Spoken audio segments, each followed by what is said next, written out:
Hey everyone, it's World VFX Days, and I'm here with Todd Vaziri, and I'm Valentin Esgro. And you may or may not know us from work or the internet. But yeah, so we've decided to have this chat here. It's a bit of a more of a casual talk, and we went for the VFX Underdogs, Hollywood's latest Underdog title. Do you wanna dive into a little bit as to why we chose that? Oh, that's a yeah. Let's do that. I mean, part of the thing that you and I have so much in common are there's two things that we have in common: that we are working professionals and we are active in social media, Yes. and we're trying to tell our story. And it seems like frequently it feels like we're under attack, our industry and what we do for a living, which is very odd because we are hired by studios and filmmakers to work on their movies, and yet there's a percentage of people out there who think that that's a bad thing or something. Um, Yeah, it's very odd because at the same time, I feel like this has created like a narrative almost that it's like we're like against this Goliath. And I think that while most people see that as like a very negative thing, I always see it as like, well, now we have an opportunity because now everybody wants to root for the little guy. So if we're the little guy, then that creates a way to talk about ourselves and tell our story in which we're not like a perpetual villain or a victim, because it feels like we're either of the two often when it comes to online discourse.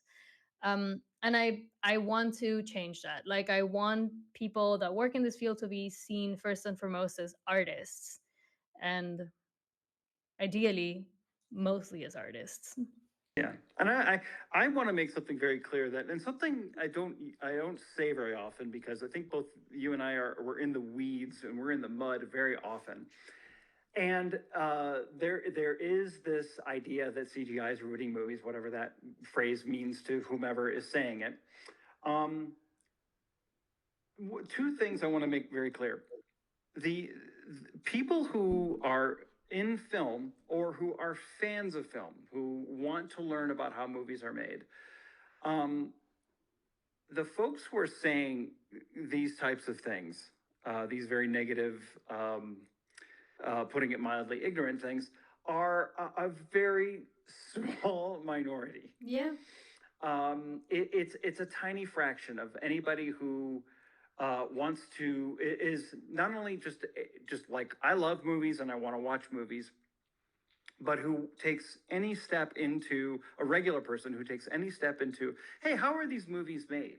Let me read a book. Let me read a magazine. Let me watch a documentary about it. Um, it doesn't take long for people to understand that cinematographers work with the filmmakers, sound editors work with the filmmakers to make artistic choices, the costume designers, that every single step of the pipeline of making a movie is a team effort. It requires craft, artistic knowledge, and we're all fulfilling somebody's vision. And it's not a hard leap to see that the visual effects department that works with the filmmakers Is part of that. are just the same. Yep. So a lot of these folks who are spreading misinformation, disinformation, are usually just trying to sell something or tap into what drives the internet, which is Rage anger bait. and rage bait. Yep. So I that's something I want to make clear, because it's like being the underdog or constantly being on the defensive. It's it's it's it's because of this situation that we see ourselves in. Yep. Um, the other part is a little bit more philosophical, in that there is an element of magic to what we do, what any part of the pipeline does, or any part of filmmaking does.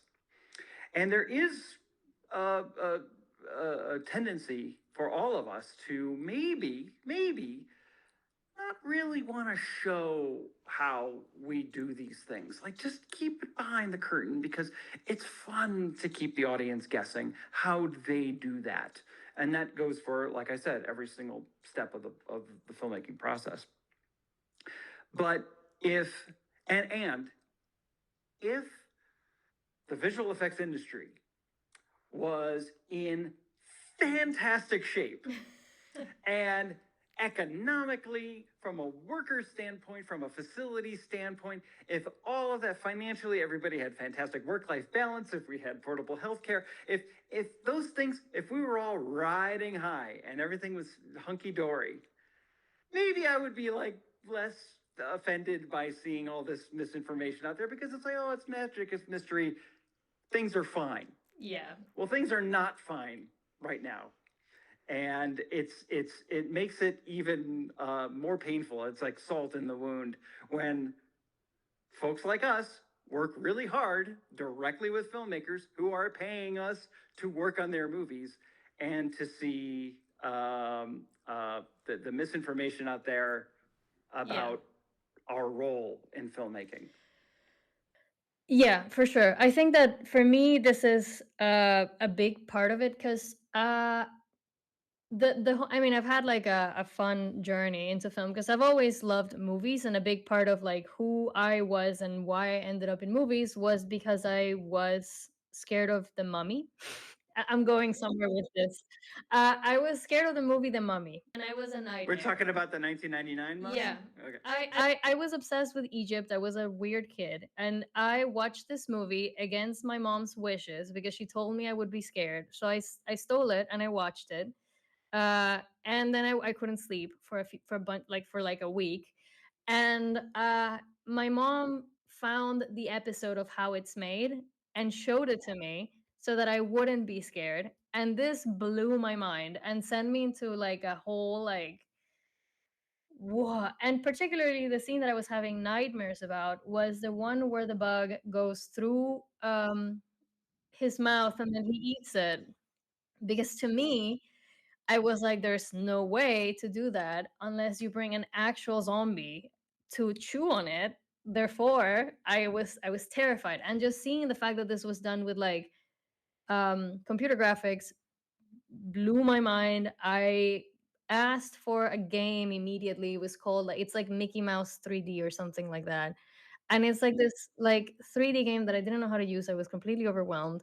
It's definitely not very kid friendly as it was advertised because all I could do was like three things, but it was like a 3D software. And then I just kind of forgot about it for a while. I went to film school and then I just kind of rediscovered all of this world when I rediscovered animation and I went to school for animation. Now, I eventually ended up shifting over to production for other reasons. But that's the thing, like I just kind of had to I forgot the fact that I loved this and then I rediscovered it and then I realized that I forgot that I liked it because nobody was talking about it for like 10 years or so. And I feel like there's this gap for people that do love visual effects and they talk very nostalgic about visual effects from 10, 15 years ago, as if we don't do those things anymore when we do. But they don't know because nobody's talking about it. When we do engage with this kind of online discourse, it's often to defend ourselves, and I feel like we're engaging very intensely with a very small, very annoying part of the internet that doesn't matter because 90% of the audience does want to hear what we have to say. So much that they're nostalgic and they're rewatching these documentaries on VFX from 15 years ago. So we might not be able to present a documentary, but we can be the voice online that they find. Because I feel like the people in the internet go on the internet for two reasons: when they hate something or when they love something. I think we should engage with the crowd that goes when they love something so that they find us that way. And when they don't like something, they come to us and get like a balanced, reasonable take on why it might be that they don't like something. Because I don't it can know. be I something think the that's hard. Mummy.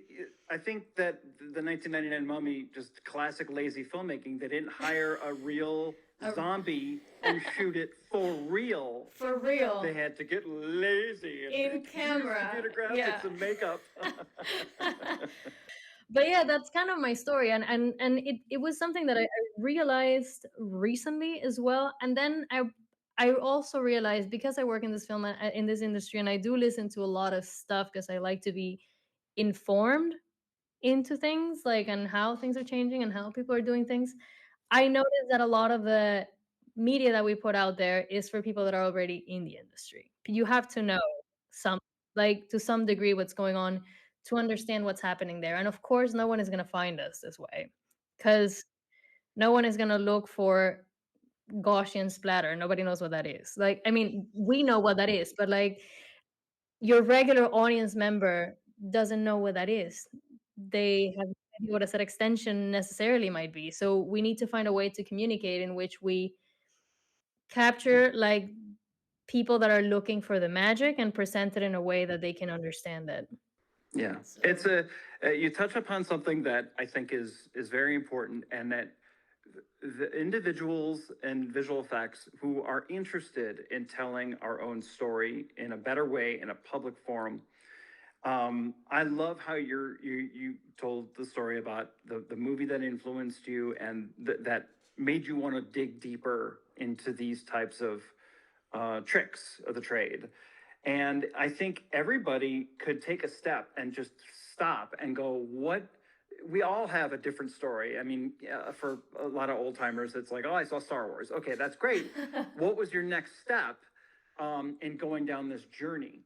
And remember how that felt when you were a regular person, or most likely a young person, and you didn't know squat about squat. Like there's always a moment and when kids realize that art is created by people, like yeah. that is a huge developmental step. I think a lot of grown-ups haven't yet hit that point, but when you realize that this is a facade, this is the work of people's hands and tools and things like that.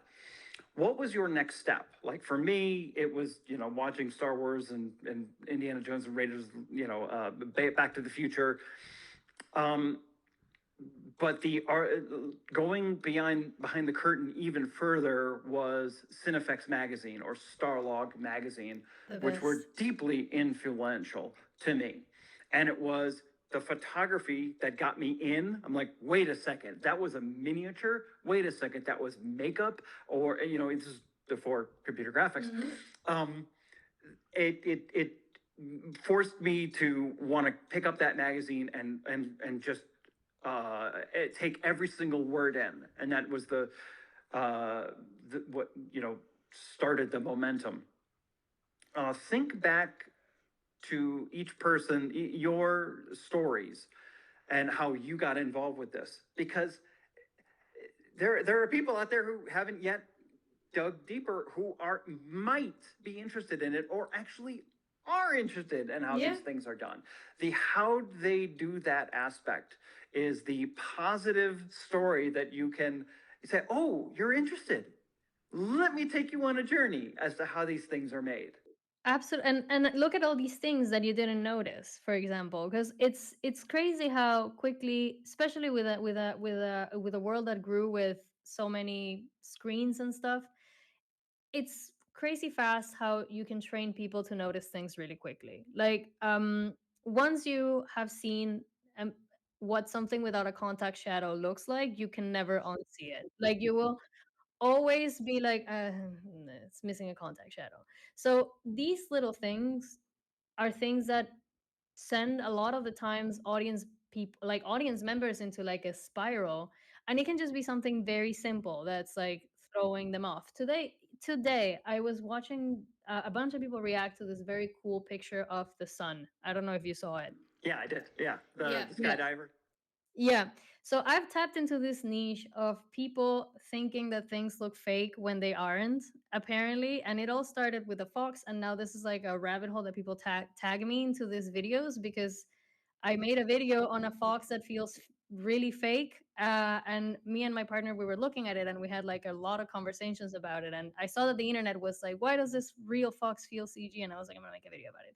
And now I'm getting tagged in these things. But a lot of people were reacting to this sun, saying that it looks CG, and it made me realize that it feels like that to a lot of people because it doesn't look how they expect it to look. Because we've gotten so good at fulfilling that expectation in animation, like or in computer graphics, like this is how you imagine things would be like.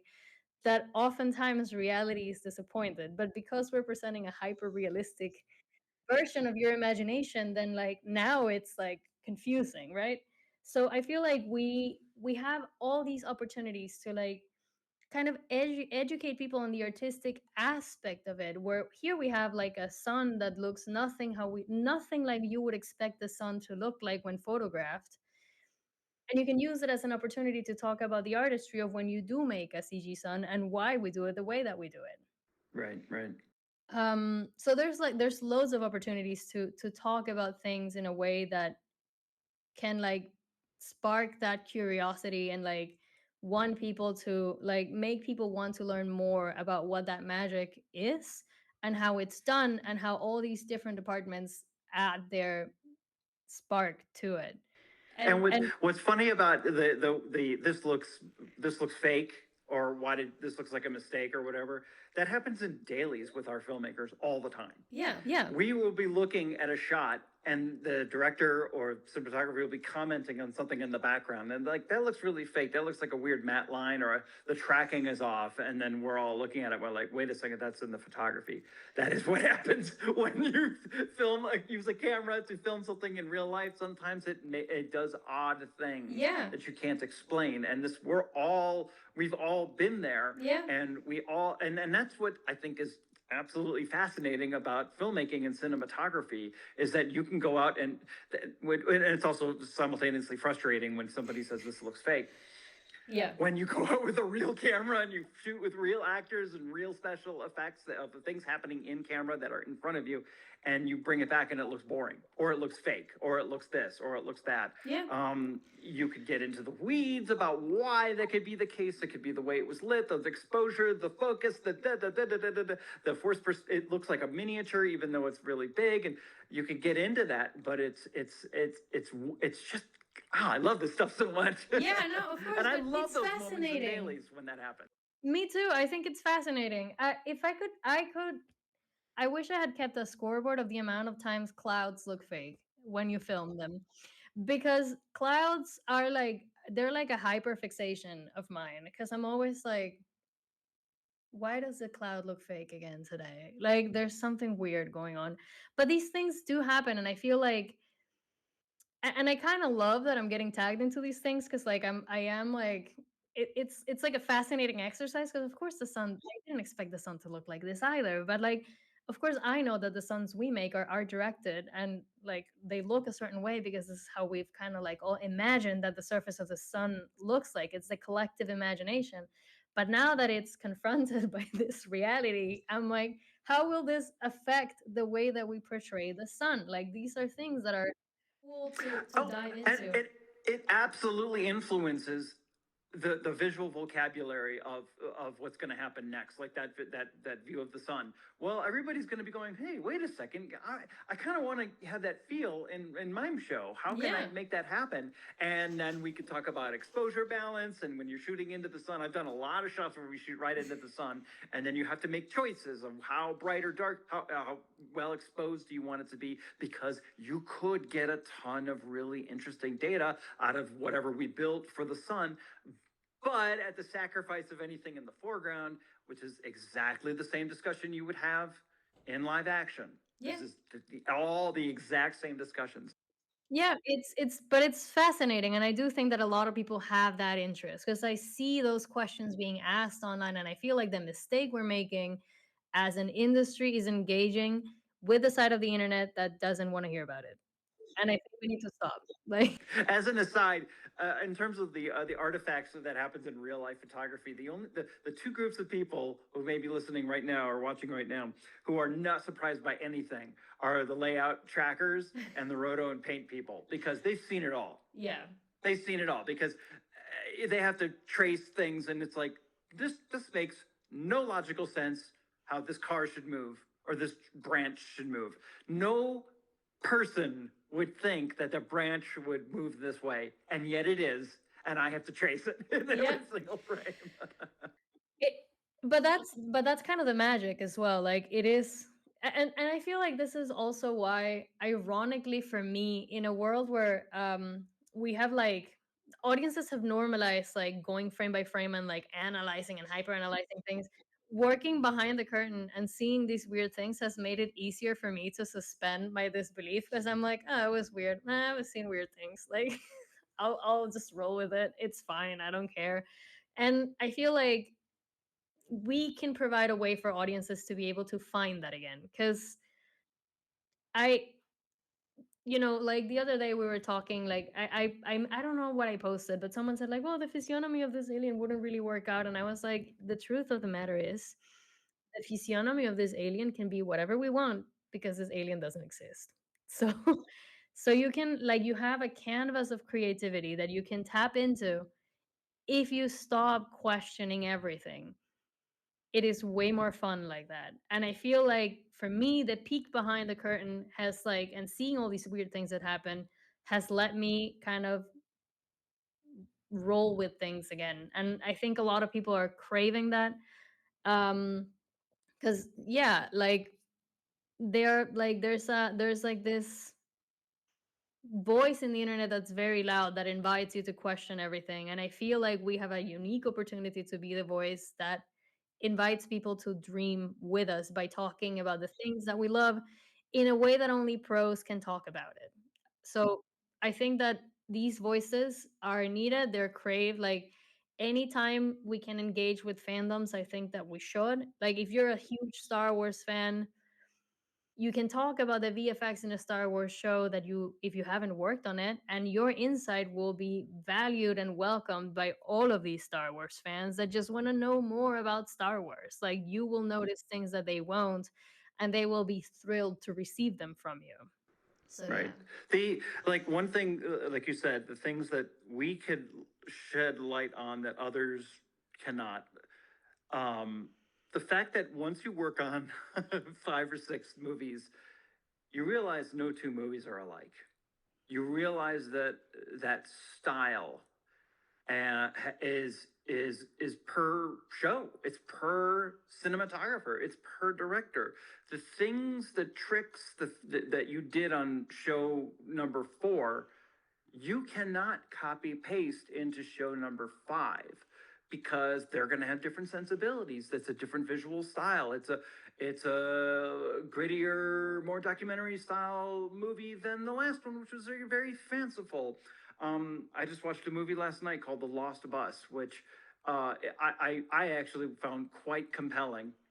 And it's Paul Greengrass is the director of Captain Phillips and the good Bourne sequels. Has a very specific point of view. Nothing fanciful or flights of fancy of any sort. It is gritty, realistic. You are there type of film. And the people that worked on it may have just come off of Wicked, or they may have come Yeah. off of something that is absolutely has whimsy and fantastic creatures, things that you could never photograph in real life. But the way this movie was designed and styled and fashioned was had a completely different point of view, and that's what makes all this so exciting. And then to have the visual effects people or the cinematographers or the costume people speak about how the craft that we do in different ways and for different projects. It's not a copy paste type thing. And that's what kind of is one of the more infuriating things about these video essays or the film bros who say, here's why movies are look this way now and why it's bad. It's like, okay, that's great. You're going to come up with the one solitary overarching rule that describes all art. Yeah.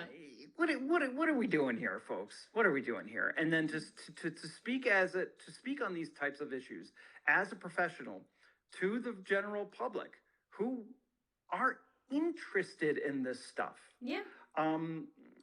It lends it credibility, and it can open up people's imagination as to like, wow, this art form is really cool.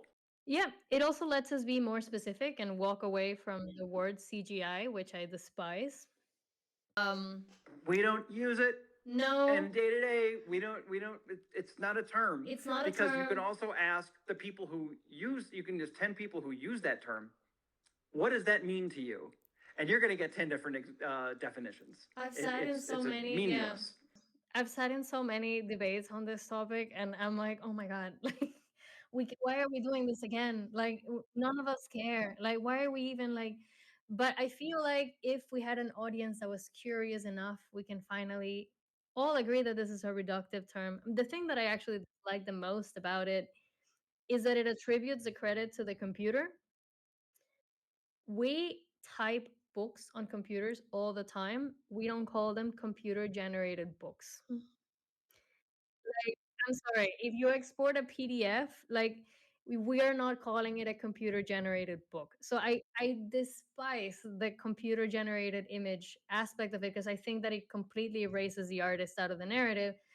So I avoid it like the plague, but I also don't like how much debate it causes throughout, like, people just trying to define it. Because if you can't define it, then it's pointless to me. It's like a nothing term. Hmm?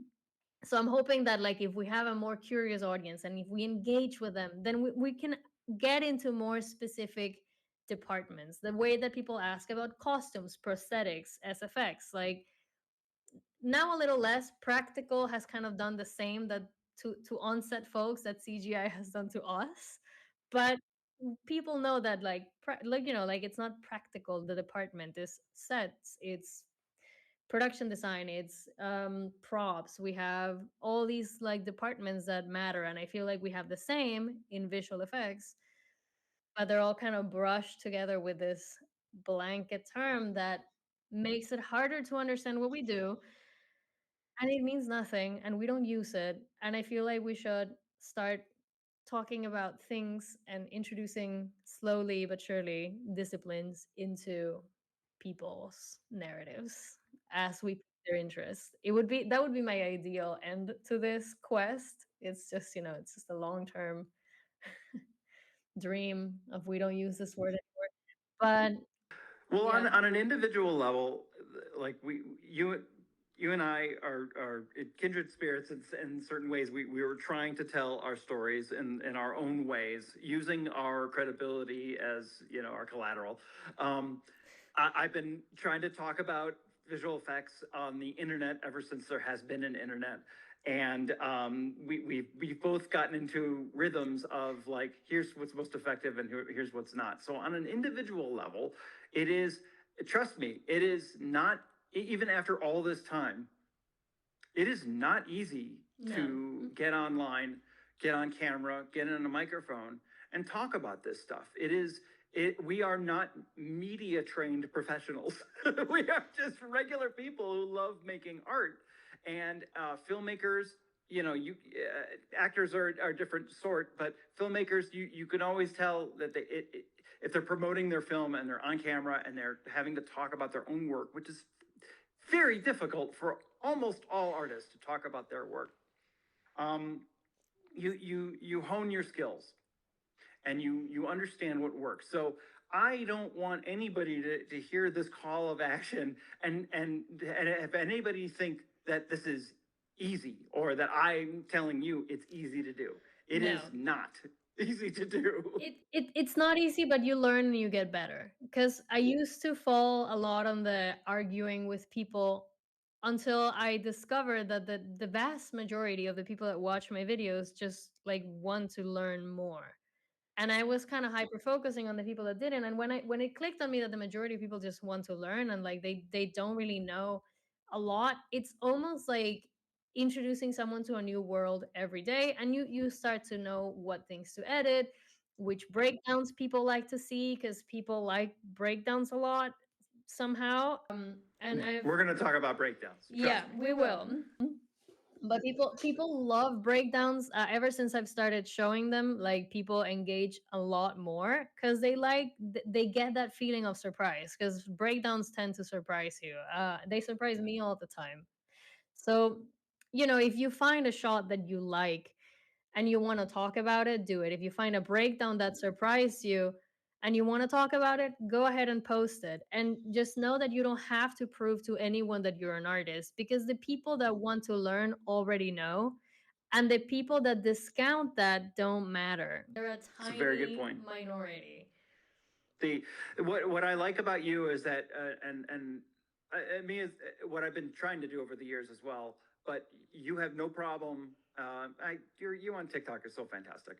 Um, that you have absolutely no problem seeing another facility's breakdown, something that you had no involvement in at all, and you're like, I want to narrate. I want to talk about this. I want to illustrate. I want to go deeper into why these decisions were made and how cool it is. So, kudos to you for doing that. Thank you. Flexing your muscles and getting. I just absolutely love it. When I was asked to do the Vanity Fair video, we talked a lot about in prep for it, like who is this for? Because I don't want it to be for visual effects professionals. Yeah. Because they all know this stuff. I mean, I have nothing to teach them. I'm still relative inexperienced, bozo doing this stuff. I don't want to talk to, I want to talk to regular people who might be interested in what we do for a living and what they're seeing on the screen.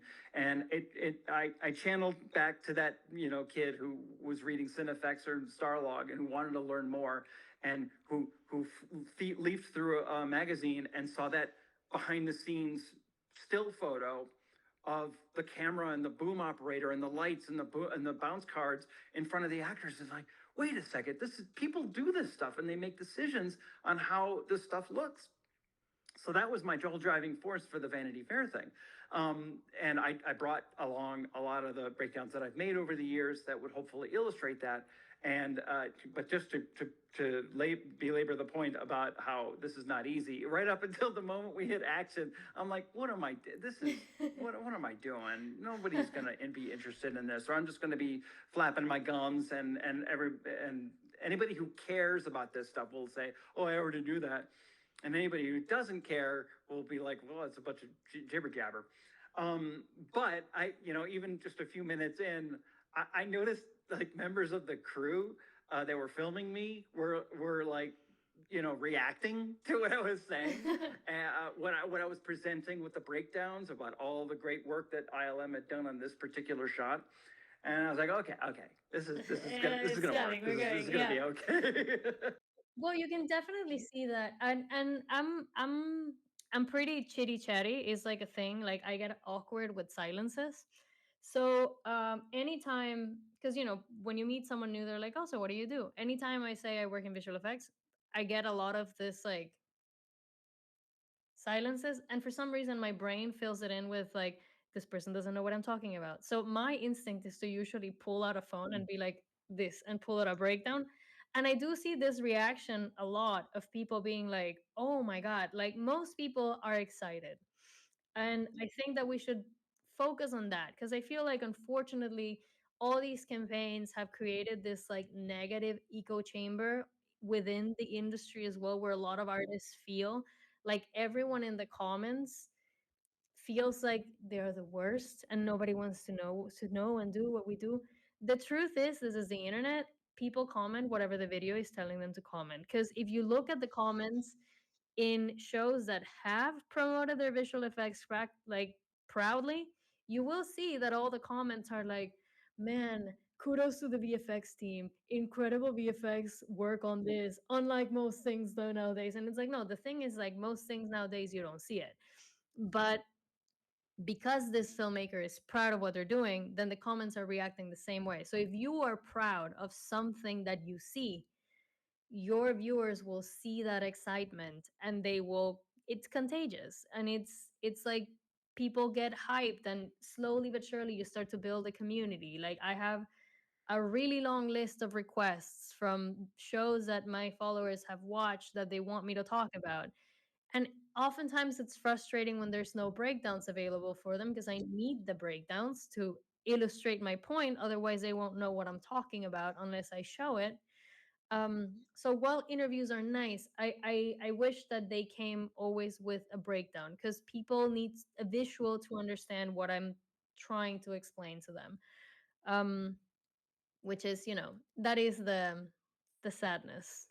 The look in people's eyes, some people's eyes, when you tell them what you do for a living, there's a level of abstraction that I completely understand. That is sometimes a hard leap for folks to jump through. Before you even get into like the steps of the pipeline, like what does an animator do, what does a lighter do, or anything like that. And, I think we share, other industries feel this as well, like a computer programmer. Hey, what do you do for a living? Well, I make apps. And a lot of people will go like, wait a second, aren't they just made in the phone? Doesn't Apple or Google just make the apps and you just kind of like put a little, add a couple buttons? No, this stuff is created from scratch. I had an idea for an app. I made an app. I programmed it. I had to debug it. I had to do programming languages. If you getting that across is part of the job. It's part Yeah. of our job if we're going to tell our own stories. And for visual effects, breakdowns can be an incredibly valid, an incredibly vital part of that. And I'm absolutely a breakdown snob. I choosing which shots to break down. Sometimes it's actually not the most elaborate, crazy hero shot that is the a good candidate to break down. Sometimes it's the boring run of the mill shots to actually do something quite elaborate.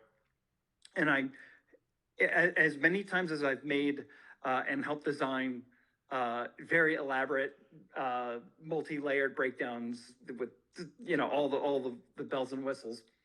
Um, One thing I want to stress to people is that, particularly with live action based shows, that sometimes plate and final is the most compelling breakdown.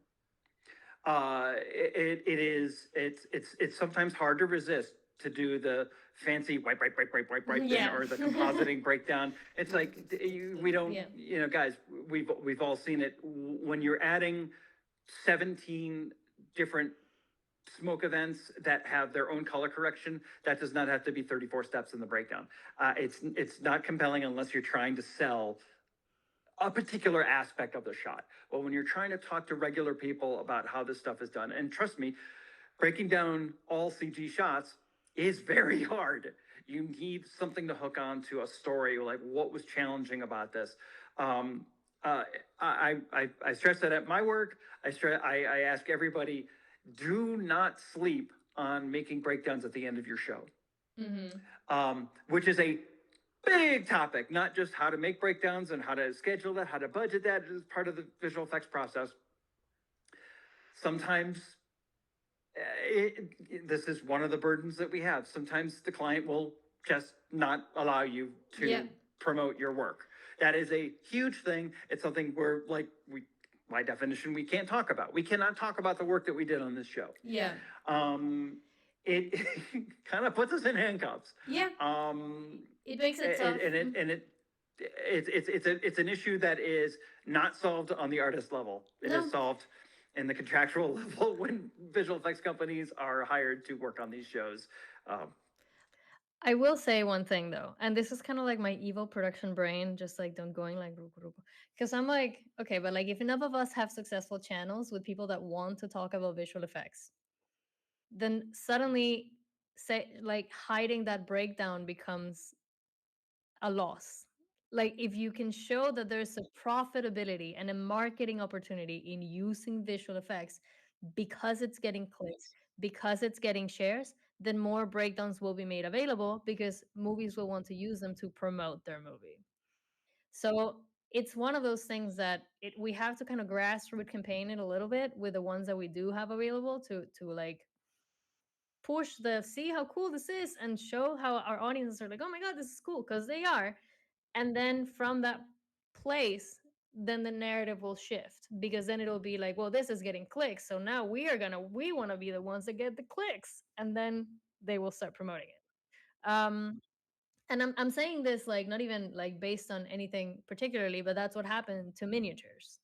Like miniatures had the same problem that we had. until they didn't, because suddenly miniatures were so cool because Star Wars. So I feel like we just need to keep kind of pushing until we hit that Star Wars moment again, and then it's going to be something that you're going to want to advertise. um which, it's comforting if someone is out there like feeling hopeless. Just know that, like, it'll end. It happened to other departments as well. There is an And end. it'll end, and it's cyclical, Yeah. and it's about what's fashionable, and it's gonna there was a time when things were like, we always talk about Jurassic Park as a huge inflection point, but that was the same year as The Fugitive, where while Jurassic Park and Kath Kennedy and Steven Spielberg were all, and ILM were bragging about Stan Winston's miniature animatronics, rather, Mac Lantieri's special effects, and Dennis Murin and everybody doing the ILM dinosaurs, and being forward with it and bragging about it and saying how awesome it is. That's the same year that The Fugitive came out, where they actively suppressed the miniature unit that worked on the train Yeah. crash sequence, where rightfully so, the filmmakers were extremely proud of the full scale, one-to-one live action train collision with the bus that they did, which was heavily supplemented by lots of miniature work and introvision work, front projection work. Yeah. Totally awesome stuff. But they actively suppressed Suppress that. it. Yeah. This has been like a time old tactic that ends when people start talking about it. So I think that the thing that we need to do is to talk about it and to get excited. And it can honestly be very therapeutic to find. And I don't know if like you'll agree with this, but when you find that most of the people that you talk to do want to learn, that very loud minority gets smaller and smaller. Like, you start seeing how little, like, how small they actually are, and that's why they're so loud. So trying to be the person that screams the loudest. But yeah, it's Trust me, it's hard.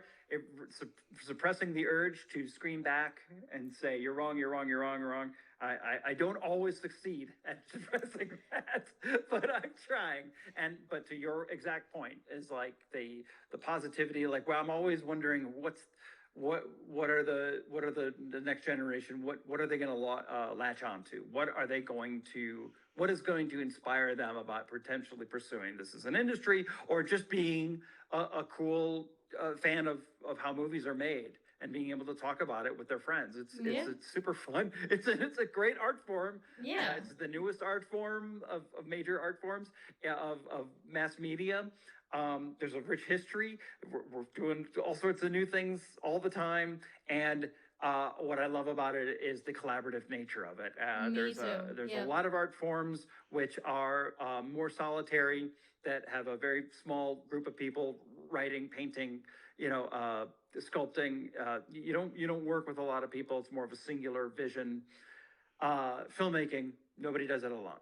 No. Nobody does it alone, and that's what makes it so much fun. Like putting on a stage production of something, there's the rhythm and the lifeblood of the production, and we all get into it. We all improvising. Oh, I know what you're trying to get at. What if we tried this? Yeah. Oh, that's a good idea. What if we tried that?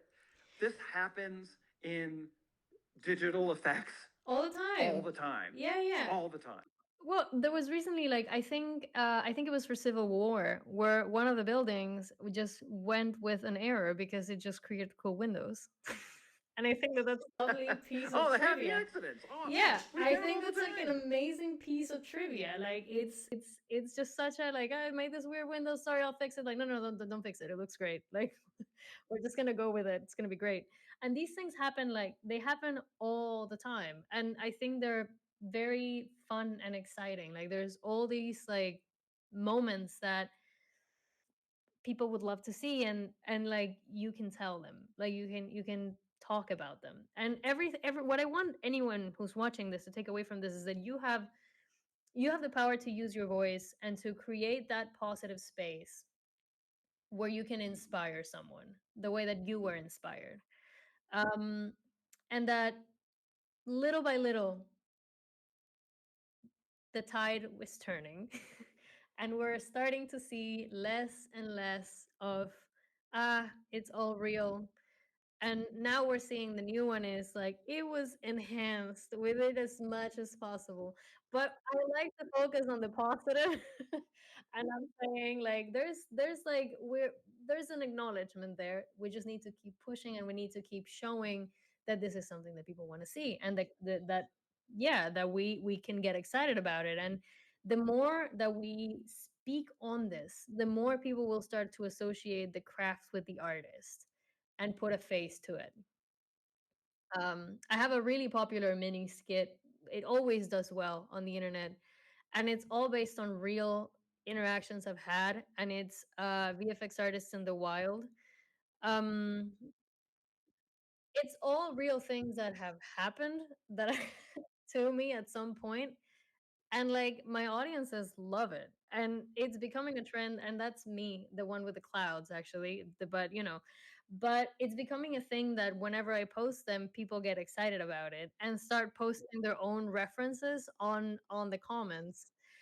And I think that already that for someone that doesn't work in this industry to see that this level of dedication is true is already eye-opening. So even if it's humor, if you want to talk about, lighting specifically and cool lightings in movies and how you feel, that this particular shot speaks to you, go for it because your expertise will give people insight that they don't normally have access to. And most people will be excited to receive it. Yeah. I mean, and in terms of like filmmakers who are actively supporting, I mean, we have tons of allies. We actually have, look the way Ryan Coogler talks about his visual effects team for Sinners. Look at how Jim Cameron talks about his visual effects team, or Wes Ball talks about the folks at Weta. I mean, it is there are a lot of folks out there who are on our side, and we want to give them the ammunition and the fruits. Say, Yeah. hey, look, this is, you can tell this story. You can about our visual effects, and we need to be a part of that. We need to be a part of that. Yep, we need to be loud, we need to be visible. Yeah, that's that's the best thing we can do.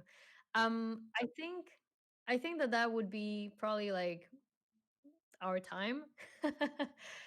I agree. Yeah, but that's kind of what we wanted to talk about anyways. We wanted to have like a little space that was a bit more casual, a bit more chatty, and just like a bit more to encourage anyone who's listening that wants to talk about their craft to join us in the internets. You have two allies. I'll reshare anything you post.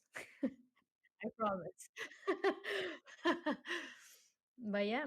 Um anyways, thank you all for your questions. I hope that we covered a good chunk of them, even if not formally. I feel like we did cover a lot of them. And yeah, if you guys want to follow us on social media, feel free to do so. Yeah, you know where to find us. Come on. Give us a shout in the comments. And if you want to start posting yourself, then feel free to reach out. I mean it. I'll share anything you say. So so yeah. And that's it for today, guys. Yeah, it's been lovely chatting, Todd. Yeah, same here. Yeah. Lovely. Bye.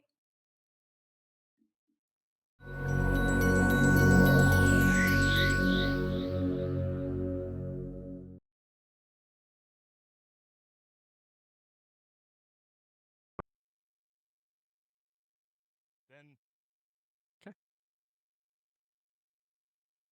Action.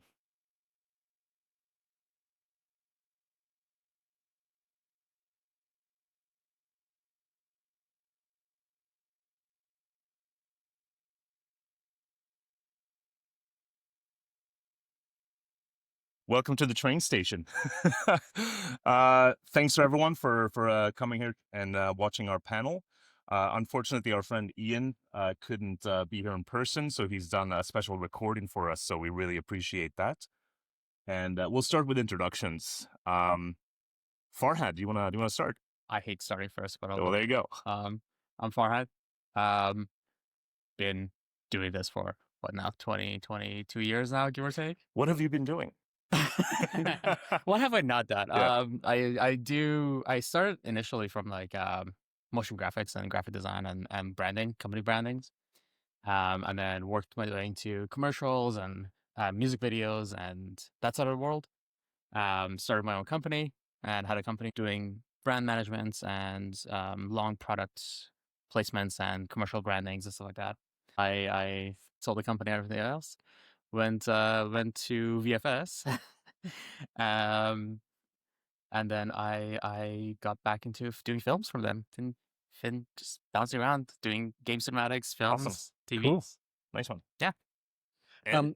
I'm Ed Douglas. I'm a VFX supervisor producer. I started almost 25 years ago, also VFS, Vancouver Film School. My big dream was to be a cinematographer, so I was an indie cinematographer for a few years before I got into video games as well, cinematics direction.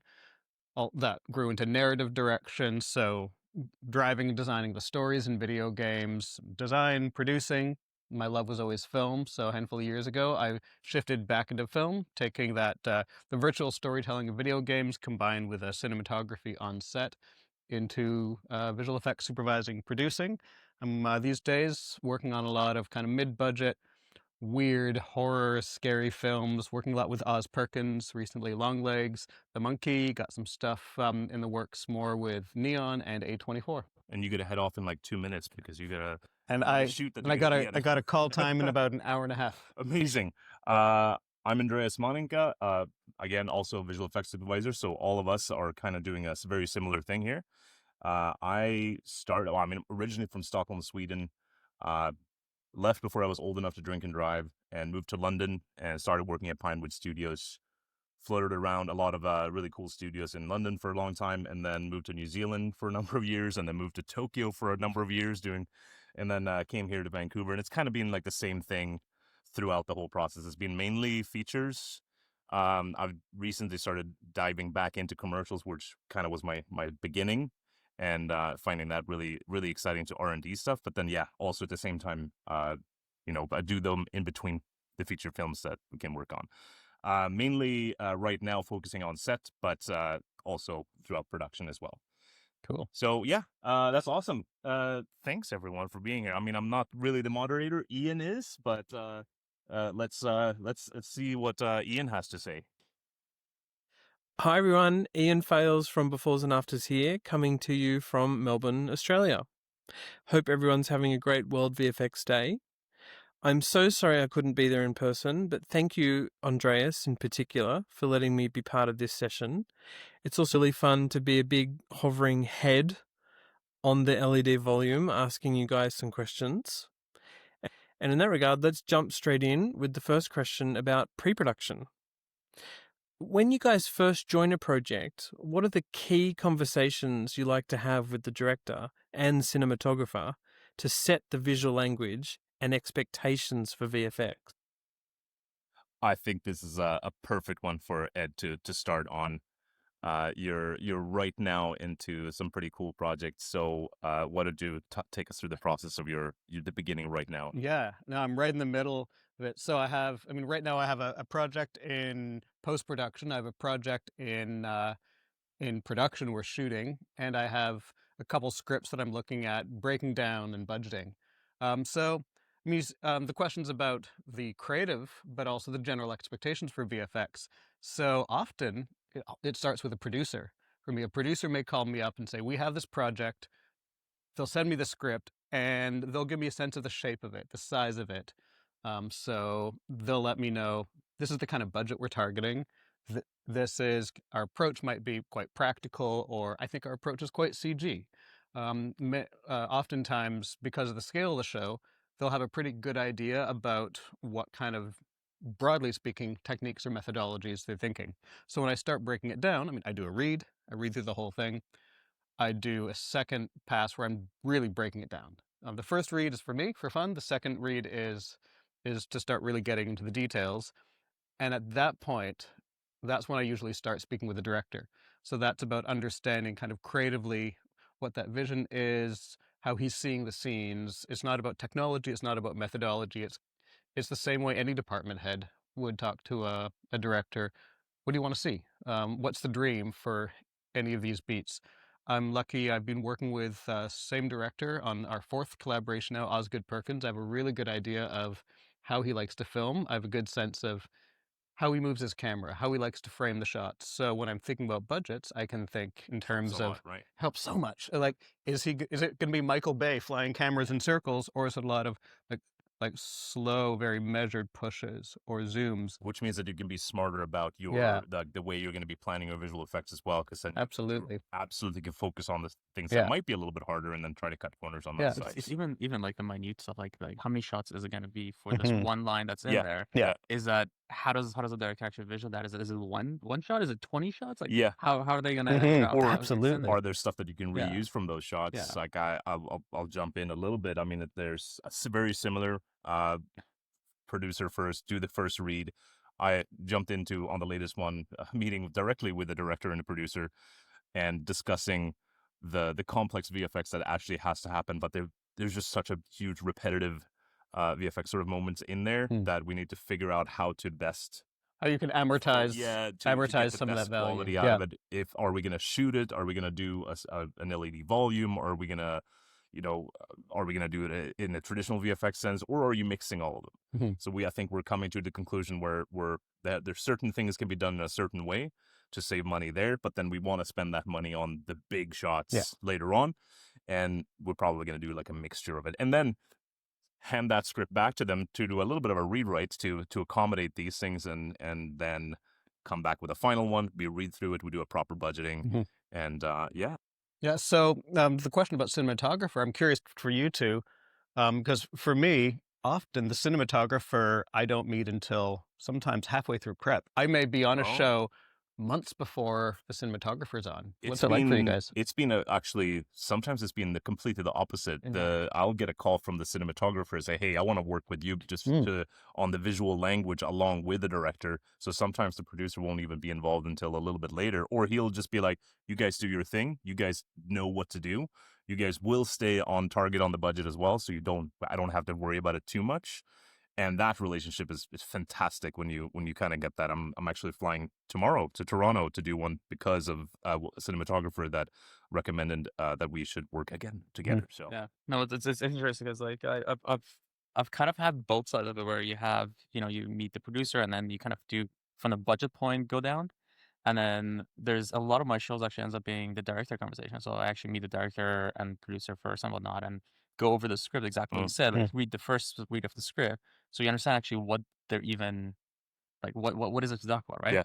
But then a lot of times I actually have the catch up with the director, and then right away after I have a catch up with the cinematographer, right, with the DP, and it gives you kind of a bigger picture as to like what you're actually breaking down, because otherwise it's just such a like, I don't know what's gonna happen, I mean, in prep for me, it's always putting a finger in the wind and guessing, because a prep budget is, for me, is such a it's such a broad the question guesswork. just comes out like, Yeah. what do you think? And Like, yeah, it's such a and broad I have thing. finance execs on a recent show, the studio, and the finance execs wanted a shot by shot breakdown budget for the Bond company before we shot. Like what? And I mean, I can provide that. Of course, we all have to provide those sometimes, but we all know that's not real. Like we can guess, but when we shoot, it'll be a whole new budget. When we do a director's cut, it'll be a whole new budget. And when we kind of turn over and picture lock, it's kind of a whole new budget. Yeah. Awesome. Yeah, I mean, I think that's the first one. Thank you, Ian, for a really great question. What's next? Thank you, big floating head. Yeah. Okay, let's talk about script breakdown and budgeting. How do you approach translating a script into a practical VFX production and budget? What tools or workflows help you forecast accurately while still leaving room for creative exploration?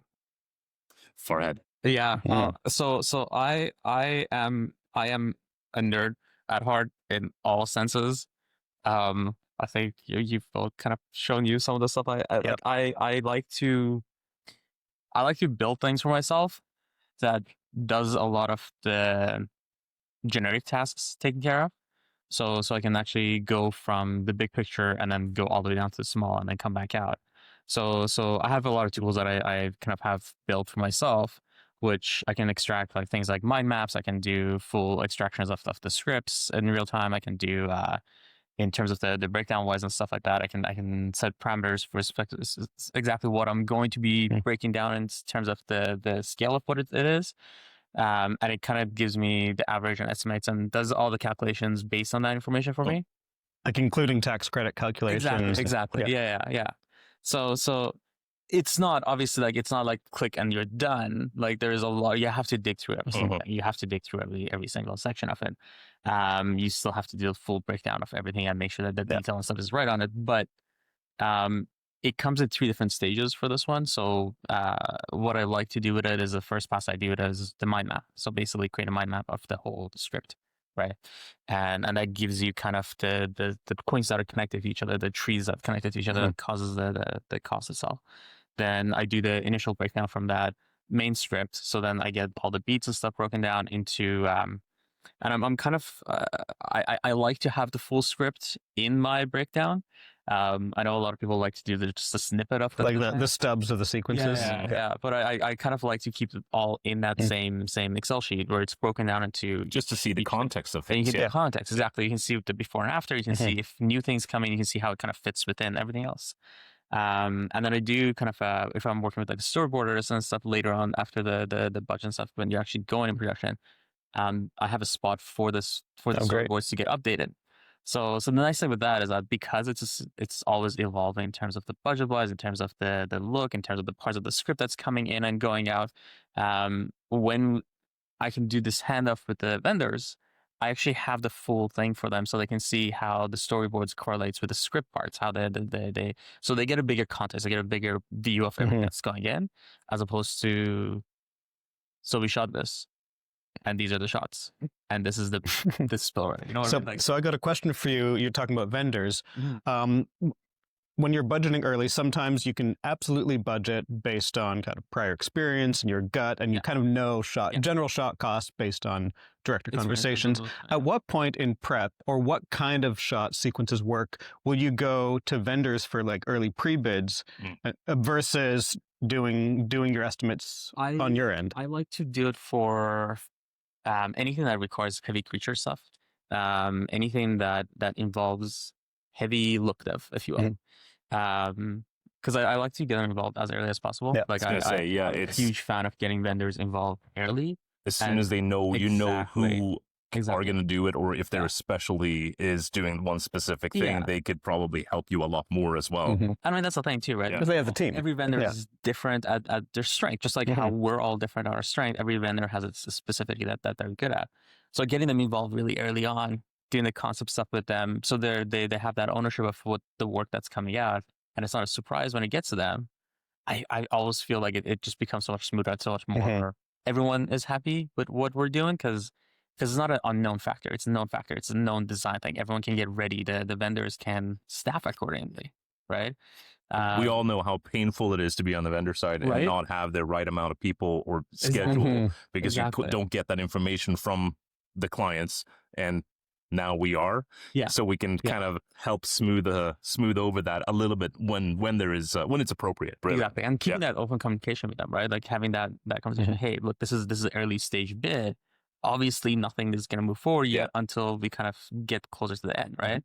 But again, with the budget wise, like you can get a lot of get the vendors kind of involved a lot earlier. The best thing is when there's an R&D budget and you can actually start prepping things and testing things like that officially to make sure that people actually get paid as well. So having been on the vendor side, how do you feel about doing early prep budgets, pre-shoot budgets and bidding when you don't really know what they're going to shoot, what work will come in, when the work will come in, when you're in a way you're being asked to help a show-side supervisor with their budgeting. Do you like doing that? Do you want to be part of that, or does it feel like a grind that may never go anywhere? No, I feel like the earlier that I can sort of get into concepts or previs or blocking of things, even if I'm hiring a small team to do it under my studio, or if I'm hiring a small studio or small freelancers to help out start doing something, visually, the visual language is what we're all understanding and Yeah. what everyone in the industry kind of understands. So it's good to kind of get something visual out there, even if it is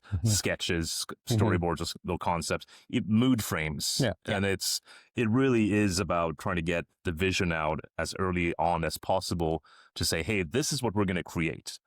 And everyone appreciates that. I know I appreciated it when I saw that on the vendor side, and it was always really helpful.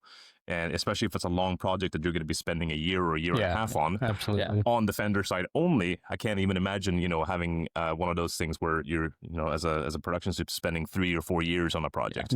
It's the earlier on, the better, and the more ammunition you're going to give to everyone who you're going to be working with.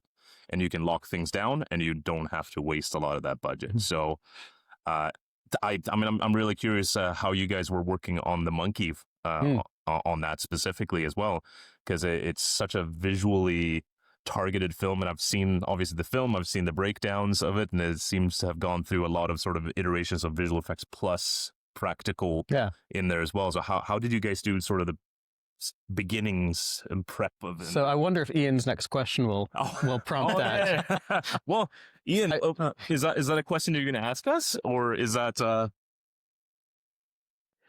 VFX interacts with nearly every other department: camera, art, stunts, SFX, costume. Where do you see the most friction points, and what practices help create smoother cross-departmental collaboration? Okay. Ooh, there we go. Well, I think the monkey can really speak to this because it was a huge project for cross-departmental collaboration. We knew two things go into that film. The whole crew had worked together before on a few shows. I'd been on vendor side with a lot of those folks. Then I was coming on to production side for Longlegs, and then we rolled into Monkey right away. We knew we wanted to be really grounded in practical effects, and our budgets were not big. We had a pretty high shot count that we're estimating in our breakdowns. And we had a lot of gags, like The Monkey. It's a Stephen King horror comedy. A lot of people dying in horrifying comedic ways. So we storyboarded quite a few of them. And then we had like weekly, we call them death meetings. Every week we go through every death in the movie. It was like 20. Anything from like a fly being squashed to people getting lit on fire and running through houses and impaling themselves on stakes. And we'd break it down through every single department, and most deaths were collaboration. It would be, okay, how far, like my philosophy was always, how far can we go practically? And often I'd be the person saying, I don't think this needs to be CG. I don't think this needs to be VFX. How far can we take this in real life in front of the camera and then add to it? So it was breaking it down from maybe a makeup effects perspective, then a special effects perspective, stunt perspective. And it was like really all of us around a boardroom handing that baton, like, I can take it this far. How far can you take it? And then VFX is taking like all the ingredients and gathering it together at the end. And then when we're filming these things, it was like, the first assistant director would be saying, okay, I'm handing the set over to Trevor, our stunt coordinator, or Oli, our on-set SFX coordinator, or myself as VFX supervisor, whoever was kind of like leading that particular beat. The friction would come if we were being territorial, if somebody was saying, this needs to be SFX, or this has to be VFX, and trying to push a departmental agenda. And we had a relationship such that never really happened. It never happened. So we were able to collaborate really, really well because we all wanted to do best by the director and that vision, following the storyboards. And when we had those boards of the animatics, we could really see what piece fit best for which department.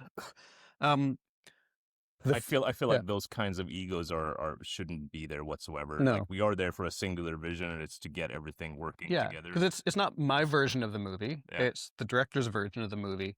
The challenges can come in friction when there's no communication or communication's lacking. Like, one department is working on something, and I don't know about it, so I can't support makeup effects if they're creating a gag that I don't know about, or somebody comes to set with something I've never seen and said, we're shooting this. I'm like, maybe that's interesting. Something. That's fascinating. Like doing, actually. Yeah. I don't know if you guys do this or not, but like I hate when my office is way on the other side of the room where Yeah. props and Oh, know, you set you deck you and get everything it? is on You the get other an side. office sometimes? Yeah, sometimes. Oh, I don't always get an I get office. fancy sometimes. Yeah. No, but like I like to move my desk or office or whatever I have next to like if I Yeah. can, I'd rather be inside the set deck room, Yes. be inside the the props room, so I know what's happening because there's a lot of conversations that happens in the past. The water cooler. Yeah. Exactly. If you've done your job right and the prep and everything is sort of done correctly, then it's all about just making sure that nothing flies off the track when you're actually post. Yeah. Sometimes I will say I think this is going to be the best methodology, and based on the cut, based on how the elements turn out, we'll see. But I'm also protecting myself. Like we shot a gag last night where we had a makeup effects rig. We never had the chance to see it before it came onto set, but I thought, there's a good chance that it could work. And I told the assistant director I can either shoot it as an element day and take a ton of time and be really granular, but if you want me to try it on set today, I have to go slow. I have to take the time to do it right, because if we rush it, it's not really worth it. And the team said, okay, we'll give you the time. We'll give you the space. We also scanned a ton of stuff, so if we have to go full CG, if something doesn't work, we have that as a backup. I'm hoping it lands in a mix of, comp 2.5D, but we'll see. We'll see how that particular one lands. More to just for the just in cases. Yeah, but it's a lot of what I find on set, VFX set supervising, data wrangling. I might only need 10% of what I gather, but that 10% I desperately need, and I don't know what 10% that's going to be. Like, all the risk stuff that you're capturing, like you're over capturing, but the fact is there's no going back. Yeah, right. Once that time is done, it's done. There's no undo, right? Even between them changing lenses, exactly. it's you might not just find. They might go really fast. So you find your opportunity. What do you mean you've moved the camera already? What do you mean we're? And someone's moving some lights. I'm like, it's fine. I had a moment on a recent shoot where most of the show is blue screen. We had one set because we're going to have a lot of blue lighting, very cool lighting in the fringes of hair. So we said green screen for this one. And we worked really hard to get like 120 feet of green screen. And then about a week out from that day, the wardrobe designer said, actually, one of these characters is going to be in a bright lime green suit. And I said, seriously? Really? Actually? And most of the suits in the scene were yellow, but the director really, really wanted a lime green suit for one of these. That had never been communicated outside the wardrobe department. I'm not usually CC'd on wardrobe reviews. And at that point, we said, you know what? I know the context of the shots. I know the context of the scene. I know I can estimate probably to the dollar what the roto of that will be. It's okay. We show up on set. The first AD is looking at me like I'm insane. What do you mean we're putting this green guy in front of your green screen? I'm like, it's okay. Yeah. It's okay. We get into editorial. They're looking at me like I'm crazy. What's going on here? Just so you know, it's okay. Everywhere heard you say this and died a little bit of the inside. Yeah. But it's true. But that was the only way we're going to make that day. It would have killed wardrobe. We wouldn't have gotten the beats of the scene, or we would have destroyed our PM department. Well, we couldn't have gone to blue screen. Yeah. I chatted very briefly with our key rigging grip. Can we do another color screen? Nothing else this size in town. This is what it's going to have to be. We're shooting this on a 17K Ursa from Blackmagic and a 12K Pixis from Blackmagic. So that roto, that shape, those hairs. Well, it was very hard edge. It was a lot of hard. It was like a hazmat sort of thing. It was very hard edge. No hairs, no. Yeah. And I knew it was the right situation, right answer. And that's the thing. It's like I think something that industry-wide, understanding the fact that a lot of times on set, you have to make those calls. You have to make those calls where you're like, look, we are either not going to get this shot, or we get this shot and it's extra cost, extra headache, but we capture the shot. You get a bad plate or no plate. Exactly. What do you want? Exactly. Yeah. Sometimes. So picking those battles, sometimes you just have to. And the thing is, like, you have seconds to decide. Exactly. Yeah. And in that situation, like, what is Ed going to do in that in your situation for that? Like, what are you going to do? Like, he's going to go. He's going to go to the get upset dark at the back room and start. Start screaming to himself. I'll cry a little bit to myself, and then you surrender and move on because you have 100 other problems. Exactly. And we don't want to be here till 2 a.m. Yeah. And I mean, I think We were that day, Yeah. anyways. I think you nailed it on the head, man. Yeah. Like it's communication. Like Yeah. communication. Mhm. Awesome. What are the critical decisions you must make on set in real time?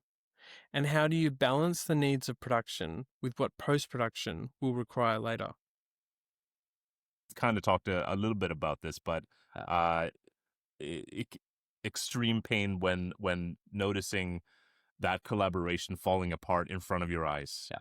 And not for particularly anyone's fault per se at all, but it's more like it wasn't what was envisioned or what was expected, and then trying to come up with a solution on the spot while there's like 200 people waiting Mhm. for you, for Mhm. maybe the DP or maybe a decision from the director, and then like, how do we do this?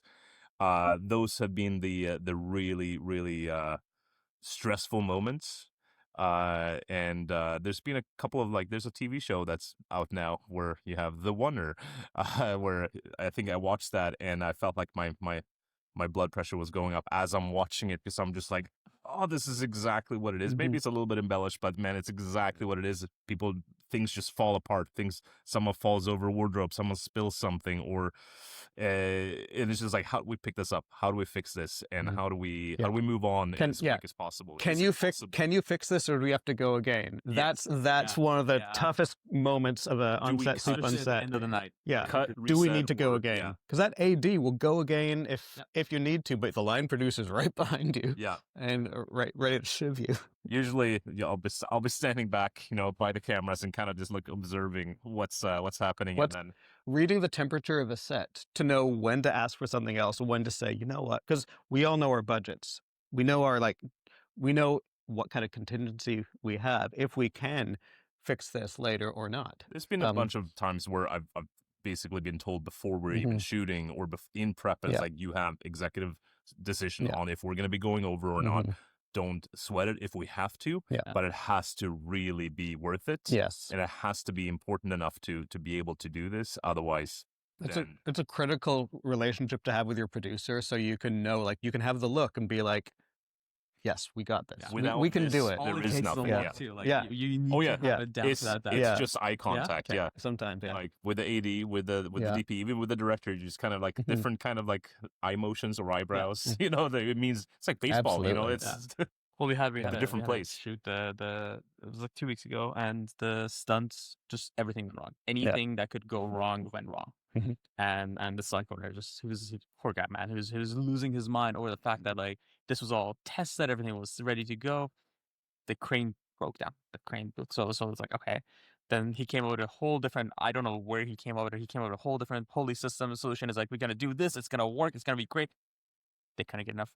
Anyways, it was a long story short. It just, anything that could go wrong went wrong with this guy. So we had that location for one day. That was it. There was no go back to this location. Where we're there for one day. It's 6 shots done. Right. You can't have a meeting and think You about it can't, and no. fix it the next week like we can in post. It's an instant Yeah. huddle of, Mhm. okay, so what do we need to be able to do this in XYZ scenario? And what is the cost variance for this, right? So in that case, again, over capture everything possible. Yeah. Right? We had something similar. I was supposed to be on set only for 2 days. On the third day at probably 9 a.m. in the morning, I get a phone call from the producer saying, "Hey, can you come to Whistler right now?" Yeah. That's a long drive, but it was literally, we were supposed to be flying helicopters and going up on the glaciers. Bad weather completely messed that up, and they ended up shooting on green screens in the parking lot of the heliport, seeing tourists flying helicopters, and us, everyone getting very sad. And because we're supposed to be up on the mountains, and it's supposed to be this very wintry scenario, and we ended up shooting everything there and actually coming to where we are right now, Lumo stage. And kind enough to be able to set this thing up as well. But we shot all the plates and all the backgrounds in here, and then did obviously additional comps and everything. But that was just something that we figured out on that day, got that ball rolling, and it came out a little while ago, and it looked fantastic. Great. So Great job. super, super happy with that one. Worth a drive up to Whistler. Oh, absolutely. And Do you find, say, if you're on a tech survey or scout or prep, do you find you're more often the person advocating for saying, yes, visual effects can help, or no, I don't think this needs to be blue screen. What if we do this or that? I am the weirdest person in this Mhm. case because I push for everything practical as much as I possible. don't think you're weird. I was on a tech survey yesterday, and and people were like, "Blue screen here, blue screen." Like, no, we don't need that. Yeah. We don't need that. I think like we're gonna do this window dressing, a bunch of dappled glass. We're not gonna be close. Can you print something? Yeah, Can you defocus on paint the some lights. abstract something? Wash a light on it. Like, why? Like, it'll look better. It'll be in camera. You'll have it on the negative. It feels Yeah. kind of odd sometimes, like Yeah. as visual effects supervisor, to advocate for more stuff on set. Yeah, But I mean, I'm honestly, advocating it for helps so much. I'm advocating for the best image, not advocating for the most amount of Best work vision. coming Yeah. to my Yeah. studio. Yeah. I'm not. My job isn't to try to get work into a VFX studio. It's to get the best picture. The vision needs Yeah. to come first, and I 100% agree Yeah. with that. Cool. Fantastic. Ian, what do you say? How are tools like LED volumes, real-time previews, and virtual scouting influencing the way you plan and supervise VFX-heavy shoots? Farhad, do you want to write something maybe? I may be making something have you already. maybe already started on something? I may have something in the works right now Yeah. for it. Yeah, I can't remember what we called it. I had a specific name for it, Yeah. but So like it's interesting because like for even like the scouts and stuff like that, like or even like drone flights, so you just go fly around things. I've done where the director was out in Thailand, and we had to do a scout locationing over in Atlanta. So director were like, "Are you coming out for this?" I was like, I can't. He was Yeah. wrapping up a show over there. So we ended up just going to locations. So the location manager was absolutely fantastic for this. So we went to locations and stuff for this, and then I ended up just downloading the maps from the models from Open Maps and just build a little 3D environment for him. And then we had a couple of like tiny drone flights and stuff, the cheap consumer based models and stuff. So we flew through those, and then I did a photo map of that and did a Gus in that for that. Awesome. Sent it down to him, and he's like, "Yeah, let's go with this location. I like this one at this angle," and it kind of worked, right? Yeah, have you just used an iPad and walk around as well at the same time? If he is able to log into that and then do your thing time there. difference too, it just didn't work for this. So it was more of just like, here's exactly what we saw in the day, and here's what the shots will look like in those locations. So he picked the entire neighborhood that we ended up locking up and shooting there actually. Awesome. Did you use Unreal in the Gaussians? So we used we set up a bunch of stuff in Blender, and then we exported a bunch of other stuff over into Unreal, and then everything was in Unreal side. And then we had there's a thing called sun calc, so that calculates the sun throughout the year, and then you can do the inverse of that to get the moon and moon positioning as well. So because it was supposed to be in basically the sunset, the twilight hours, and then going into the night. So he wanted to kind of see where the moon kind of would be, where the sun would be, everything else. So we actually remapped that in Unreal. So you actually had the same position of the sun and the going down. Cool. So you could kind of get a visual of what it was, and it worked out great. Fantastic. So I was on a show recently where the director lived in Blender. He did a lot of his own Blender work on his own personal projects. So he built most of the locations in Blender and to his vision. Yeah. And then he passed it off to the production designer, and they started figuring out how this could fit on all the stages. And they've quickly realized, so they start mapping out the actor paths, and then they could really easily see, we got to build all this from here on out. It's blue screen. From here on out, it's blue screen. Or we connect this stage with this stage. This blue screen gets us between. And we could really easily start mapping out where the shots would be, where set extensions would be. And then the DOP started getting in on it. He had never touched the software before. So he started figuring out, okay, how can I place cameras? How can I adjust lenses? And by the time we started doing the patient scouts, the DOP was really into this. So the locations team might be doing polycams of locations, passing it off. Now the DOP is setting angles in Blender, really quick storyboards like that. Super handy for visual effects. I mean, it's the best. And it was an amazing tool for the production design department, for the for all the departments. Like visual effects didn't even use it that much. It was looking at, we could feel the set extensions. But do you feel like that's great. Like, to me that still feels like visual effects in a different language. It feels like visual because it's pre-production visual effects, right? So you're doing it to remove the additional work that can come from it, right? It wasn't even visual effects department. It was production design or cinematography. Obviously, they use digital build tools all the time, but this was like a really fascinating blend of the director driving. That's awesome. Yeah. Yeah, no, I've been advocating for that, and a lot of the times they've started picking up these small tools that are coming with your phone to do scans and everyone gets really into it. And if you show them a new tool, they'll be really excited about it, and they'll all download it, and then they'll all start using it. So it helps, to further not only what we're doing, we're kind of educating them what visual effects needs to be doing already. So if they're getting a part of that, then they're actually getting a part of that creative process that we get to do afterwards. They get that earlier on, and that helps everyone in general. So we had a SFX explosion thing that was happening. It was supposed to be like a 3 blast explosion, like a sequence phase, and the location that they were supposed to blow up in, we ended up going and just scanning it with the tablets and whatnot, and so we had a lidar of the soft lidar of the location. So then we passed that over to SFX, and they could actually see where everything was gonna go, figure out the size and stuff. And it was awesome. Like great. I don't know. I love nice. those stuff, man. Next question. Yeah. Directors often have wildly different levels of comfort with VFX. How do you guide them, artistically and technically, without overwhelming or restricting their process? Finding out how comfortable they are and where they want you to push. Do they want you to take charge, or do they want to drive things themselves 100%, or where is that balance? You just have to be upfront and have that conversation really early on. And sometimes, if you don't know the director, maybe the producer can guide you on how best to do that. I think it's an important question to have with the director, with the production designer, with especially the cinematographer. Like we were talking earlier, like I need to make best friends with a cinematographer, like right as soon as I can in prep, because they're trusting me to not screw up their pixels or their negative through this whole process. So I have to make sure they trust me, so they can also feel comfortable giving me what I need. Yeah, because it is something with directors too, is that depending on their level of understanding of what we do, the level of understanding of the technical side of it versus non-technical side of it, how the language you use changes as well, right? Like explaining detail as to why you need something technically may not make sense to it. Some people may not want to have any of that information. They just want to have the overview of like, is that dragon going to fly through here or not? What this feel. Yeah. And then like I have a director I work with that'll say, Ed, I don't really understand this. I'm watching. Let me know what you need. Yeah. It's your set.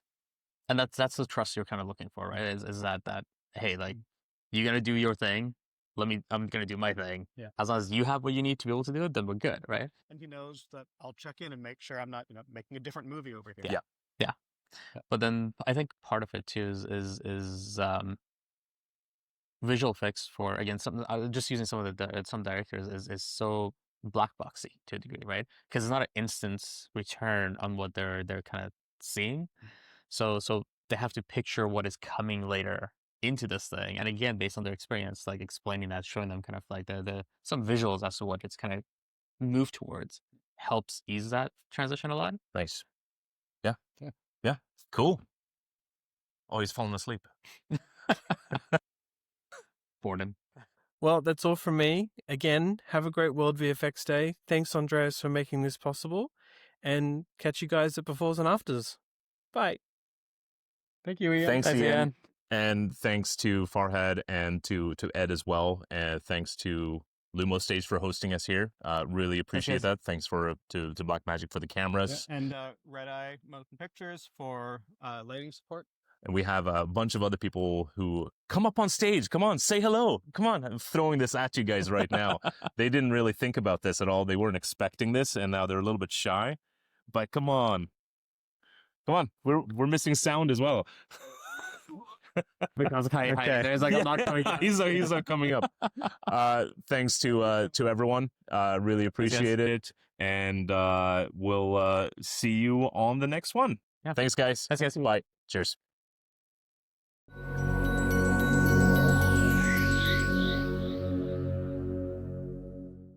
Hi, my name is Jan Pinkava, head of the Animation Institute Film Academy Baden-Württemberg in Ludwigsburg, Germany, and conference chair of FMX, Europe's leading animation, visual effects, and digital media conference.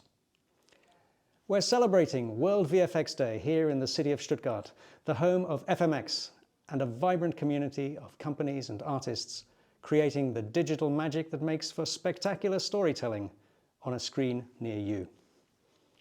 Hayley Miller and her team are doing a terrific job of bringing global attention to their work. So thank you, Hayley and team, for the love, for the commitment, for the dedication. VFX loves you right back. In this time of change, it's worth remembering that our industry has evolved through transformation after transformation since the coming of talkies 100 years ago. It has always been about moving on, adapting to change, and finding new possibilities. So, in a special 30th edition, FMX 2026 is stepping out on the road ahead and will set the stage for close-up conversations with the artists, the technologists, the producers who are shaping the future with their confidence, resilience, and creativity. As the writer Antoine de Saint-Exupéry once said, our task is not to predict the future, but to make it possible. See you in Stuttgart.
Tonight, the Visual Effects Society is honoring two masters of the genre. He's done what no man has ever done before. He gave Spock a girlfriend. I would like to thank the artists, texture, lighting, simulation, rendering masters, and so many others who have made the absolutely impossible entirely real. Y'all do some amazing shit here, man. You save our asses frequently, let me tell you. Ladies and gentlemen, it is my great honor to present the Visual Effects Society Award for Creative Excellence to my friend, the great William Shatner.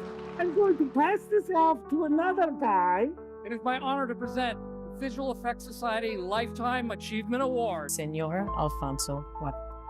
I feel a little bit like an imposter. The real visionary here is the amazing team that make this movie happen. This is not about technology. We know that we're all using tools that are pretty similar to one another. It's the people, it's the artists. I just want to tell you how much I value what you do. It's my very great honor and privilege to present this VES Lifetime Achievement Award. It is my honor to present the 2025 VES Creative Excellency Award to Hiroyuki-sama. I cannot do anything without you guys.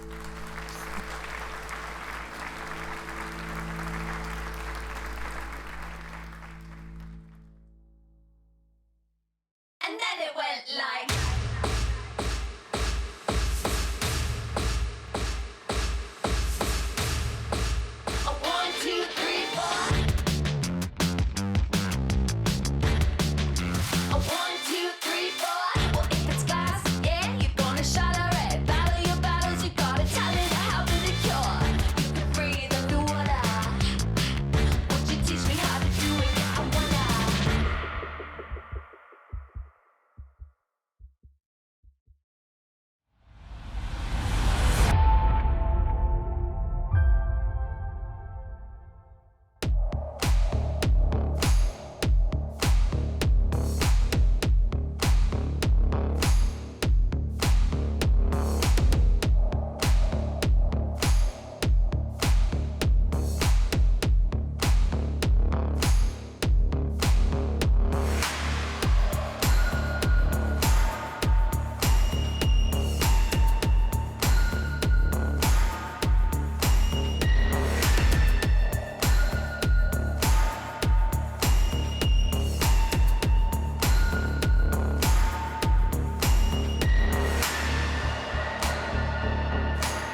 Hi everyone, welcome back to our World VFX Day extravaganza. I am very happy to welcome Nisha Ali today. Hi Nisha. Hello. Nisha is CEO of Spin VFX, who were established in 1987, so almost 40 years, which is amazing. And you've been at Spin for quite a while yourself. Spin, you're actually joining us from Toronto today, which is pretty exciting. That's right. And equally cold temperatures in both of our countries today. And you have some of Spin's amazing work behind you as well. So yeah, you obviously have some amazing projects across those 4 decades. Yeah. And I'm really interested because we don't have that much time and I have lots of questions for you. I wanted to jump straight in because we were introduced through a mutual acquaintance because of our interest and passion for kind of inviting or influencing women to come into the industry. So we started off chatting about that when we spoke last week, but we ended up speaking about so many things. And I was just really inspired by your own journey and your honesty, really, about where we are today as an industry. So I'll stop talking and would love to pass the mic over to you to just tell us a bit about how you got into VFX and your wonderful journey. Oh boy. Well, being at Spin for over 30 years, that's definitely a journey.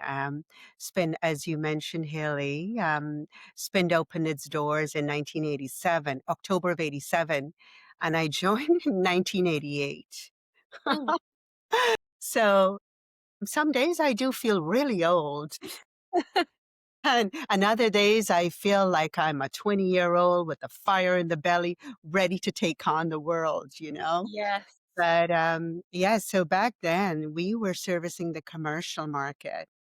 And we had a software division called Side Effect Software. And at that time, they were developing Houdini. Ah, Yes. interesting. And we were going to be the production arm. And within a year, we both realized 2 different pipelines and business methodology. So Kim and Greg went off to create Houdini, and we stayed, in servicing the production arm. And I joined as an office manager back then. I didn't even know what the company could have been. I just knew it was an advertising. I was servicing the advertising agency. So over the years, I've learned everything. I've brought coffee to my general manager. I've produced, I've been the CFO, I've learned and built all the different divisions that we have today. And back in, was it 1997, 96, 97, when the internet came about? So for about, I would say 15 years or so, we serve as a commercial market. And when the internet came about and our creative was being dwindled and we weren't getting no one wanted to pay for the quality of the work in commercial production.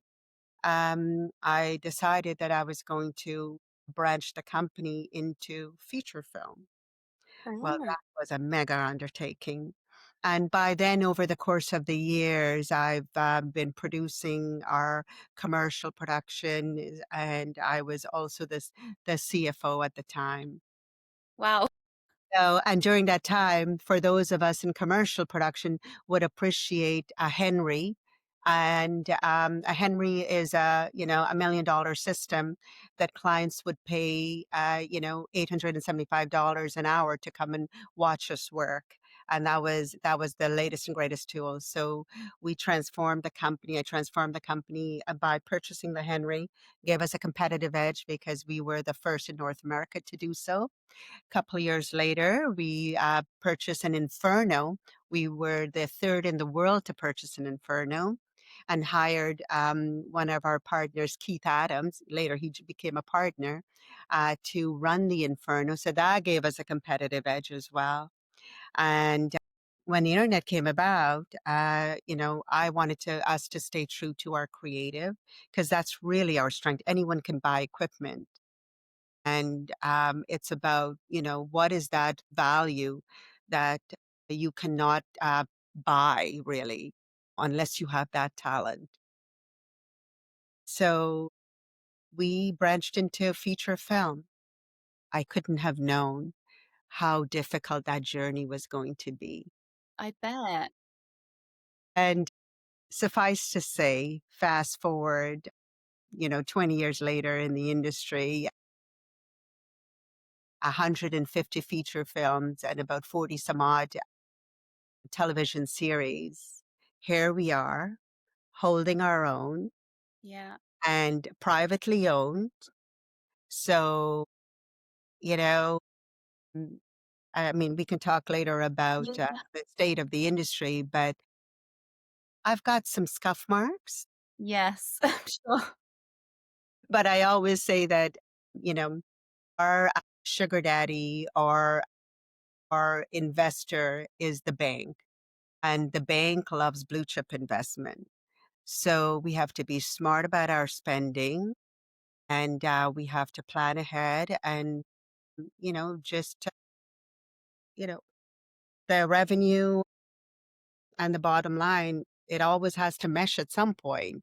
Yeah, yeah, I can imagine it's So yeah, yeah.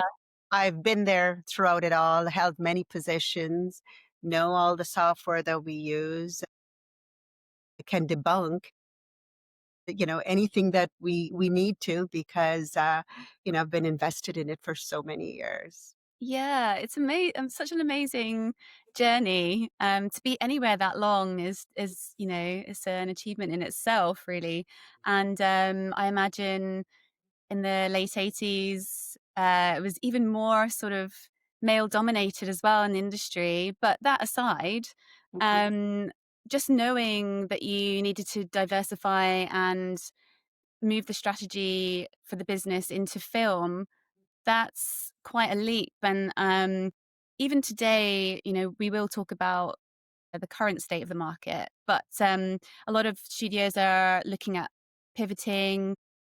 Some are looking at really just honing in on one particular area. How was it a bit of a risk to make that decision? And how do you even go about that? If you was there a bit of crossover between the advertising and film clients or companies? That's a great question, actually. So because we were doing 60 seconds commercial, short form as I call it was a huge risk. In order for us to do what we love, which is the creative, which is working on complex sequences and scenes, what was our choice, really? We had no choice. And in order to be relevant and to give the team, I'm a slave to the creative for our team because I want to bring work to them that they love and enjoy. Then the passion comes naturally. Yeah. So for me, for the company, we really had no choice. We had to figure out, what are we going to do? And that's where we want to grow up into. So it was quite a challenge. And the thing that was challenging, it wasn't really building out the pipeline because we knew production short form, and obviously it's very different. And, so you would have, whereas in a commercial production, you may have 20 guys, you wouldn't have, you know, 30 compositors, you'd have one compositor or two compositor that could work on that commercial. But it's about scale. The pipeline was scaling up in long format. What was challenging was developing the relationships and the trust. That took years, decades to do. Yeah. And I didn't know that because I thought naively back then, that's why I say scuff marks, and you always want to please the client. So you want to, deliver above what they are looking for. And so you would always try to do your best, but sometimes it just doesn't. And you have to figure out how you deal with those things and what you learn from it going forward. Yeah, It definitely. was developing the trust and building that goodwill in the marketplace. Yes. Yes. So I would imagine back then as well, a lot of well, similar to today really, but lots of lunches and dinners and wining and dining. I just would love to have seen what the industry was like back then. Oh my gosh. Well, I'll tell you, commercial production, there was a lot of that. Like if you were working on a brand account and that brand was in studio, you'd have to have that brand's, whatever it is, products available and so forth. And that was a lot of whining and dining. But what I loved about long format, the realism of it, like everyone had a part to play. The dependency, we're all dependent on each other doing great job so that the end product everyone's happy with. There was, there was whining and dining. The only whining and dining on long format comes from being on set till midnight or working long hours and you're eating together. And then when you do have an off day, you are damn glad to have that peaceful moment so you can recharge your energy to do that. So that's what I loved about it. I loved all the people that we were working at because it was not, in a commercial production, you're working on a 60-second commercial in a couple of months, it's over and done with. On feature and TV, you're working for a year or 2 years, or sometimes even 3, 4 years, depending on, the movie or show. So I love the camaraderie that's developed. And sometimes, so when it's good, it's great. And when it's not, you have to figure out how to make it good because, I mean, you're married for many, many months, right? Yes, of course. Yeah, it sounds like quite the journey, especially being in one place. It must give you quite a unique perspective across those years as opposed to going from studio to studio. I was wondering your sort of, I don't know, first 5 years in the industry, what your thoughts were about the industry at first compared to maybe halfway through your career or to current day. Oh, wow, Haley. It's a big question, I know. Not actually. I mean, it's so dramatic, my thoughts, because I was very young when I first started out, and I had little responsibility when I was an office manager. You know, all I had to do was show up, be there early, be the last person to leave, and do a great job, and and just answer the day-to-day demands of everything. And whether it's bringing coffee, answering the phone, doing the accounting, bookkeeping, producing, creating lists, and doing all of that, or coordinate organizing, I had no other responsibility. I would go home and my time was my own when I was there. I didn't worry about, are we going to be paid?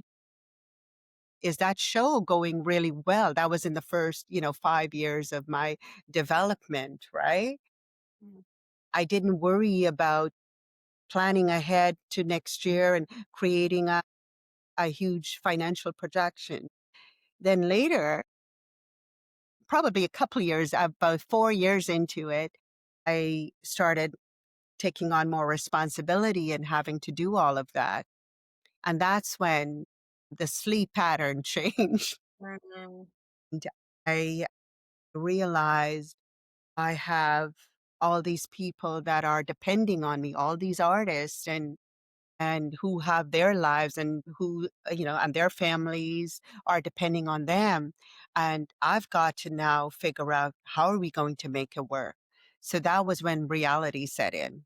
So I've gone from wanting to do a great job for myself only to now having to think about, how do I maintain a level of work that will service everyone? And during the next 5 years of my business life, all I thought about, and selfishly, I will say, was Spin at that time. I didn't realize the impact of community then because I didn't have someone to tell me that, hey, you need to be in all, you need to care about the ecosystem because we didn't have that back then. And so the next 5 years, I had my head down in the sand thinking about spin, spin, spin. How do I do this? What do we do?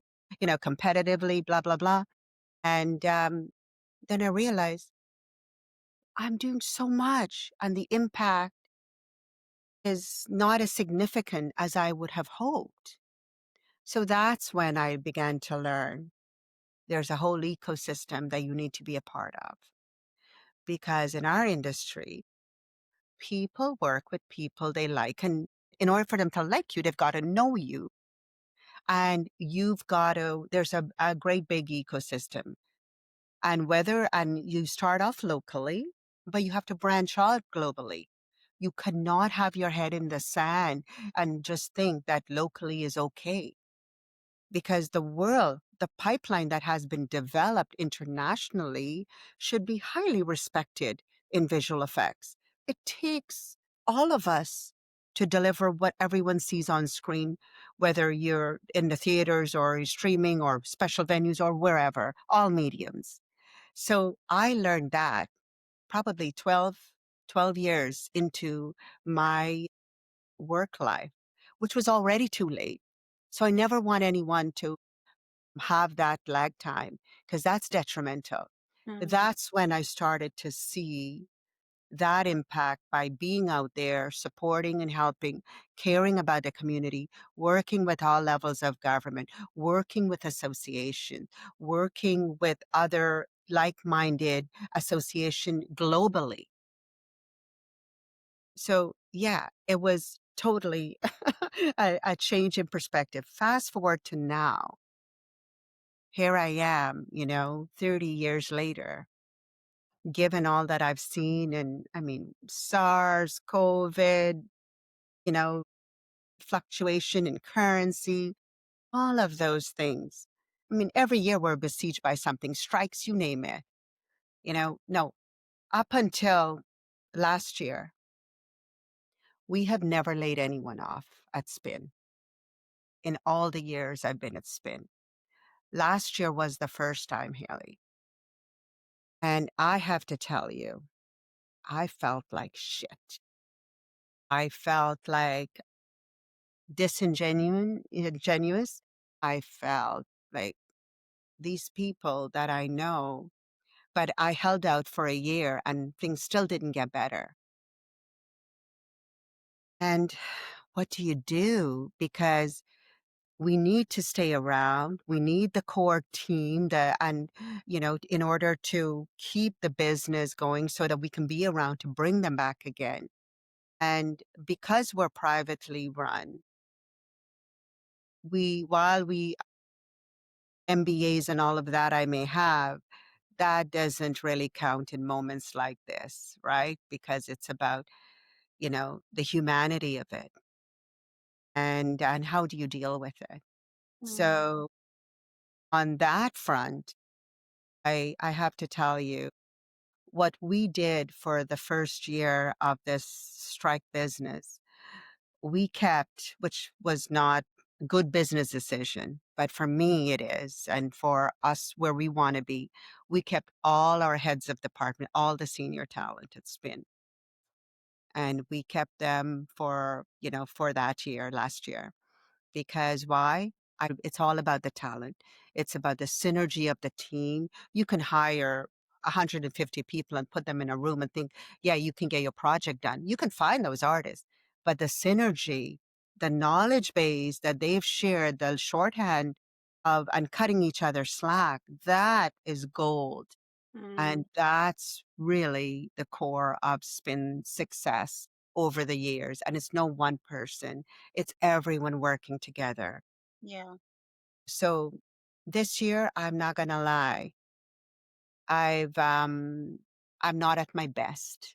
I'm not at my best.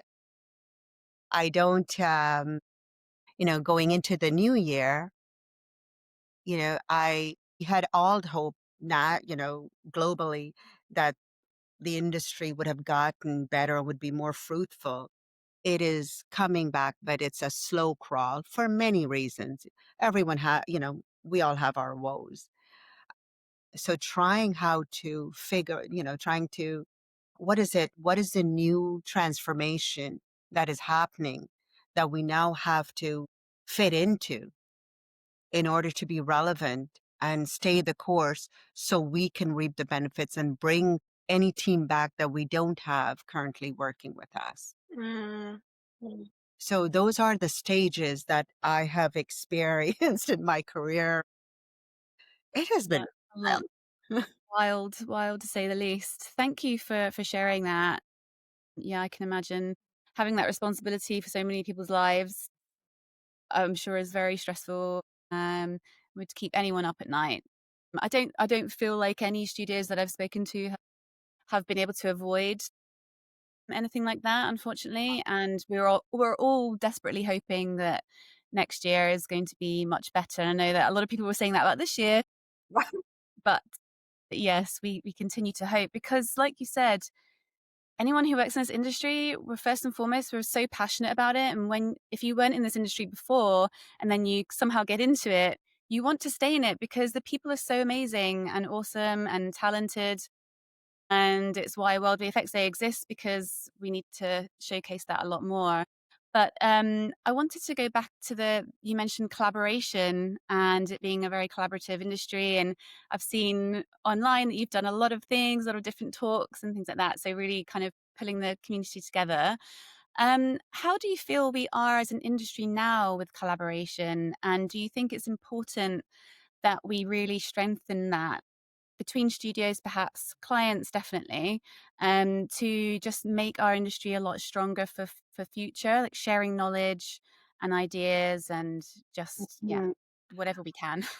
Yeah, no. So there's a general malaise in our industry for those wonderful, our future generation that want to get in, but they're looking around, they're listening to what everyone is saying, and they're so afraid. So even more so now, Haley, globally, we all have to double down and bring back that optimism, that childlike wonder and love for craft, and not feel that it's something we have to give up because of technology. And we have to debunk those kinds of theory and ground it in realism, right? So even more so, we all have to work together globally to not to protect our industry, but to grow it and to transform it so that the industry can do its greatest work with the latest tools. And if we don't do that, people are going to be uninspired. And because our industry is honestly one of the most creative that I have ever been fortunate to be a part of. And every day I am so grateful that I get to create as opposed to going and doing a 9 to 5. 9 to 5 is, that was for when I was maybe 16, right? But we have to bring back the enthusiasm for our industry. And most of all, I think we have to inspire the artists because they're losing their mojo because of this last couple of years. First, there was COVID, and now we have the remote workflow, and now this happens. So, yeah, everybody's spinning out. So we have to, I guess, suffice to say, even more so, I believe that we need to double down, and everyone needs to be participating. Yeah, I agree. It's really difficult. So many people still out of work. I know that many have left the industry. Maybe they'll come back when it's a bit better, but there's definitely a lot of people that, they've been through so much and there's only so many times that you can kind of start again or move to a new country, that sort of thing. So sadly our industry just has so many ups and downs, but also I feel like we're not really built for success in a way. And There's lots of debates around this about our business model. And I think it's something that I asked you in our last talk, just in terms of cash flows being super tight. I mean, we've seen studios that have been doing amazing work close overnight because of a lack of cash flow. So what are your thoughts on that, on the business model? Were we set up to fail, and is it something that can be changed if anything is to be changed? Yeah. I really don't think that we're set up to fail, right? Like each company is run differently, and I can only speak on behalf of Spin. I think when the current trends right now and what the industry is faced with for visual effects vendors, this is beyond our control, right? It's not like a process we can fix, right? So our pipelines are solid and our people may be solid, but it all cascades down, and we need the studios, meaning whether it's Amazon or Netflix, we need all of those guys to be healthy and producing new content so that it filters down to us. So everyone, they're going through transformation. Everyone's going through, and therefore we are going through transformation because of technology. And so we are faced with, how do we retrain our artists? So we have to innovate our pipeline to accommodate that. We have to retrain our artists, and we have to do work in order to pay them. So how do we do that? So today, all of that has just landed on our doorstep within the last couple of years. I mean, we're always in technology. We've been doing innovative things in technology for years, but it was at a studio level. Now it's at, it's for the mass. And that is why there's all this, talk about it, and we have to be able to be aware of what's going on and what is good, what can we use it for productively. So studios, given what has happened over the last, a couple of years, they are looking at what is their new box that they have to operate within. This was not like, 5 years ago, 6 years ago, or even 3 years ago. They are now looking at what do I do? Do I buy content and I already know exactly what I'm paying for? Or do I develop original content? I hope that they are developing original content. So they're operating within a box. And now that trickles down to us because they're making that decision for the longevity of their studio. So now we have to look at, where do we eke out efficiency to match that dollar? If it's, $100 for this, how can we deliver and be able to deliver within that pipe? So our biggest challenge as studios, how do we retrain our staff? But the even larger one is, how do we change people's mindset? The artist's mindset is very, very important to the success of our company, because if they are open to using the latest and greatest tool and willing to learn, because they can't only learn it during work hours. They've got to be able to immerse themselves when they go home as, hey, I need to upskill myself. So it's a combination. I think that people are generally, there's a portion, I think, of our population that have been there, done that, and said, you know what, I've got a couple of more years in this industry. It's not worth me doing. Then there are those who are like, they say, yeah, bring it on. I want to know, I want to learn it. And then they're the graduates, right? They're the graduates that are coming in and saying, well, my traditional role is no longer available. What am I going to do? And nobody knows. No one knows where things are going to land. So there's confusion. There's so much noise. There's confusion. And it's no wonder an artist is completely confused about where his or her trajectory is going to be. So, but as a studio, we have to look at that. So what I've told our team, in order to be relevant, in order to be, for us to be, for Netflix or Amazon or Sony or whoever to hire us and bring their project to us, we have to be innovative, we have to have a modern pipeline, and we have to use all the AI tools that's out there that is available to us that can further the production so it reduces cost. But it's not only sometimes can reduces cost, but it can reduce a timeline. So we have to rethink what our pipeline is. And then we have to make responsible decisions and, share that with the studio so they don't think that it costs $100 for this when it's $150. And that is what we're going through right now. Like we are, towards the tail end of modernizing our pipeline so that we are agnostic with whatever technology is out there that we deem that is safe for our artists to use for all the great reasons, meaning proprietary and for originality. And so, but changing the mindset and getting people to want to do this on their own is a huge deal. It's a challenge. And there are many that want that, but there are some that don't. I've been to a lot of conferences this year and a lot of AI talks, and a lot of people are already implementing AI into, say, their production workflows, etc. And we have a few talks about AI in different areas of the business today.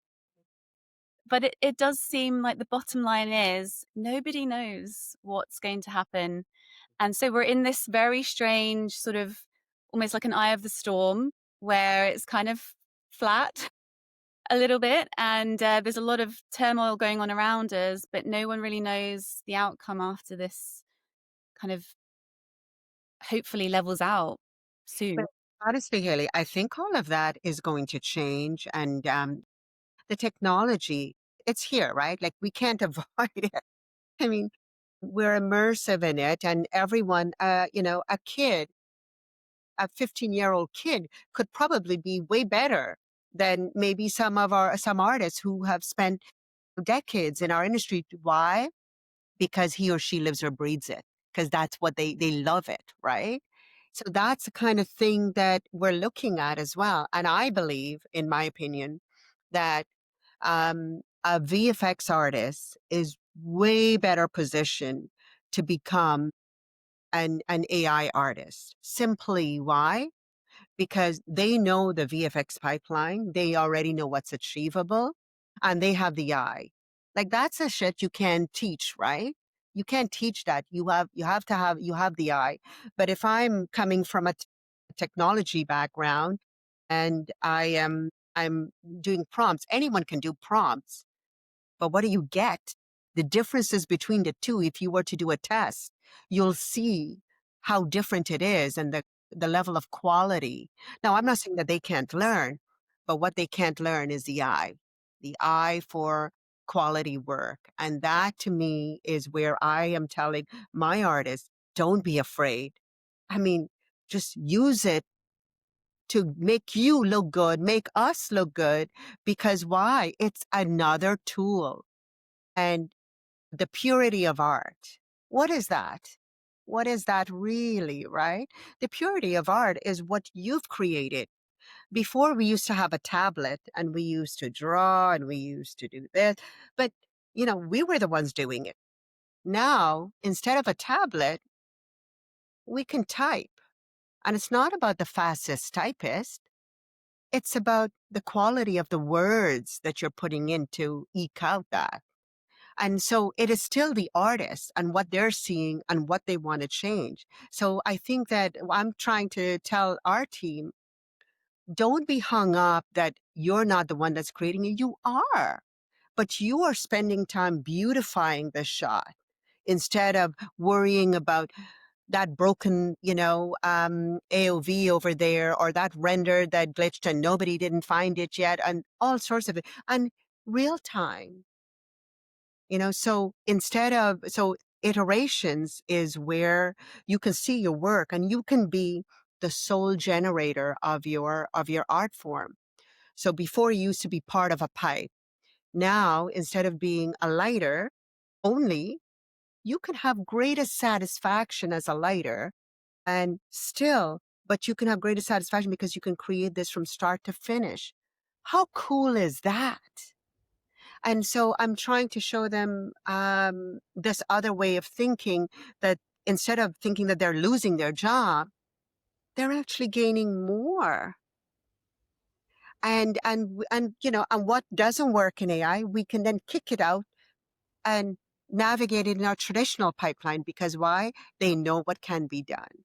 And then we kick it back in again to do some whatever finishing. So that is the kind of thing I think that has to happen, so that it's a hybrid approach.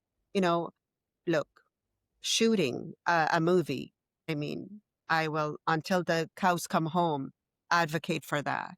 Because to me, the tactile, how all of that is so important to telling a great story, and the poignancy of the moment, the intimacy of the moments and all of that make you want to cry. You got to do that. You got to shoot it. You got to get into that, so I think all those things should happen. And then after, when we're generating, certain scenes, we use AI, but then we kick it back out to our traditional pipe to do the things that it can do, and then pull it back in and so forth. And who knows, in a couple of years that may change, but today, that's how we're working with it. Yeah. Cool. Thank you for sharing that. I know we're running out of time, but I just wanted to kind of touch on, as maybe a last question, your general outlook for the near future, either through conversations that you're having with clients or other studios or colleagues, etc. I know it's a very sort of finger in the air, sort of in the wind question, but generally, as you are now, what are your current hopes and thoughts for the future? Well, I did consult my crystal ball. I did, and what it says, cloudy, but there's a silver lining. And I'll tell you that I always love going to LA, because when I go to LA, I feel as if I'm in the heart and soul of our industry. And I do feel energized by the conversations, even if they are not what I want to hear. And there are things that I know that studios are busy developing and deciding what they want to green light and so forth. And I think that we're going to see an uptick in January in terms of shows being greenlit. But what does that mean for us? It means it's going to be, the second quarter of next year, and and third and fourth, before we can start to see the impact in our studios. Because if something gets greenlit, if a show gets green or a movie gets greenlit in January, then they're prepped, they shoot, and the turnover, you may start acid builds, second quarter, but then that's where it's going to happen. I am hopeful, and I feel a high confidence level that this time next year, we will be singing a different tune. And it's a more positive one, is what I would say. Yeah. But we need to hold our own. We need to stay the course. You're going to make decisions that are unpopular, but you've got to do your best. And, no company is smelling like, roses right now. And we are no exception. We are no exception. But you know what? Whatever it is something, it's what we need to do in order to stay around. I've got 170 on staff, and I'm feeding those mouths and trying to all the time, every single day. So. Yeah.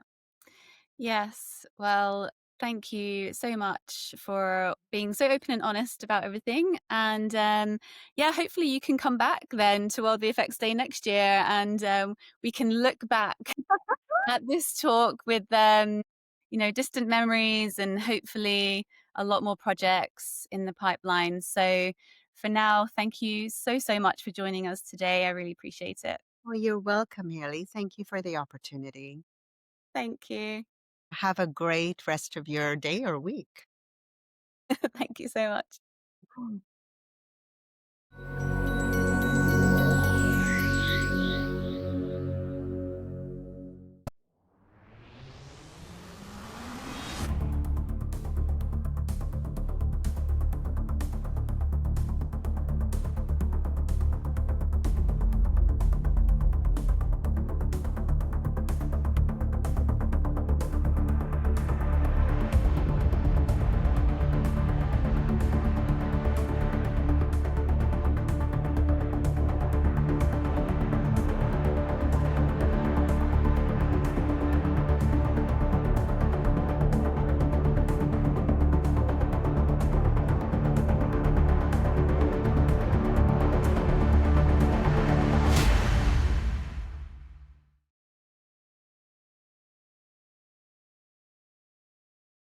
Hi, everyone. Welcome back to our day of talks for World VFX Day.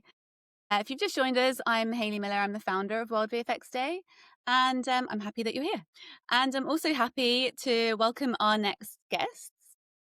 I will start with you, Neil. Neil Hatton, MBE, CEO at UK Screen Alliance and Animation UK. And you've been there for over 9 years. And Gareth Kirkman, UK Business and Industry Development Manager at British Film Commission for 6 years. No letters after my name yet, either, sadly. Well, It's an ambition. Exactly. Work towards it. Yes, goals. Neil is goals. Thank you and welcome. And yeah, thanks for spending time with us today for World VFX Day. Now, we're focusing on the VFX side, but Neil, obviously you represent animation as well, so feel free to kind of tell us anything about Animation UK as well. But we have half an hour, so I'm going to dive straight in. And for the benefit of our viewers, would love to have, in your own words, to learn a bit more about your organization. Neil, could we start with you? Yeah, no problem. I mean, we are the representative trade body for visual effects, post-production and animation in the UK. We have around 200 companies who are our members. It's companies who are members, not individuals. And the reason why we exist is basically to be their advocates to government or governments, as we have 4 governments in the UK, and also to various arm's length bodies. We do a lot of liaison with the British Film Commission, as Gareth knows, and the BFI and Screen Skills and various organisations like that. And one of the big campaigns we've had over the last few years is to get an increased tax relief for visual effects. So we kind of we're at the forefront of that. I led the campaign with several of the heavyweight luminaries from the VFX industry who backed me up, and we provided a lot of evidence to the UK government. And in January this year, it came into force. It had a little bit of a bumpy ride because we had a change of government. So there was a heart in mouth moment when the general election was called. But the new government were just as enthusiastic about it as the old government. And eventually it was announced in last November, about this time last year, and came into effect on April the 1st, although it was backdated to January the 1st. So now we have a brand spanking new uplift for VFX. Amazing. And it took quite a while, didn't it? Several years. Well, yes, it's not an easy Everyone's path. being kind, I think, for Neil.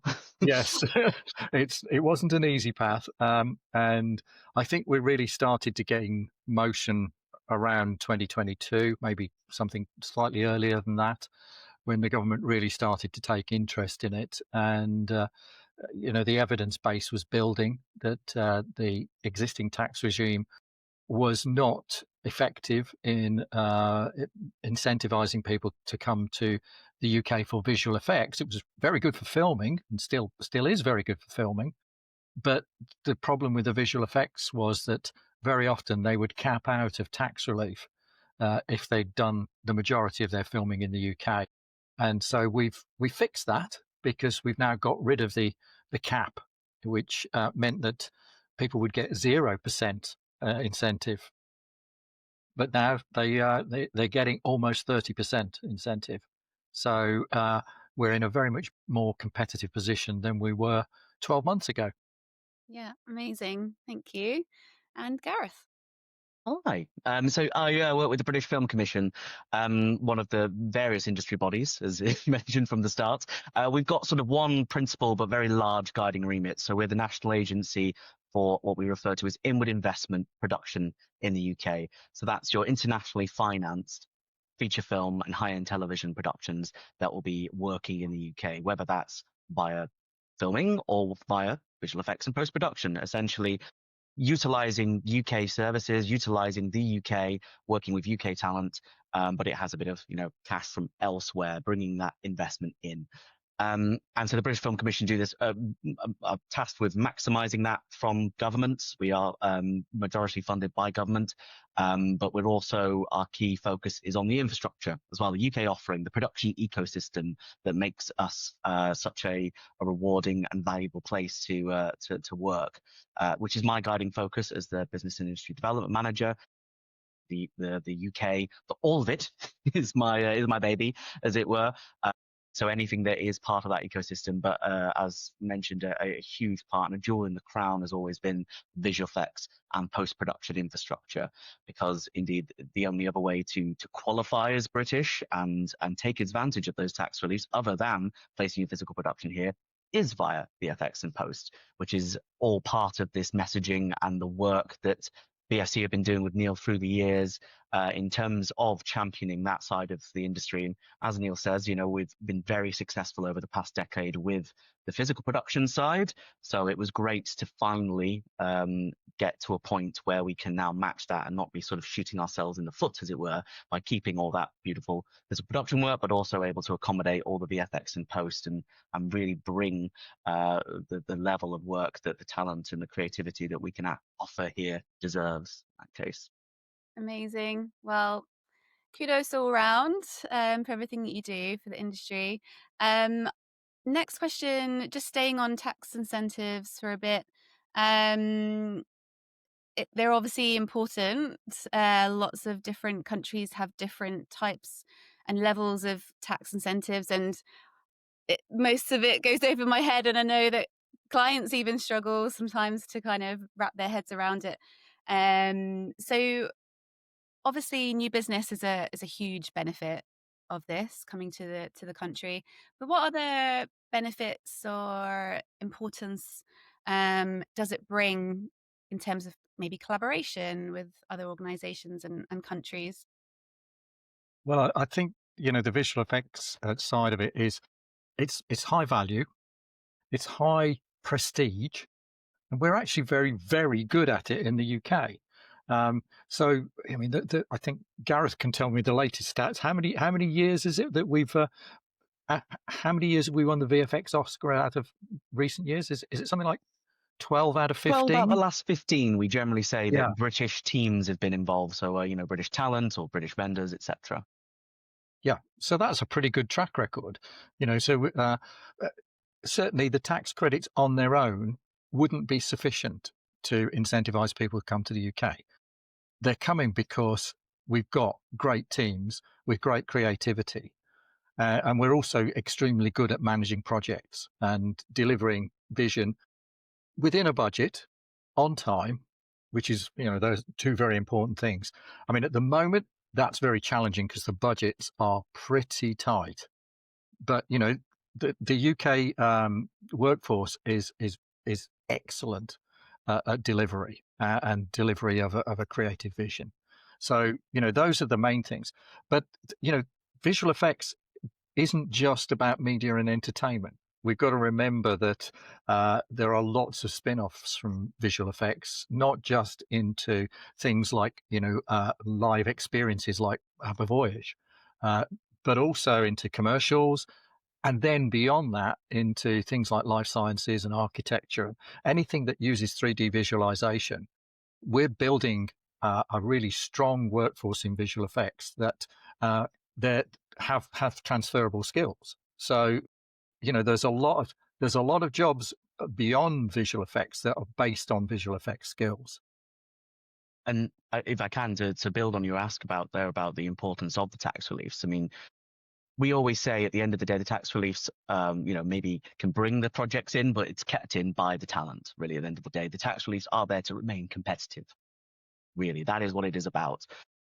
So, the UK has long been an initiator of it. And yes, as you say, many territories have them now to kind of match that level.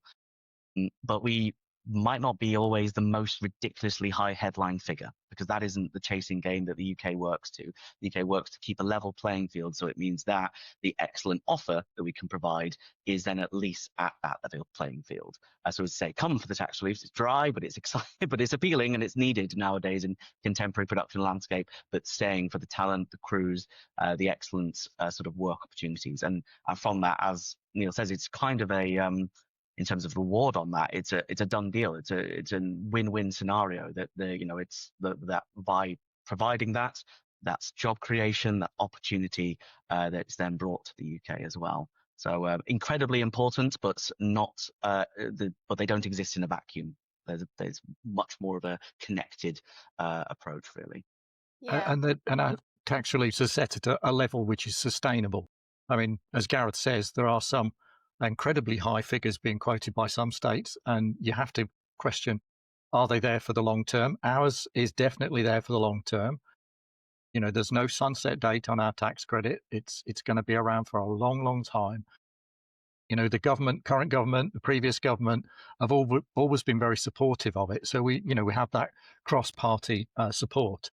I think also when we were trying to get the tax credit through, the uplift through, one of the things that made it easy for the Treasury to say yes was that effectively it doesn't cost the Treasury any money. So the Treasury is the UK Finance Ministry, but it doesn't cost them any money because actually it incentivises work to come to the UK. That means that there are more people employed. Those people pay payroll taxes and various other taxes, the secondary effects of them spending their money in the local economy, the tax receipts on purchases, VAT, stuff like that. By the time you've added all the tax receipts up, the Treasury actually gets more money in than it costs them to provide the incentive.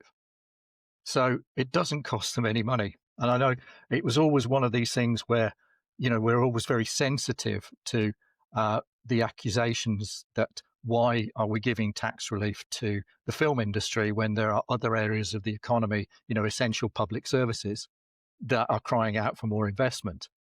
Well, the fact is, we're not costing the Treasury anything. So we're not subtracting from that possibility of providing other public services through government spending. And that really made it very easy for us to get that over the line. Having said that, it wasn't that easy. Yeah, You'd like it to be easier, definitely. But indeed for VFX as well, as we've already kind of mentioned, it was also an obvious change in some ways. It wasn't simply a case of propping up an industry as an obvious loss of investment, as Neil mentioned about projects capping out. Those are projects that would do and wanted to keep VFX work in the UK, but it just didn't make fiscal sense too, which is totally understandable at the end of the day. Whether it is the most beautifully created piece of work ever, it is still a business, and they do still need to think about their budgets and their finances. The UK has to remain competitive with that, but thankfully that little that 20% hurdle has been managed now. Yeah. If I can tell you a little anecdote of how sometimes these things swing on a very quick moment. And like any business, you have your elevator pitch ready and available, that it's always there, ready to go. And certainly I had enough years to hone mine to a decent 30 seconds. There was an opportunity when I met a new culture secretary who had only just been appointed, and that was Lucy Fraser. And I had an opportunity to talk to her before the meeting started. It was an in-person meeting. And I introduced myself, did my 30-second elevator pitch, and the light bulb came on. You could see it happen. And she talked to the civil servant who was next to her and said, "Do we know about this?" And the civil servant replied, yes, Secretary of State, we do know about this. And she said, "Well, I'd like to know more." And I thought, hello, this is a turning point. Yeah. And away we went. Nice. Love it. Yeah, it's great. And just while you were saying that about it being kind of a no-brainer, because like you say, it's not costing the Treasury anything. And then you think of places like Quebec that had their tax incentives seemingly ripped away from them overnight. And I read a report that the government were earning like $6 to every $1 spent. It just seems, to this day, I still don't really understand. I'm sure a lot of people in our industry don't understand why that would have happened. But is it as simple as them just pulling the money away to another area that needs it? Well, I don't know what the thinking behind the Quebec finance budget, what they were thinking about pulling that away, because clearly it's done damage. But I think it's very important for our industry, the film industry and the VFX industry, to make sure that we regularly restate the value of the tax credit. And the BFI do a very large piece of work, which actually is just underway at the moment. It's called the Screen Business Report. And that actually is the document which justifies the tax credit by calculating the return on investment. It's well overdue. The new report is well overdue. The previous one was issued in 2021 based on 2019 data. So the new report will come out in 2026. And so we'll all be watching that, to see how things have changed. I mean, it will be chronicling the years of 2020 through to 2024, maybe 2025. And we know that has been a complete and utter roller coaster. Yes. So it is a retrospective rear-view mirror view. And I think it's important for us also to, do some forward-looking survey work. And in fact, I've been doing that with the UK Screen members. And, hot off the press, we can see signs of growth and quite good growth. I'm hoping, or I'm predicting, that over the next 12 to 15 months, we'll see something like 7% growth in the UK's VFX industry. And that, equates to quite a few hundred jobs. So it's starting to look good. I mean, people are still a little bit cautious at the moment because, there've been false dawns before. But this time it is now being driven by a real tax credit, not a tax credit that's coming, but one that's actually here. And so, I think this is now starting to look good. People are saying the budgets are down, which they are. And they're also saying people are booking in quite late. So whilst there's been a substantial increase, something like 75% of the companies surveyed said they'd seen an increase in their sales inquiries since the tax credit came in. And something like 50% are saying that increase in sales inquiries has been significant. But we're now starting to see companies saying, yes, we've got a significant number of new projects booked in for 2026. Some are still saying we're not seeing enough. Some are saying that, that they are quiet. So it's still not right across the piece. It's still a bit patchy. There's still, room to grow there. But, the signs are positive that we're going to see some growth next year. Amazing. That was my next question. Thanks, And man. if I can weigh in on that, it's a very similar perspective from us. Obviously, as you mentioned from the start there with your question, we can't really speak to other territories and how they go about things. But the main thing to always remember is that nothing is done without very, very, very due process in the UK when it comes to changes to tax relief. And as Neil said, there was so much work that went into it and showing the clear return on investment. And as we've already talked about, the UK, it's sometimes a course for comedy that, our main brag is that our tax reliefs are stable and reliable, ever so British. But that is the whole point, that it's there and understandable to clients. It just needed, the little bit of a boost to make it competitive again in the VFX and post arena. And certainly it has actually been busy. It's not what everyone really wants to hear. They've not had the busiest time recently. But if you are looking at the stats, we have had continued sustained growth across the production pipeline since the dip post strikes. We're back to growth again. It's really been still just not the full picture that we'd like yet. A lot of that is due to being concentrated on very large projects. We've had in the last year or so several incredibly large features and TV projects, which is great for those who are involved with them. But if you're one of the companies that isn't, then obviously there isn't as much of a diverse portfolio of work out there at the moment to back that up.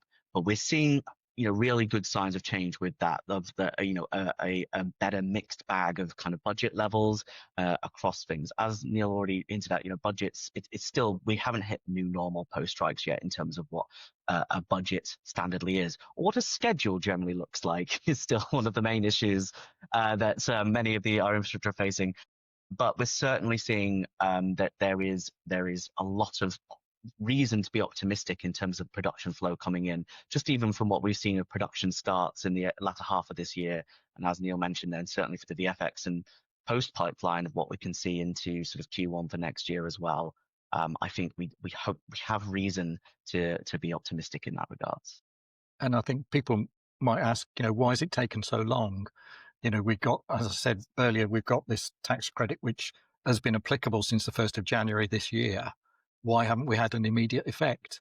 And it was almost like, and I liken this to, we turned the tap open and nothing gushed out because actually the pressure in the pipe was quite low. And it's taken a while, but I'm now definitely hearing gurgling in the plumbing. There's things coming down the pipe. That's happening. But if you remember, it didn't actually pass into law until the middle of March. And if you're going to be spending $10 million on VFX in the UK, you want to be damn sure that you're going to get $3 million back in terms of tax credit. And so people who finance films are cautious and conservative and risk averse at the moment. And they want to wait until it was absolutely all the I's were dotted and the T's were crossed on that law. And then they make their decision. And of course, visual effects towards the back end of the production process is always going to take time before the effect hits us. So if you think about it, probably around the beginning of 2026 is where we see the signs. And that's proving to be true. Awesome. Love to hear it. Thank you. Now, obviously, it's World VFX Day and collaboration. I think a lot of people more now than ever are really realizing the benefits and collaborating. Obviously, it's still a competitive business, but those relationships between studios, VFX studios and animation studios are just as important as client relationships as well. So from your perspective on the collaboration side, Neil, for instance, I know you've been working with CNC, and Gareth, recently you had a UK-US familiarization event, which was awesome, and I was very happy to be invited, so thank you for that. And it was great to see those things happening. Could we have a bit more insights into what those things are and what the benefits are to both sides? Of course. Yeah, on the fam trip side, yeah, that's something that we've done for a very long time for the British Film Commission. So since the origins of it, really, in terms of as it suggests, familiarization. It's making US decision makers, more familiar with the UK. And physical production, it's been a long ingrained sort of part of the BFC calendar. Post and VFX has always happened, but in fact, there had been a period over COVID and stuff where there hadn't really been one of those fam trips for a while. Last year was the first time in 5 years, and the first time where we went all across the UK, where there was really clearly the use case that VFX and post pipelines had moved. There was a critical mass, not just in London, but across the UK in all the production hubs in the devolved nations and in the other areas of England as well, which was fantastic to do. And then we did it again this year, as you say, just recently gone, where we brought a bunch of excellent US studio executives over to show them the strength of it. And it was the feedback has been incredible. I mean, it was last year as well, and really great to hear them, their reaction to the diversity and the strength of what the UK has to offer. But equally, it was something very unique. I think, to what you mentioned there, it is very uncommon to have a community in a quite a competitive sphere like VFX and Post that is still as close as the UK has to offer. They are still competitors at the end of the day, but I think the movement between studios, the fact that it is a community is something that is a real strength of ours, which Neil, being a membership organisation for most of them, can probably speak to more. But it definitely is well received by clients in that regard. It's such a strength to offer to them, and to that they know they're not just placing work in a vacuum. They are placing it into an entire very well established infrastructure. And yeah, it's a huge part of our work, making sure that all that hard activity we've been doing about, that we've just been talking, is strongly put across, and that everyone is aware of the changes to tax relief, the strength of what we can offer. We've not been twiddling our thumbs with this. We have been going all guns blazing to make sure everyone is aware of what we have managed to make happen here in the UK. Yeah, the familiarisation trip is great, and really important to get our companies in front of their clients. I mean, obviously, many of them go out to Los Angeles to get work anyway, but it's great to have people come over to the UK and see what is on offer. And we work with the BFC, and one part of the week that they're here for is the VFX showcase, and UK Screen Alliance produces that for the BFC, where we had 9 VFX companies during the course of a day doing 20-minute presentations of their reels and their ethos to these visiting executives. They get 20 minutes at a time. I get my timer out and I gong them off if they overrun. That's it.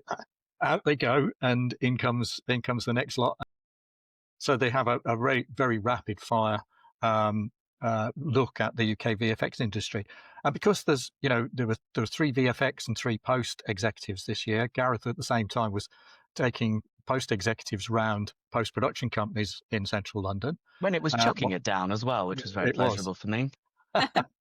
and whilst I was doing the VFX showcase, it seems like a lot of work for just 3 VFX executives. It's worthwhile, but we augmented that with some of the local teams from the streamers in the UK. They also came along, and one of them said to me, thanks for the day. It saved me a month's worth of work going around all these companies to see them in that concentrated way. So it's well worthwhile doing that. I think to Gareth's point about the collaboration and the collegiate nature of our industry, a lot of these people have worked in each other's companies over the years, so everybody knows everybody, and therefore I think there is the seeds are there to collaborate. And it's quite rare these days for a company to be a sole vendor on a project.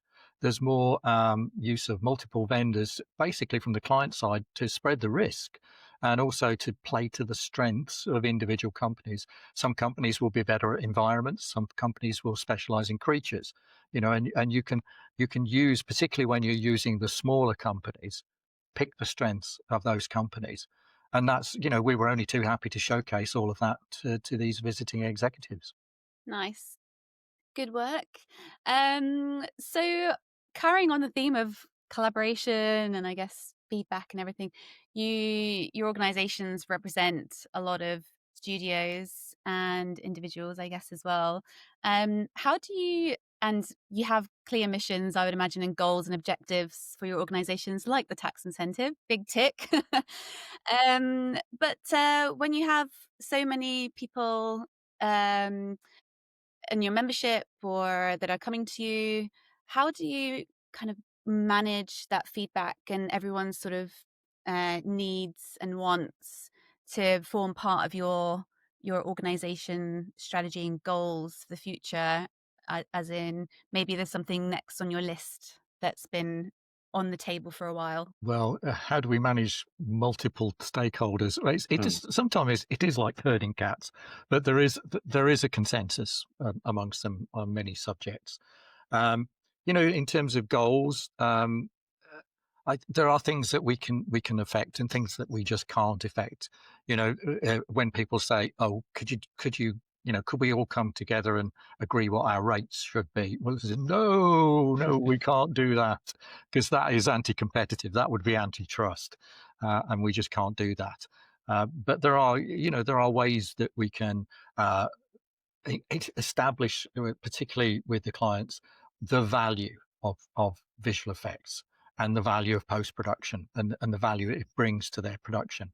That's an important part of what we do is restating that value.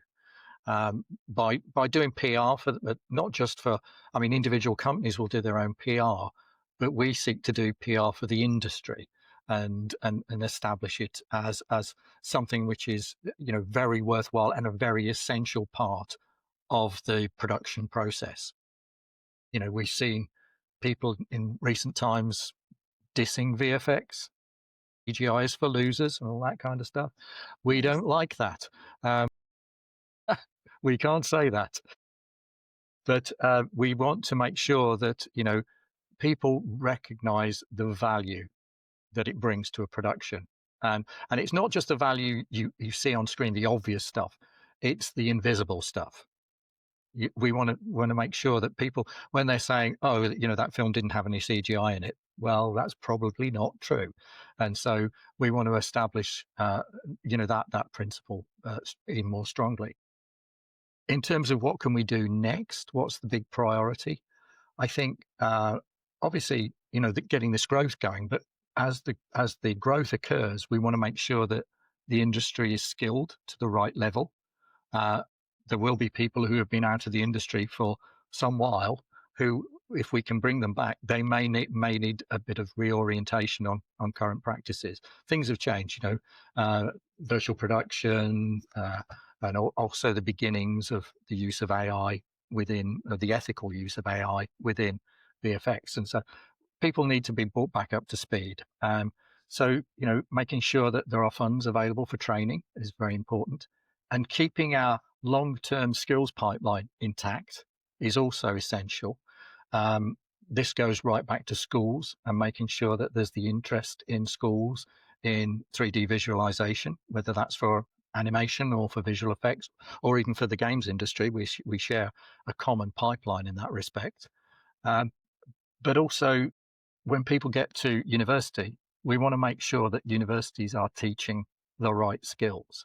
And one thing that we did quite recently was publish the Core Skills of VFX Handbook, which was an update on a 2010 publication. It was updated once in 2017, but it was very out of date. So we actually brought it right back up to date. St. John Walker, who you probably know, was the collator of that. There was over 100 people from the visual effects industry who collaborated on it and brought what was, the 2010 skill set handbook right up to date for 2025. And it provides a blueprint for universities. This is a blueprint curriculum of what the industry needs your graduates to know. So, we're doing stuff like that all the time. Yeah, nice. And our side, much to, as Neil mentioned there, literally nothing the BFC does is without partnership. Really, everything we do is as you say, we're quite fortunate in the UK that we have such strong industry bodies and public facing and industry facing organizations that are dedicated to developing our screen sector. And so whether it is with tax relief and working in partnership with policy related people and speaking to industry and making sure that's communicated, or whether that's, as Neil says, with training and making sure that the key partners and lead bodies are as best supported and that we can link together those people, that is really where the BFC always make sure we kind of prioritize our stakeholders and ensure the right experts are in the right room about the right issue at any one point or another.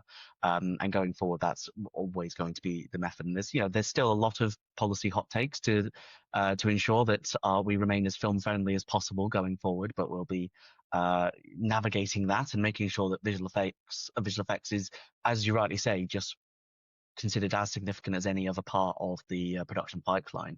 And on the invisible effects point, I had a very good quote from one of the executives on the fam trip who really strongly was just telling everyone to stop using the term invisible effects, because it obviously does less justice to the incredible work that the vendors are doing in terms of, even if it is small, nuanced background cloud work or beauty work and, environments and everything. But also the client wants to know that their money's, what? Oh, I'm spending money on something that's invisible? That can't be the case. So it's, do yourselves a better justice by not referring to it as invisible effects, and make sure they're aware just how much skill and work goes into that as well. Did they propose an alternative name for that? Then? Yes. The executive I mentioned just said, just make everything sound far more complicated and then we'll pay more money for it. Fair enough. To speak to that person. Yeah, like you say, the no CGI rhetoric is just so draining for everyone in the industry.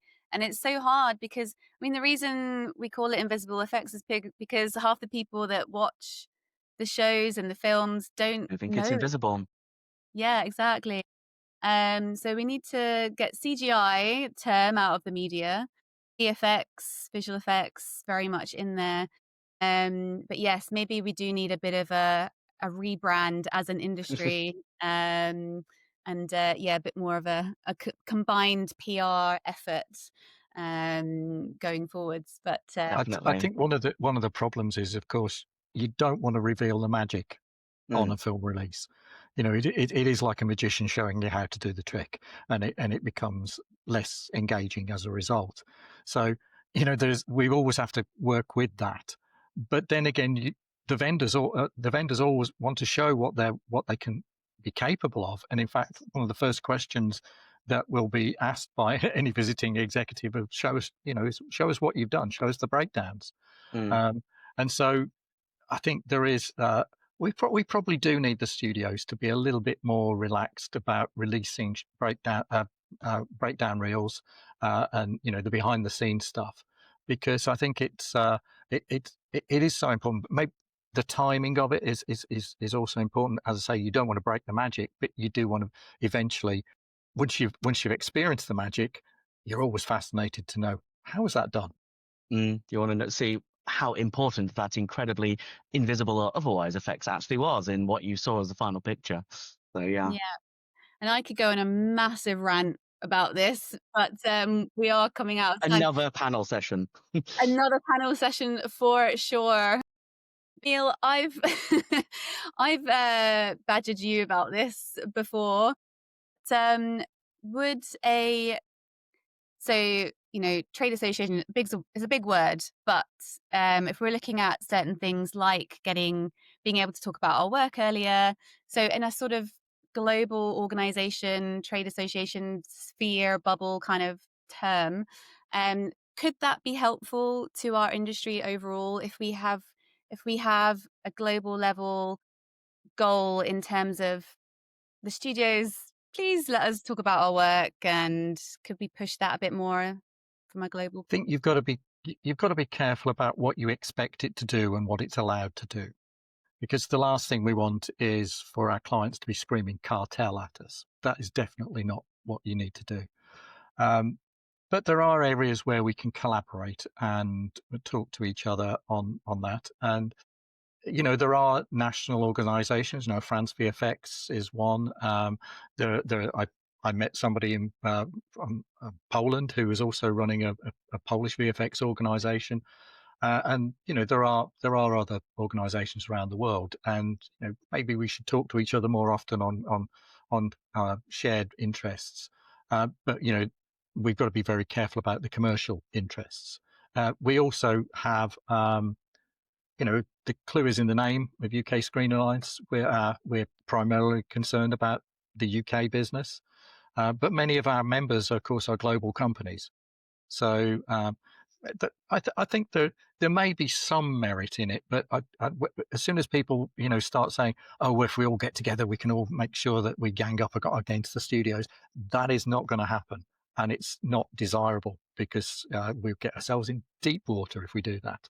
But there are things that we, like saying, can we have a better agreement, for instance, on release of promotional assets? That's not a bad aim. And of course, there are collaborations that go on already, things like TPN on security, so you've got to be, I think we've got to be very clear about what you would expect that body to do and not do, and how that body would be funded and how often it would collaborate and meet. I think there's a lot of questions to be asked before anything like that could materialize. Yeah. Yes, a long way to go, but we need to start somewhere, right? Well, thank you so much. Did you want to add anything that's happening coming up for your organizations, or? Well, for us, everything we sort of more talk about tends to be retroactive because we can't talk about it in advance of time on most things. But no, we're looking forward, as I say, to a busy 2026, and BFC will be present at all the usual festivals, markets, events, making sure that British infrastructure and the use case for placing a production, whether it's through physical production or very much through visual effects and post-production into the UK, is at the top of everyone's thinking. So yeah, just keep your eye on the BFC channels to know what we've been up to and what we're championing next, definitely. Yeah, and I think we echo what Gareth's saying. We want to be present in more markets where our clients are, and make sure that they understand how good the tax relief is, how good our companies are, and why they should come to the UK as a destination for their VFX. Yeah. Amazing. Well, thanks again for all of your work and your organization's work, and any organizations from other countries watching right now. Thank you as well for being in our corner. We massively appreciate you. So thank you for joining us today for World VFX Day. Thank you. It's been a pleasure.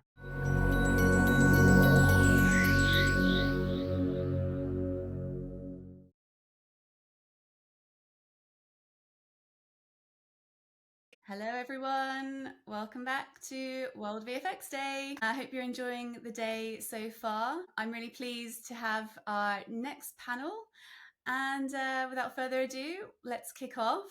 I'll start with you, Christian, because you're in my top left. Christian Fierez, welcome. Thank you. I'm going to give a very quick intro, but obviously anyone watching, please look up their LinkedIn and IMDb's and all that good stuff. Christian, you are a technical artist and VFX supervisor with over 20 years of experience in the film and television industry, specializing in visual effects pipelines, production, and real-time workflows. Matt, we'll come to you next. Matt Von Brock, you are co-founder of Swarm VFX, which was recently founded this summer, and you've previously worked at various studios, as have you all, but just to highlight a couple, that includes Ghost VFX and Fuse FX. Welcome. Thank you. And then Ignacio, Paul, come to you next. Welcome. You are co-founder of Control Studio, which was founded in 2009. You are also, as well as other things, other studios as well, you are also Unreal instructor, authorized at Epic Games. Exactly. Welcome. And last but not least, Enrique Reginato. Welcome. Enrique is co-founder and VFX supervisor at Nox VFX, which was founded in 2020. And again, you've previously worked at many studios, including also Fuse FX and Cosa VFX and Pixamondo. Hello, everyone. Welcome, everyone. Very, very quick intros there. And I'm sure you have so many projects and things that you can talk about. But we are focused today on the regions that you're in, the industry in general, and new tech and tools on the scene over the next half an hour. So I'm very keen to get stuck right in. First of all, I'm just intrigued to know where you are in the world today. Christian, could we start with you? Okay, so I'm originally from Argentina, from Buenos Aires, and now I'm living in Los Angeles. I'm here for working in a project. Nice. And yeah, that's where I'm based. In sunny California. Nice. Yeah. Yes, I'm also in Los Angeles. I've been here for 25 years now, and the company Swarm VFX that I just started, we're headquartered in Los Angeles, but we're also set up in Vancouver and just days away from opening our New York location. And we are putting some focus on hoping to get into the London market next year. Fantastic. Thank you. Ignacio. Well, I'm from Buenos Aires, Argentina. I'm currently here. And also we are working with Control Studio in many countries of Latin America. Right now, we're working a lot in Colombia and Bogota, for example. And we are, in this moment, we are wanting to expand to other countries of the region, because we think that LATAM right now is like exploding in terms of virtual production and VFX. So we are very, very eager to do that. Nice. Thank you. And Enrique? Hi, I'm originally from Sao Paulo, Brazil. I'm located in Vancouver, Canada. I've been here for the past 15 years working in visual effects, and our focus is really on the local Vancouver market. We expand with projects, collaborating with projects in Los Angeles, of course, is a great strength of the North American market, especially on this coast. But our real focus is the Vancouver market and what projects are brought up here. Lovely. So we've got a bit of an Americas panel going on today, as you can probably tell. And our first question leans into that. What is the current market landscape like where you are for VFX and or animation? And that can include anything about tax incentives, talent, general economics, or projects and client chats that you're having currently. So quite a broad landscape, but I'm sure our viewers would love to know what's happening around the world. Ignacio, could we come to you first? Yeah, of course. Well, here in Argentina, for example, we had like a big success this year with the Ethernet, and now some markets are opening for our country in terms of VFX. Many companies here in Argentina are looking to expand, their teams to work with European or North American projects right now. So it's a very interesting moment right now in Argentina after the success of that show. But in terms of production here in Argentina, we are in a strange moment right now because we are not producing so many series and shows and movies as before. So I guess it's about, always it's about economics and about the tax incentives and revenues and all that kind of stuff that Argentina doesn't have currently. So many productions are going to our neighbor country, Uruguay, because they have like a 20-25 rebate there. So it's very, very interesting that many productions right now are crossing, the river just to shoot and or post-produce some of the shots. And I think that in the region right now, Uruguay and also Colombia are the ones that are producing a lot. We've been working recently with a show for Netflix in Bogota, in Colombia, and we noticed that there's a lot of productions going on right there. So we obviously it's because of the tax revenue and all that kinds of incentives from the government that it's working there. And so there are many productions even from Mexico that are going to Colombia. So it's very interesting what's happening there. And also been 2 weeks ago in Mexico, where they are producing also a lot. But I think that right now the country with the most interesting future, I would say, is Colombia, because many productions are deciding to shoot there, and they have now the knowledge, the technology. They opened the first LED volume there last month. We were there helping that with the people from Loma, which opened a big LED volume, which is incredible. And I think that it's a very interesting moment in the region, because all these countries that I mentioned are very, very well, you have many technicians, very well formed, very well educated. And the most, I think, 10 years ago, or I would say the last 15 years, many of our artists travel to other countries, and right now they are returning in some cases and establishing, studios. And right now, I think it's a moment where you can get a lot of opportunities in Latin America in terms of costs, Yeah. I think. Yeah. Awesome. Thank you for that great overview. Matt, could we come to you next? Yes. Well, since we're based primarily in California, I'm going to focus most on the United States area from what I see. As many people know, California this past June passed legislation to increase the incentive cap to $750 million. Our actual rebates themselves are pretty competitive, I believe, with other regions. It's just we still have a cap. We are starting to see some of the rewards of that. I'm starting to see more productions that are working to return to California that had previously left. We're seeing more studios, get into the bid to get these incentives, to get the rebates. We are seeing, at least from word of mouth I'm getting, that more and more studios are getting more projects to bid again. So even though we've been, the last 2 years have been really tough here, we are starting to see a little bit of a resurgence. I'm not quite sure we're ever going to return to pre-pandemic levels here with because there's definitely been more spread globally that I think we've all seen. And I think aside from that, one of the things that's really hurt Los Angeles is the high labor here. And some of the friends I've been talking to that are still getting jobs, they've been telling me how they've had to take pay cuts of anywhere from 20 to 30% just to get back into employment here. So it's definitely a tough market here, but there's still a lot of talent here, and we are still kind of at the hub of the entertainment industry as a whole, which I think is always a benefit. Oh, the other thing too is I'm aware that the federal government is also floating the idea of tax level rebates or federal level rebates that would stack on top of the state incentives, which could make the U.S. far more competitive on the global stage. But at the moment, there's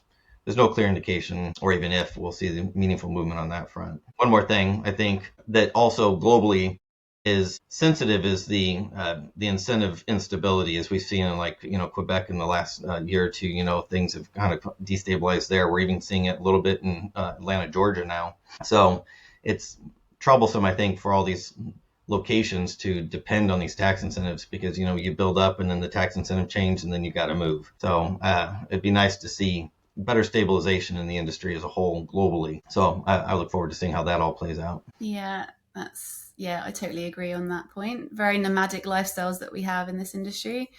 Enrique, could we come to you next, please? Yeah, I want to start by saying to Ignacio that it was very refreshing to hear that. Refreshing in a way that's almost surprising because growing up in Brazil, a lot of our productions would go out to Argentina to shoot because it was cheaper and there was more talent available. It's interesting to hear that there's been a shift in that, especially with the current value of the peso. I would think that they would stick with Argentina for a while. But back to the Vancouver market, unfortunately up here, things have been picking up over the last, I'm going to say 6 to 9 months. The last 2 years were pretty brutal. We're very dependent on the Los Angeles market. And if it's being bad down there, it obviously reflects that up here. Our local industry is not as strong and the budgets are not super high. So while there is a little bit of volume of production, there isn't necessarily funds for all the players in the market. So it gets reduced to a few companies, and obviously the race to the bottom becomes even more competitive. That's what I've been seeing in the market here for the last couple of years. The streaming wars era from 2017 to 2024, that feeling like it's over with a global reduction in productions by all major distributors and platforms. I think the cut across the globe has been close to 30% in productions. So if Paramount or any other studio was producing, 15 movies a year, they're now producing 10. And those were producing only 7 are now producing 4 movies a year, 4 titles a year. And when it comes to series, we've also seen a large decline in quantities, especially with the episodes, over the last couple of years becoming longer episodes on a smaller series versus the long format series that we had in the past, the traditional broadcast format that we had. That kind of going away with the new economical market, the fronts that we face in entertainment. I feel like the next year we're going to start to see a ramp up, but it's still going to be hard for a lot of the players to stay in the game. I see that, especially within this panel here. If we've made this far, I think we're good to go. If we survived, I think next year is going to be the year for everybody to start getting air back in our lungs. I really hope so. Hope so. And Christian, anything to add? Well, I'm from Argentina, so what I can say, I think Argentina has a long history of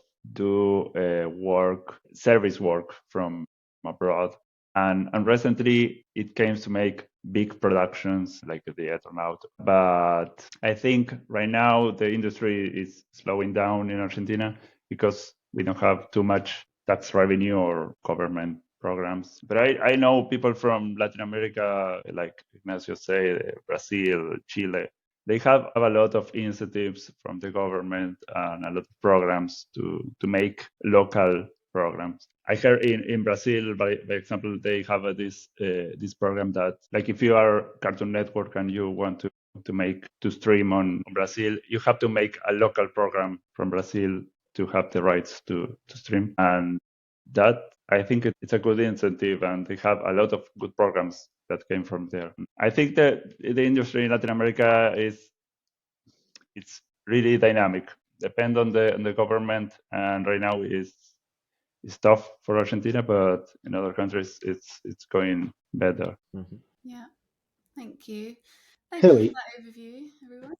can I just add a little something that I forgot about also, because everybody touched on incentives and I didn't up here. But recently in British Columbia, we just approved an increase on their tax incentives, and it's a cascaded tiered method. So it applies to, depending on the services, a certain percentage. So there's also municipal, provincial, and federal incentives. I think right now in BC, for visual effects, you can get up to 59%, depending on how you tier your services up here.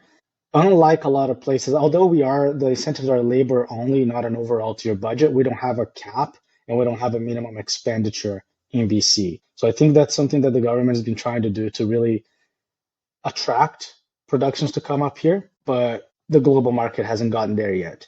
But we're very competitive even with Europe up here. And if I may speak regarding the Brazilian market, which I know very little, but I have a lot of good friends there, a lot of the distributors have been turning their eyes to Brazil. I've been seeing large productions like Sana for Netflix, which was a huge production with Netflix and Scanline going to Brazil to produce that with Brazilian studios like Quanta VFX, filming a lot in Uruguay, but then a lot of the post-production was done in Brazil, and a lot of the virtual production was done at the stages in São Paulo as well. Amazon has been producing a lot in Latin, so I see a lot of growth in the Latin American market. One of the reasons I left Latin America was because there wasn't much of a market when I was there, and now I see a lot of people going back there. So I think it's a very good sign as a South American. Yeah. I've been hearing the same thing for artist talent in Colombia, that there's quite a bit of a talent pool there that has been producing some great work. Yeah, totally. Nice. Good to hear some positive news. So you've all been in this weird and wonderful industry for at least a couple of decades. Big question, but there's obviously been a lot of ups and downs over the years, not just in the last 5 years. But what's your kind of general feeling, outlook, or just general sort of feelings, for want of a better word, about the industry compared to when you started out? Maybe the first 5 years compared to the last 5 years. Matt, can we come to you? Sure. Well, I entered the VFX industry in the late 90s when it was kind of at that time I saw it as the golden era of film VFX specifically, when we were just seeing a huge revolution, starting in the early 90s with Jurassic Park, leading all the way up to the Lord of the Rings, in the early 2000s. But where I got in actually was in television. I landed my first job in Los Angeles on a TV series. And at that time, it was network based only. There was only 5 channels back at that time. Cable TV really hadn't gotten much into, producing content that needed VFX, but it all slowly started growing bigger and bigger, which what I say led up to the golden era of television, which was kind of, the 2015 or so, all the way up till the strikes in 2022, because 2022 was, in my opinion, the busiest year I ever saw in visual effects. I mean, there was just so many productions. We were in the streaming wars, and from there, everything was one of the sharpest declines I've ever seen, though, in the industry, from 22 to 23. And I was a casualty of that as well. Ghost VFX shut down the Los Angeles location in early 23, and it became very difficult to find work after that. But the cost of living here is high, so it's definitely a challenging market to be in and to I think survive in. But With the company I've started, we decided if we're going to do this, we kind of have to have our feet globally if we're going to be able to operate, because just being in one market is way too dangerous right now, I think, because things move around. That's how we're all seeing that. But yeah, that's how I'm seeing it. Yeah, thank you. Yeah, I think the same. I feel through the conversations that I have with people, I feel things are slowly getting better. Not only here in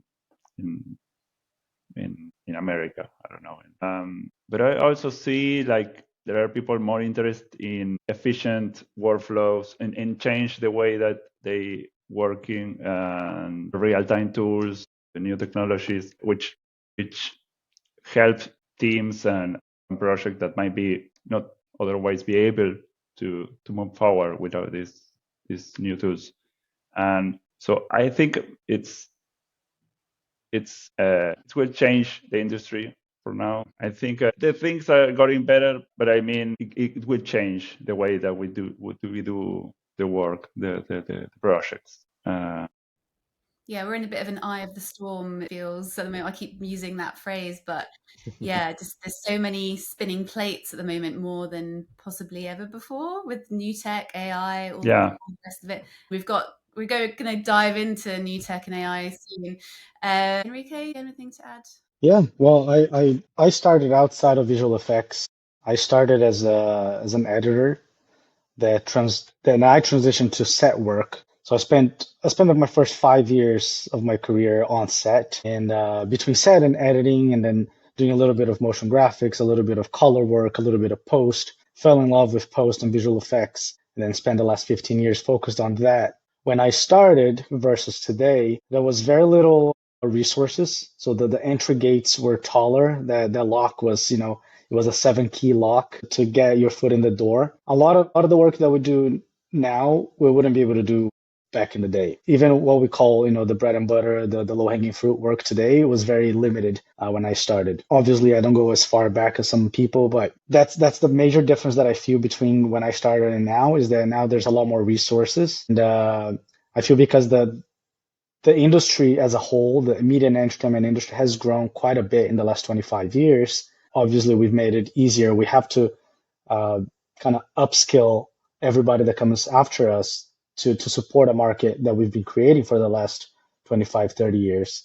In terms of evolution of my role, obviously, climbed through the ladders from an on-set PA all the way to a studio owner now. So the role has changed, but it's always been, I've always used my work to kind of service something that I like, that I believe in, which is storytelling and filmmaking. So at heart, I've always been a filmmaker, and I think that's what kind of allowed me to travel through various roles within the industry and then be where I am right now. Yeah, brilliant. Thank you. Marcio? Well, I agree totally with Enrique and also with Christian about what was the prospect here in a few years ago. In Argentina, I think that when we started in the early 2000s, the landscape was very different than how it is right now. For example, when I started studying cinema and VFX, there were, I don't know, maybe like 5 or 10 big VFX companies here in Argentina that they weren't just VFX company, they were post-production companies, and they do, color grading and the finishing and all that kind of stuff. And they were big because they were the only ones that had the hardware, at that time. When I say this, I am talking about Silicon Graphics or Flame or Inferno and all that kind of stuff, And right now it's totally different. I think that, the phrase I can say it. Oh, I can't say it now. It's very complicated word. Democratization? Yeah. Exactly.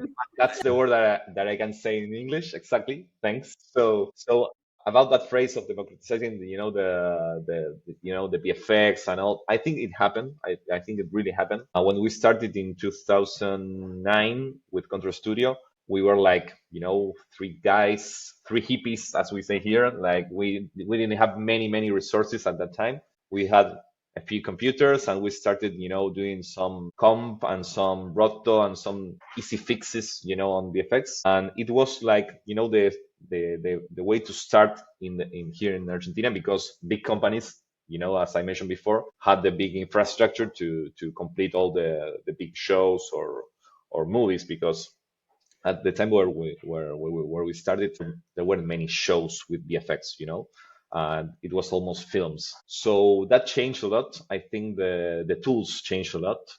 Going forward a few years, when we started using Unreal Engine and these kinds of softwares that you don't have even to pay to use them, and they offer a big set of tools that are incredible, and they do a lot of things. I think it changed a lot. The landscape here, a lot of these big companies that I mentioned don't exist anymore, because right now color grading or finishing can be done in any game computer, 3D or gaming computer. So I think that the kind of the hardware and the tools that evolved, it was very important for many small companies to take off and start doing incredible shots. Right now in Argentina, we have like, I don't know, around 5 or 6 companies that are not so big, but they do incredible work for national productions and also international. And I think that was the main change in our industry, the accessibility to these tools. Going forward and going to the present, I think that virtual production also is helping a lot to increase these things that I'm saying. And I think it's going to help a lot of smaller companies, even production companies, I mean, to do incredible things with TV shows and smaller films, indie films. I think that, for example, I wouldn't recommend anyone right now that want to do a driving plate, scene to go to the forest and shoot on the dark with all the, on the road or whatever. I would highly recommend to do something with virtual production, with ICVFX, and record the plates previously, because I think some things are changing, and especially the way that we resolve them. I mean, when we started, it was like everything was already invented, and right now I think it's something like Wild Wild West, where everyone is having its own recipe, to resolve things. And I think it's very interesting how this is happening also right now with AI, of course. But in terms of virtual production, there's nothing, written. It's everything going to be invented, I think, in the next years. And I think it's very exciting to be in this moment, and also, to be using these tools that are changing a lot. But I think that they will help a lot in the future. Yeah. Thank you. So let's continue on that theme of new tech and tools and AI and all that stuff, because like you say, a lot of new tools have evolved, especially recently, and it has democratized a lot of different areas within our industry and animation as well. I know some directors who are now going into the animation route and being able to create their own animations and not having to wait for studios to give them the green light anymore, because they can do mocap using their iPhone and an app on their phone and things like that. So I'm really intrigued to learn what's happening in your world and what you've been using, or perhaps what you have seen that looks really cool, maybe isn't quite there yet, want to use in the future. Christian, could we start with you? Yes. I think, as Ignacio say, that everything is going to change right now, because we are in a moment that everyone has access to the information and the hardware, and everyone is going to make a change in their house. And for me, I was exploring AI, playing with it, and I realized that it will help with a lot of process that repetitive tasks like roto or clean up, and it will change the way that we do that kind of things for now, at least. But I think it won't replace the artist for now, because I think it only works for repetitive tasks and not for creative things. I think, technology, the idea is to make our life easier. We have things, we have time to make other things. Well, at least that should be the main goal, right? In the practice, doesn't work in that way. Yeah. More projects as well would help, and a lot of the sort of, like you were saying, the sort of roto, match move, etc., could become less of a task. There's a question around students, because a lot of people that are working in the industry now kind of cut their teeth. They kind of earned their stripes by doing those kinds of roles. So it's kind of up in the air as to what those new roles will look like for those that have just graduated and so on. But yeah, definitely plenty to play around with. Yeah. I realized that the students, the people that went in this industry right now, they want to have the results immediately. They don't want to wait the render or the time that we need to prepare something. And that is the way that we are going. I think the people are the movies, the films are getting faster. They made the movies faster than ever, and that's because the technology. Yeah, thank you. Enrique, could we come to you next, please? Yeah. With all this, I mean, if I may speak of new techs, I'm not inserted in new markets like photo production, which has been a very emerging new tech. Like Ignacio, Christian has also a lot of experience with it. But my experience with new tech has really been as an artist and seeing AI surface and have more use or more space in our day to day. But at Knox specifically, we've been using it in a variety of ways. We have not completed a whole lot of generative AI work, but we use AI on the production side with our own little LLM server to run some agentic AIs to help us with production, to help us automate certain tasks, as a resource for artists as well, because we have kind of like our studio policy and documentation inserted in our LLM. So instead of having now a team of HR people where the artist can email and ask questions regarding their health benefits or payroll, we kind of have that information on an AI server, and the artist can hook up to that and ask those questions. We have been studying on how to best implement generative AI workflows for our compositors, since we are very much of a compositing house, and we want to use that to expedite certain workflows. But as Christian put, it is very hard for this new tech to just wipe out a whole lot of creative jobs right now. And I want to highlight, when I say creative, it's on the service side of things. Obviously, as digital effects artists, we are, secondary creative artists. We don't think of what it should look in the movie. We just kind of help production designers, directors, and producers achieve their vision, right? So I want to be very careful using the word creative in this role as well. Yeah.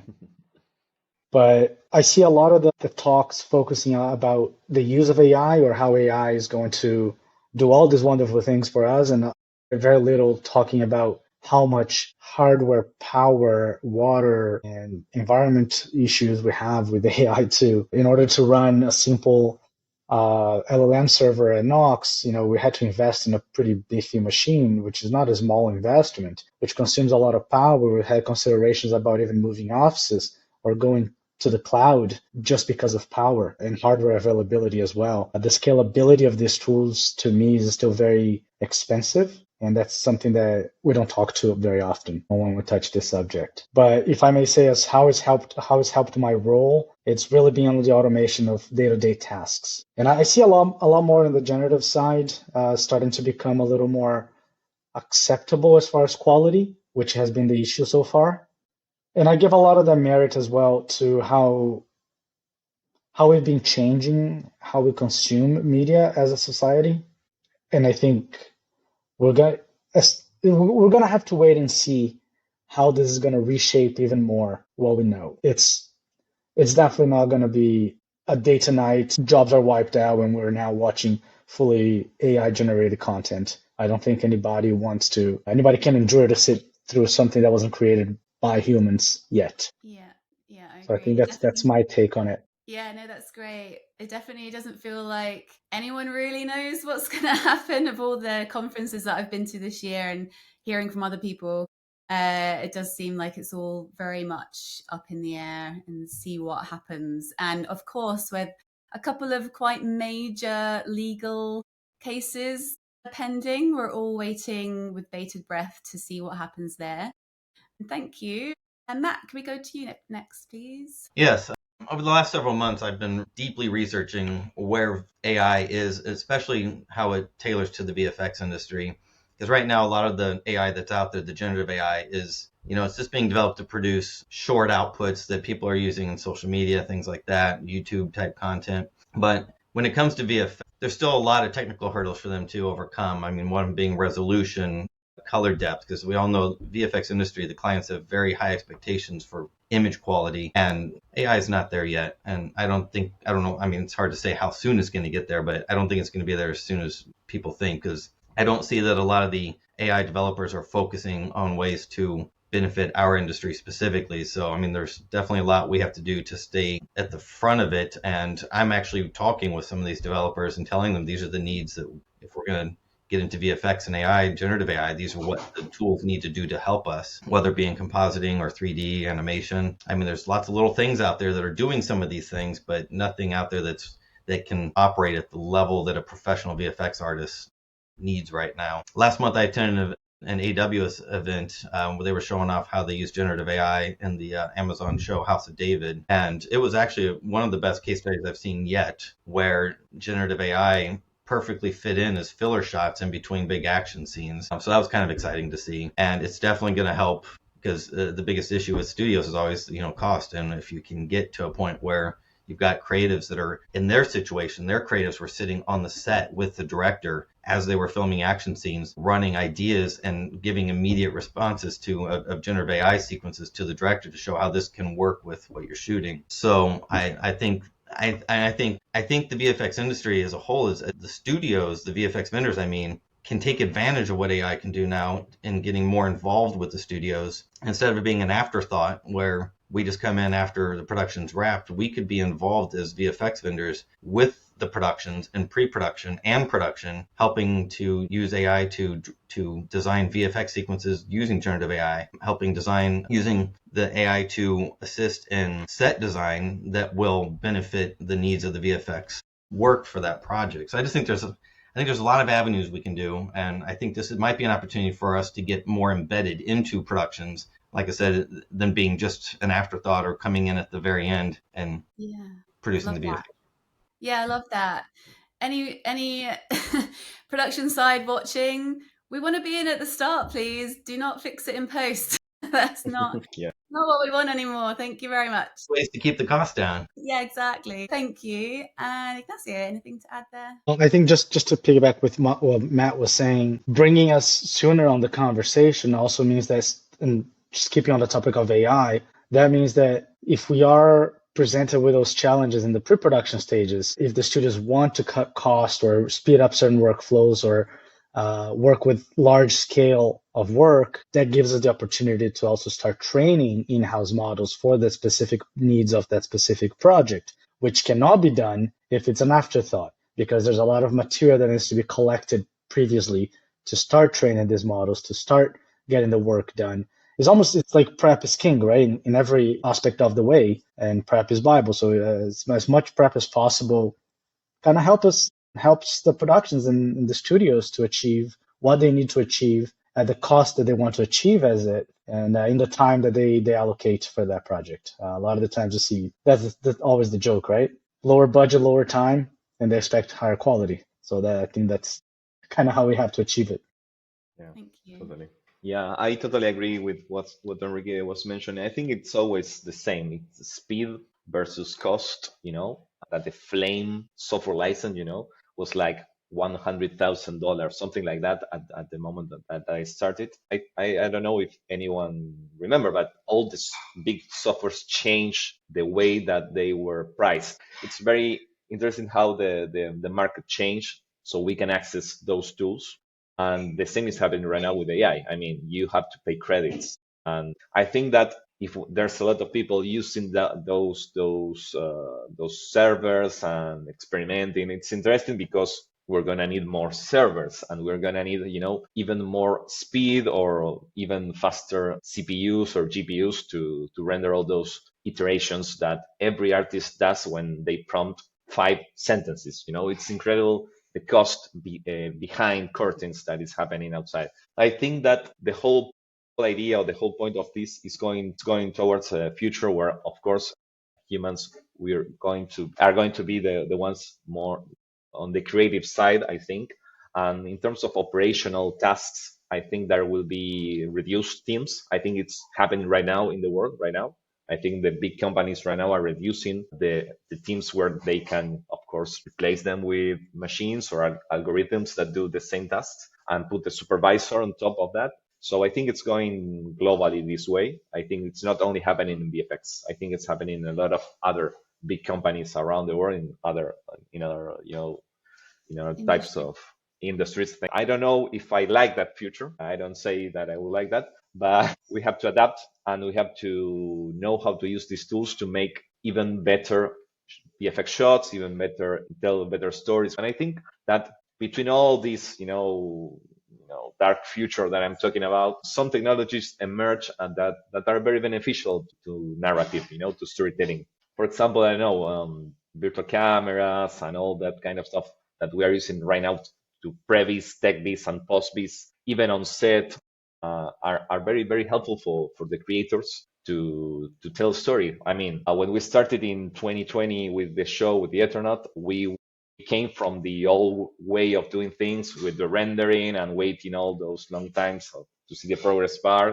When we started with the show, we decided to change all the tools that were used at the moment, and we decided to use, for example, Unreal, After Effects, to be even faster in some iterations with the creatives, with the director of photography, the production designer, so we can have more iterations, in less time.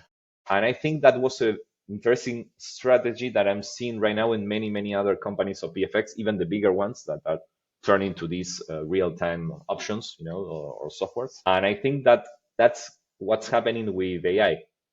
I mean, what's interesting of prompting, that you can iterate faster, even if you are in a bigger company with many producers in the middle. I think the future will be a more streamlined, way of working. I will say that it will be faster. So it depends on us which workflow do we want to adopt, if we want to be more artist friendly or machine friendly, But I think that there's no way of turning that back. It's happening right now, and it's happening, as I mentioned before, in other industries. So it's for us.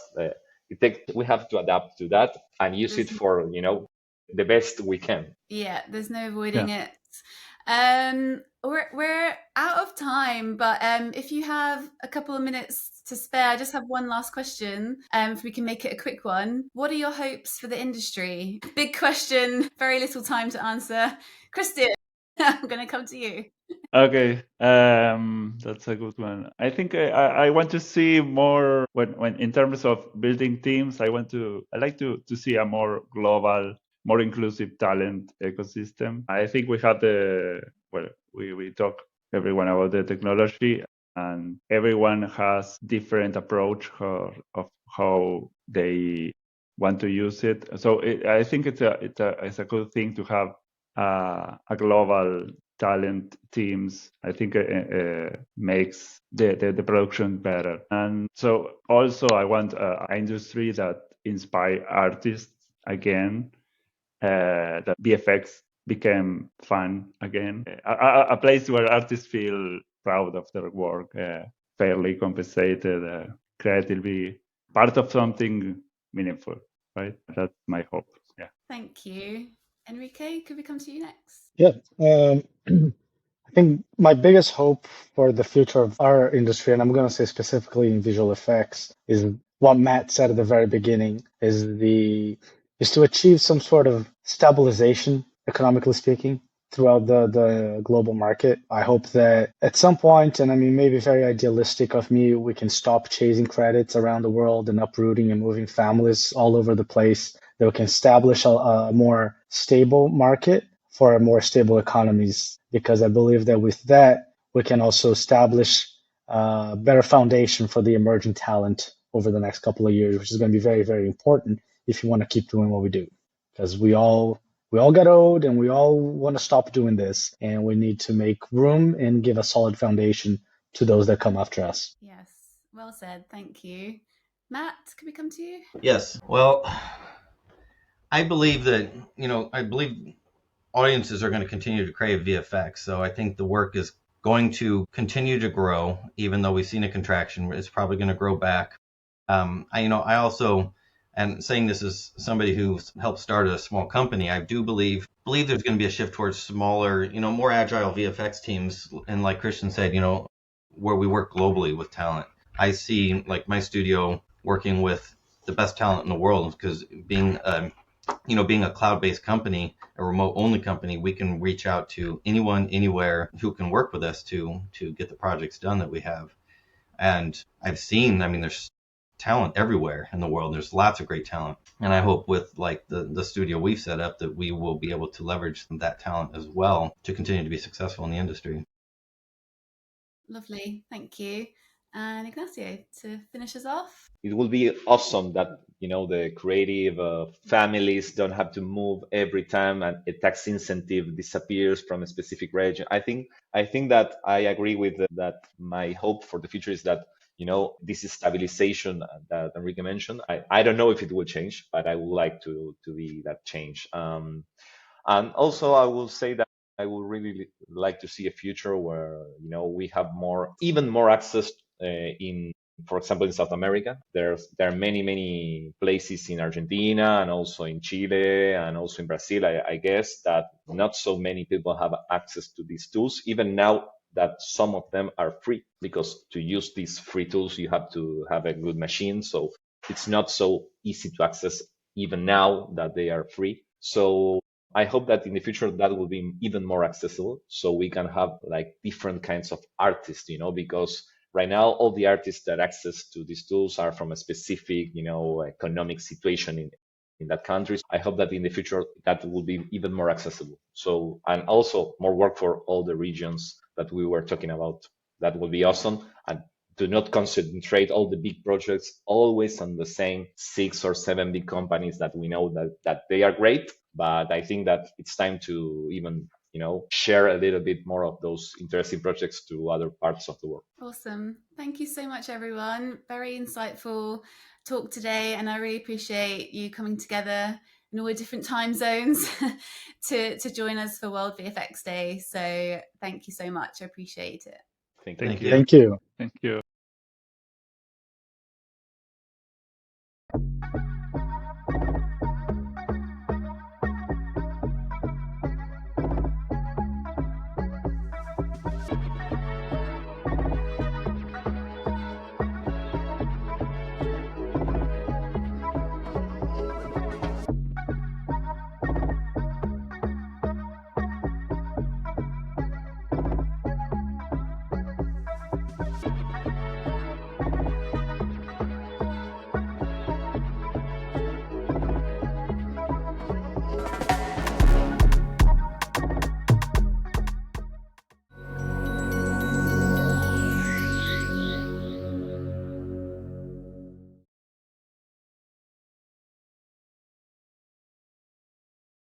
Welcome, everyone. Welcome back to World VFX Day 2025. And I'm very happy to welcome our next guest in no particular order. David, I'll start with you because you're in my top left. David Sheldon Hicks is founder of Karochi Studio. Welcome, David. Thank you. Thank you for having me. And Daria Yazchenko, welcome. VP at Terminal FX. Welcome, Daria. And last but not least, Joy Mani, production visual effects supervisor and producer. And whereabouts in the world is everyone today, David? I'm in London, in Clerkenwell, and it is bright and sunny, but very cold. Very cold. Daria? Hi, guys. I'm in Vancouver, Canada. I'm in Arizona. It's very dark, rainy morning. Sorry. Arizona. It's unusually actually cloudy today. We've had rain all week. Yeah, the weather. Let's move on about the weather, especially in the UK. And just by extension, so Joy, you have 3 decades of experience across CGI, visual effects for feature film, commercials, broadcast.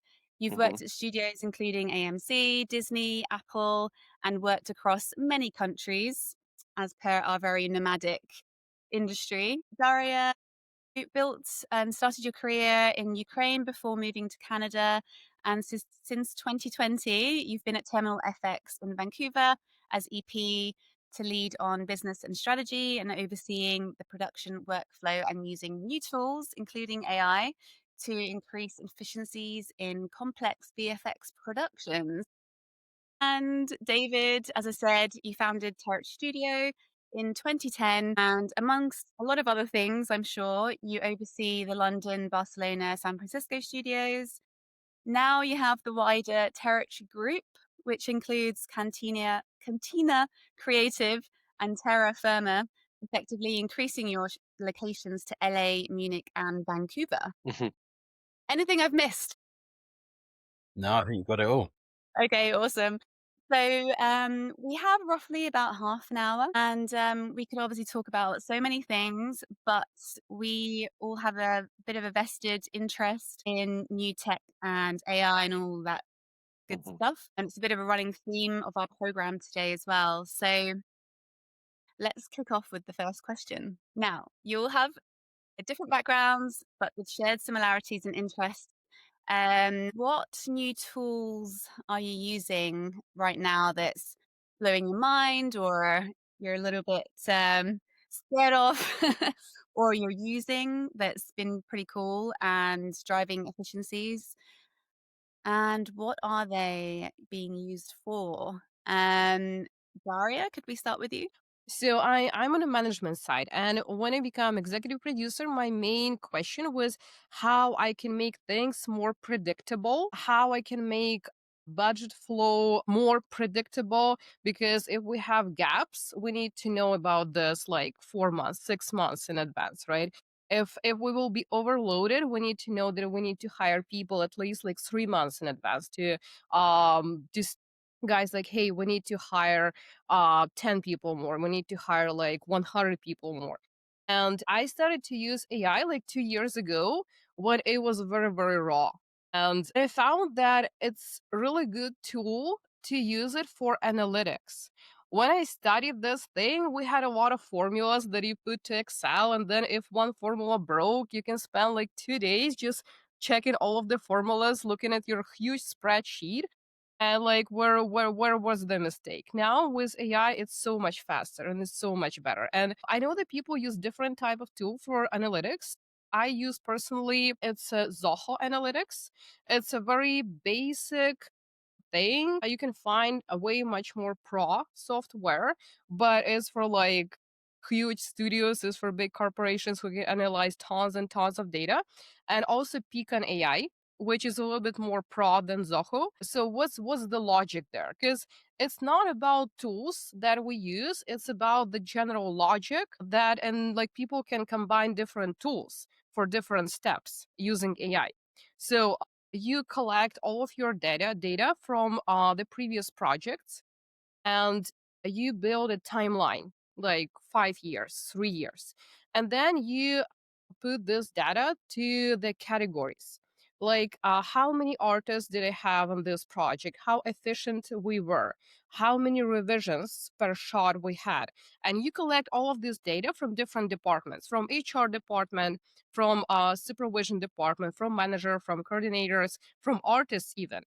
Sometimes I like to break creative part and management part, like how many managers we have on this project to manage this amount of creative people. And then you can depend on what you need, what data you want to analyze.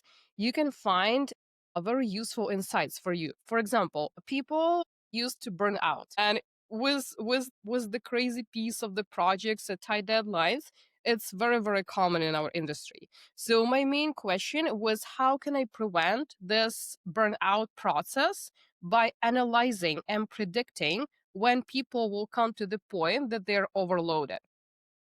Like basically, you see when two projects overlap, you may think that here is where like this point will be when people become tired, work more hours than usual.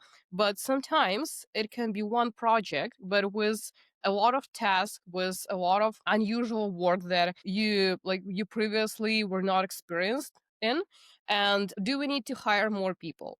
What will happen with the studio margin if we hire 30% more people? How we can find the right scenario for us that will A, prevent burnout, B, keep the margin on the expected level, and C, able to give us ability to deliver high quality work in the terms, under the terms that client set us through. And I use analytics to have to find an answers to all of these questions. And before AI, you needed to spend like at least 2 weeks to put all of the data, to find formulas, and then to read all of your spreadsheets and make conclusions. And now you can do this within a few clicks by just using AI, because like this tool is so good into analyzing big, massive data and find conclusions, find summaries.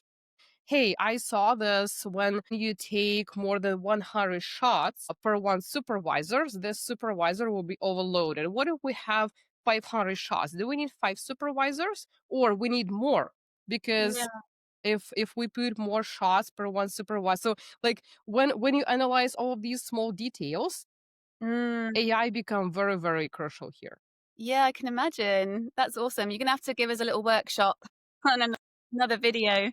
Thank you for that. David, can we come to you next? Thank you. Thank you. So AI has been a big conversation at Territory for a while now, and Ajoy gets the odd annoying message from me just saying, have you figured this out yet? Or have you figured that out yet? And I think that's part of the exciting bit, right? Like we're all trying to figure this out as we're going along. And how do we make this work for professional workflows? And it's been a while since I've had that excitement around the technologies that we work in. The process for visual effects especially, and the pipelines have been so well established. You know, it was so well defined, and it feels as though this has the potential to throw a load of things up into the air and make us re-question our approach to the work. And also potentially, and I'd be interested to get other people's points of view on this, our relationship in the value chain. Does it, could visual effects be far more of a production company? Can we be a part of early development and that kind of the development cycle early on, because it compresses the timeline in a really interesting way that pre-production just becomes production. And so it's changing the mental models, which I find really, really fascinating. What am I playing with? I think the team and I massively into Nano Banana this week and have been playing around with a lot of the animation side. VO was obviously very good. Sora is doing really interesting things. It's hard not to go down the rabbit holes and just mess around with stuff. I think one of the things that we still are figuring out is how do we make it work with the traditional post pipeline when it comes to color, when it comes to resolution, when we're delivering final pixel. Can it stand up to that? Not really, but okay, but what then? Where can it be used? Does it make sense for documentaries, but it doesn't make sense for feature film production? Or does it just make sense to use in previs and postvis for now and not do any final pixels? So, yeah, it's definitely created a lot of excitement here and interest. Some people aren't interested in it and just want to continue on with designing things and concepting things in the way that they always have done, and we respect that. And equally, some people have gone far down the rabbit hole, and I'm not sure if they're coming back up. But often it's the meeting of those two. So we've got an AI dedicated creative tech team, and they are collaborating all the time with the visual effects team, the motion design team, and just figuring out what that new hybrid model looks like. And at the same time, as somebody who has to tee up the projects in the right way to get them going, it's helping directors, producers, supervisors, like really trust it. And also calling out, just being honest with everyone and saying, don't use it for this thing, and this thing. A bit like virtual production. I remember having those conversations around virtual production, which is not a silver bullet. We'll use it for vehicle work, but it won't be used for everything. And I think we're potentially in a similar moment where you can use it at certain moments, but not for everything. Yeah. Are clients asking you to look into certain things? Yeah, there's some of the clients are very much, can we just go on an R&D journey with you? Can we just spend the next couple of months exploring it and you explaining to us where we might use it?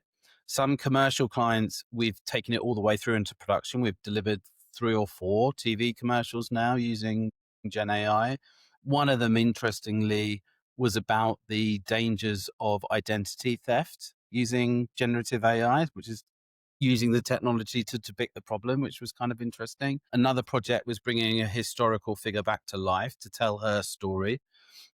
So we're very mindful of the reasons why we would use it and where we would use it. And we talk openly with our clients about, if there's any associated risks or if actually there's no need to go down the generative AI route. And actually it might be quicker going down the traditional route under certain circumstances. But yeah, some people are asking for it and some people are asking for it not to have it, and different reasons for either. Thank you. And Joy, anything from your side? Yes. And so I've gone down the rabbit hole, the extreme one, like David mentioned. I started using AI and tinkering with it about 3 years ago. And because I'm on the other side of production, I'm the client side, visual effects, we really don't have any tools. So I've actually used AI to build custom solutions just for production visual effects.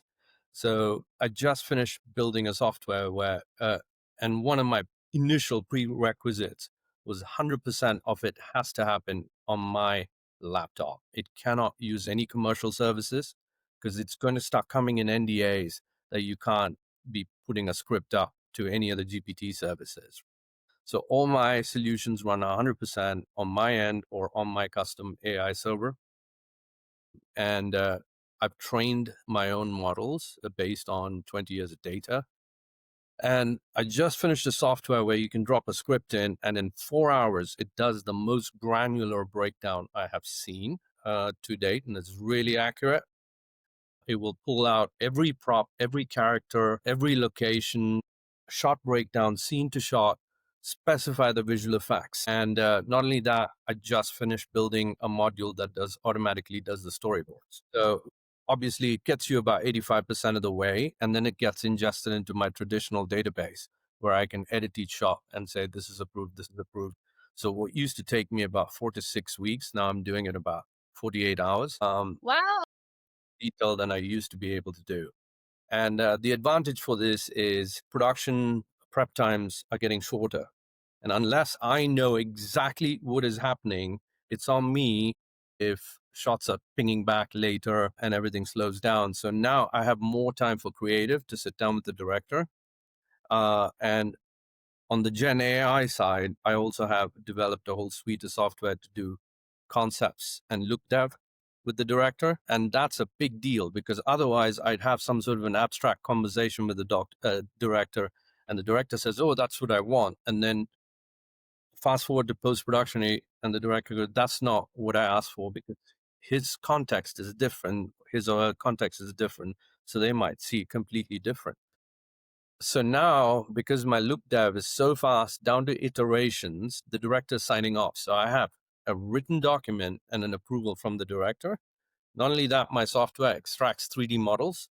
So I can also do previs. So everything has been approved by the director right up ahead. So when I deal with vendors, I'm sending them motion files, previs, loop dev. So these are all been approved. And then that way there's less miscommunication and less going back and doing stuff all over again. So I see a huge benefit to this. Sounds like you need to trademark this, whatever you've created. The thing is, visual effects supervisors, I think that we live in a vacuum, so we all have our own ways of working.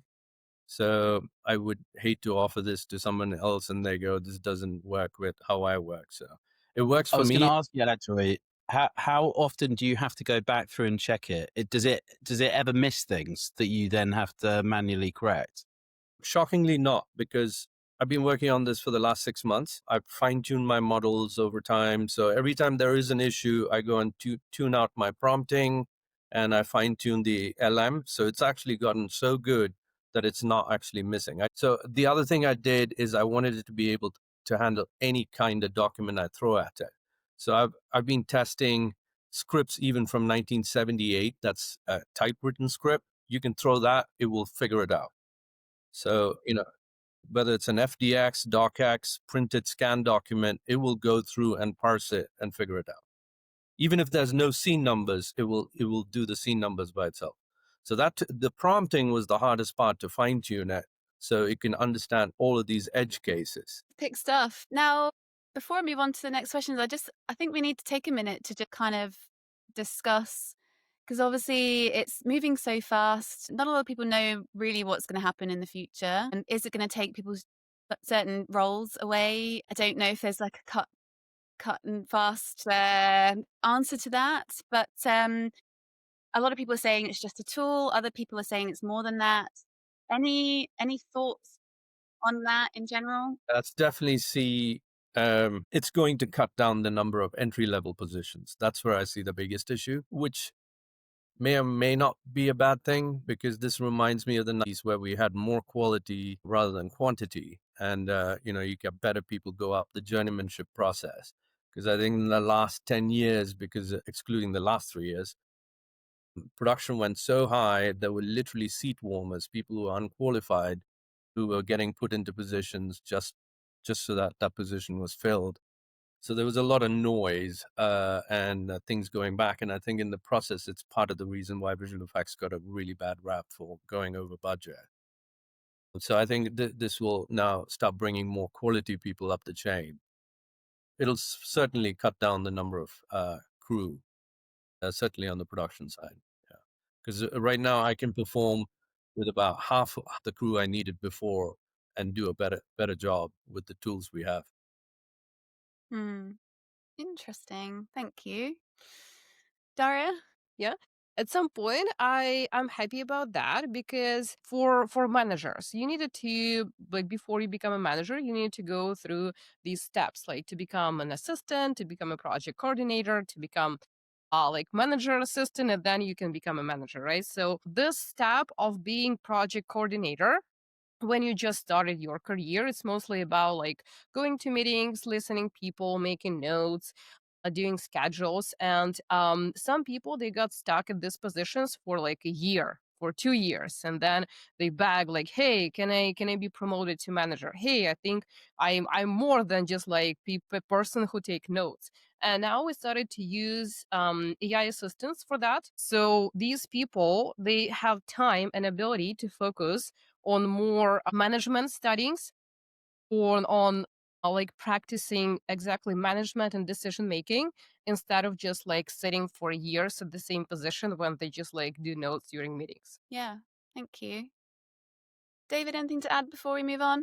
Yeah, so I guess what we're seeing in terms of the growth is new opportunities. So Territory doesn't just look at visual effects when it comes to feature film and episodic. We think about how can visual effects be relevant to the gaming world.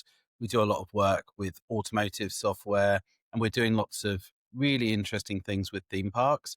And the interesting thing is that the visual effects skill set is more broadly relevant to a lot of other domains. It doesn't just have to be linear content. So AI powered characters, if you imagine you went to a theme park and you could talk to your favorite character from a film and have a conversation with them, that creates new work for, the artists that we're talking about. So I think in some ways it compresses things in the traditional model sense, but it opens up the opportunities when it comes to what artists can be working on, and creating new demands for different types of content that maybe they hadn't been working in before. I think we've always seen this movement of artists and technicians moving between the film industry and the games industry, and I think that will continue. But I think that is starting to broaden, and we're seeing game engine and AI technology specialists and craftspeople moving from games now into theme parks and into live entertainment experiences like the new Netflix locations that are coming up online. So I think the entertainment brands are also having to figure out how they grow and how they create relevance in the marketplace. And I think you should follow that. Like be aware of the new opportunities that are coming through, because it doesn't necessarily mean that you need to be working on linear content. And I think there's new jobs and new opportunities popping up in those areas as well. I do think there's going to be a bit of a contraction in the feature film and episodic world, but that doesn't mean that there needs to be a contraction for the skill set that's out there. Yeah, and a lot of people I've been speaking to are saying, you can't just type in a prompt and it all be magical and beautiful. You still need an artistic eye and the experience to actually be able to use these tools. Yeah, not even close. Yeah, it still goes a long way, and I still go back to the, the color space issue and context. It being specific, I think it's great for like concept level where you're trying to, as Ajoy was saying, have this visual conversation with the director around intent.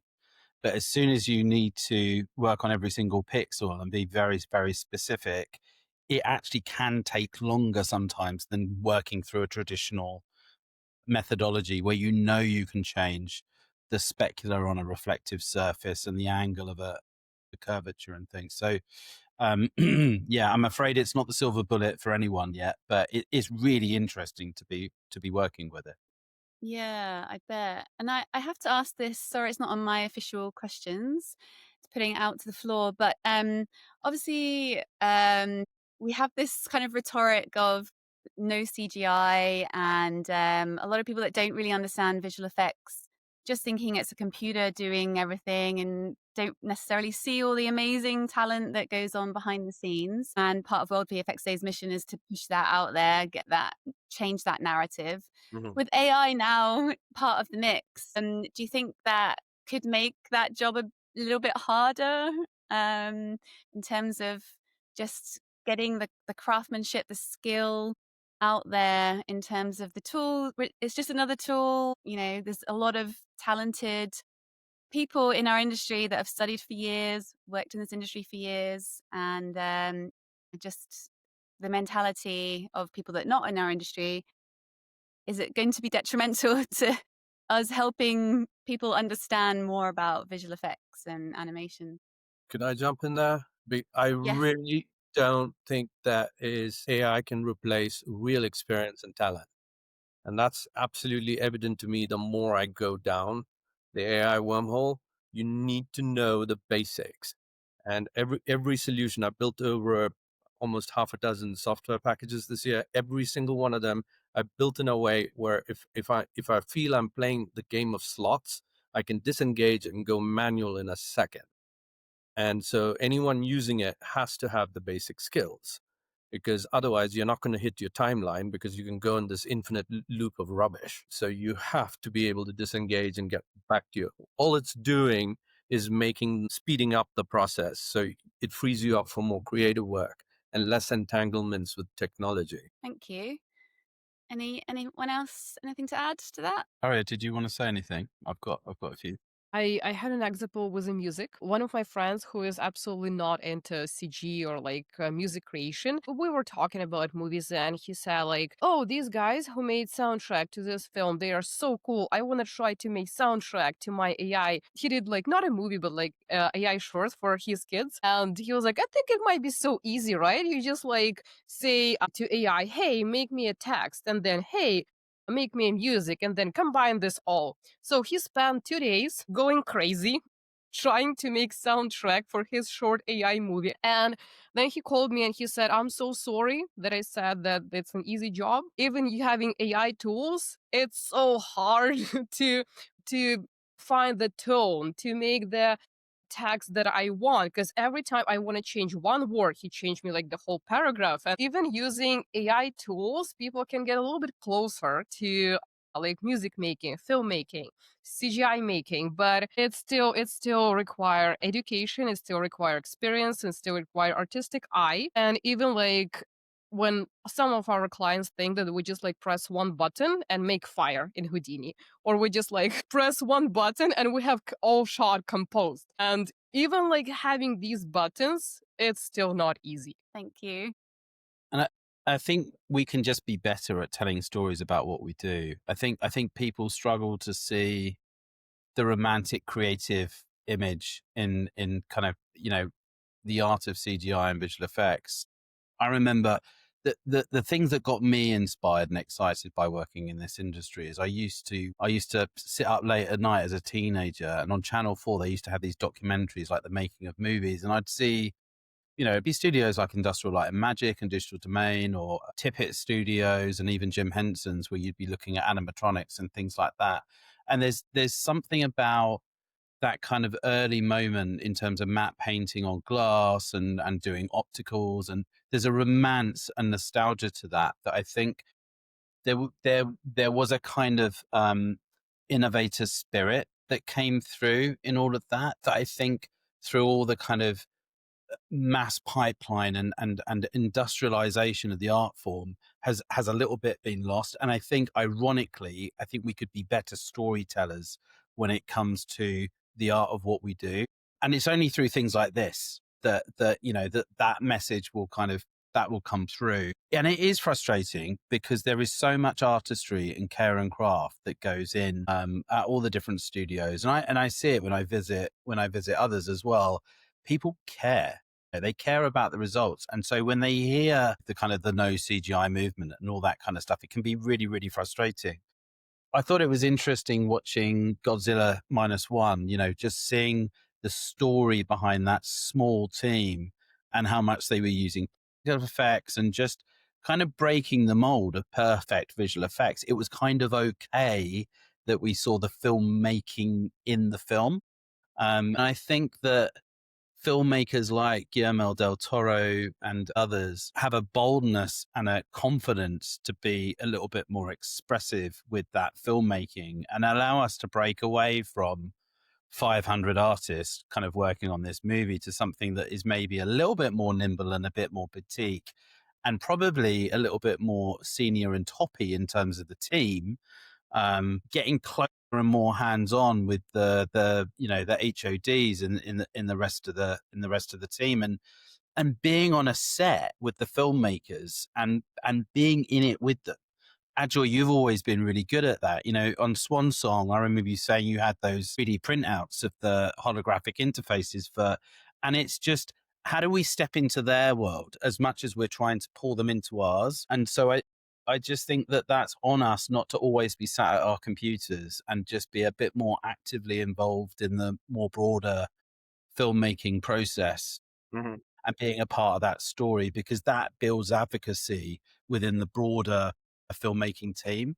And I think we have a bit of a way to go on that sometimes. We keep a lot of the team kind of distant from that just because of a need of clear communications. But whenever our teams have gone out on film sets, working with art department, working with set deck, being responsible to seeing graphics on a film set in front of people and being part of the production cycle as well as the post-production cycle, it always reaps benefits. That's right. And I think that is kind of on us. And I'm not saying that we're to blame for some of the messaging that's gone out. I think that would be unfair. But I think we could do more to help ourselves.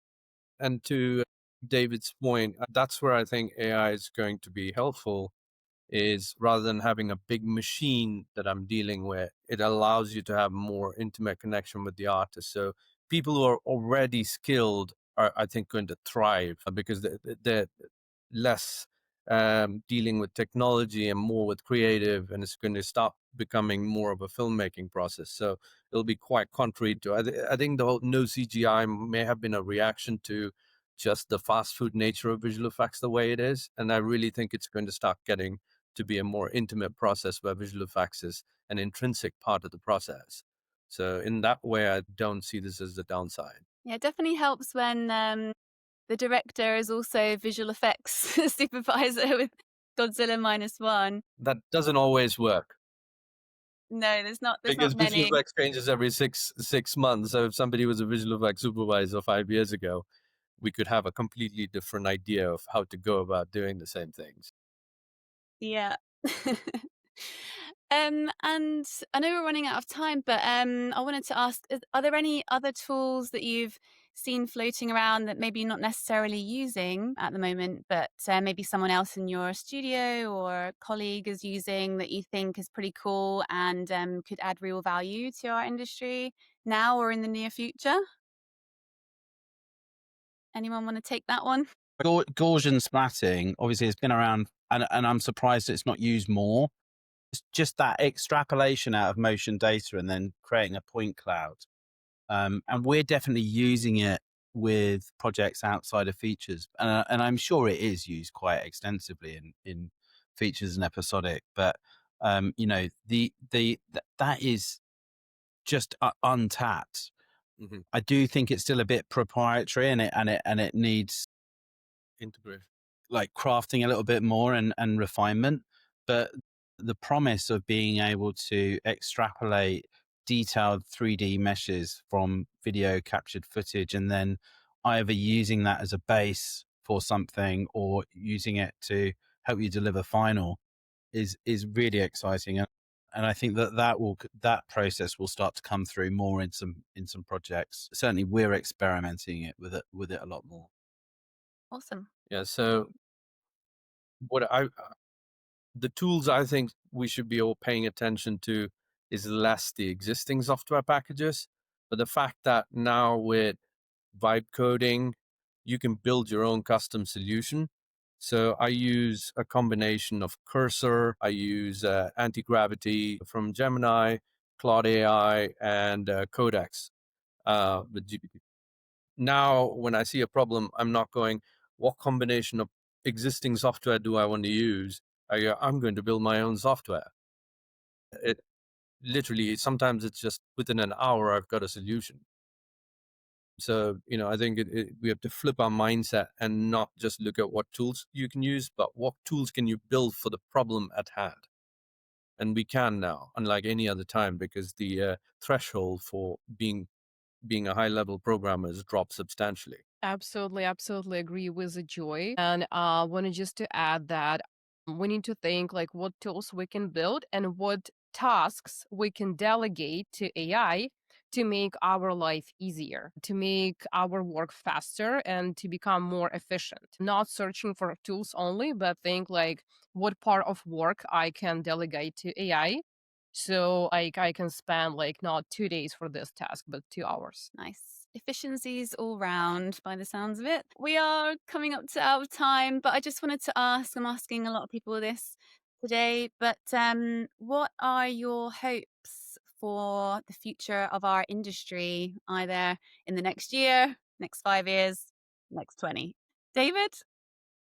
I think things will become more efficient, and I think that allows us to focus on the things that are more, as Ajoy was saying, just more innovative.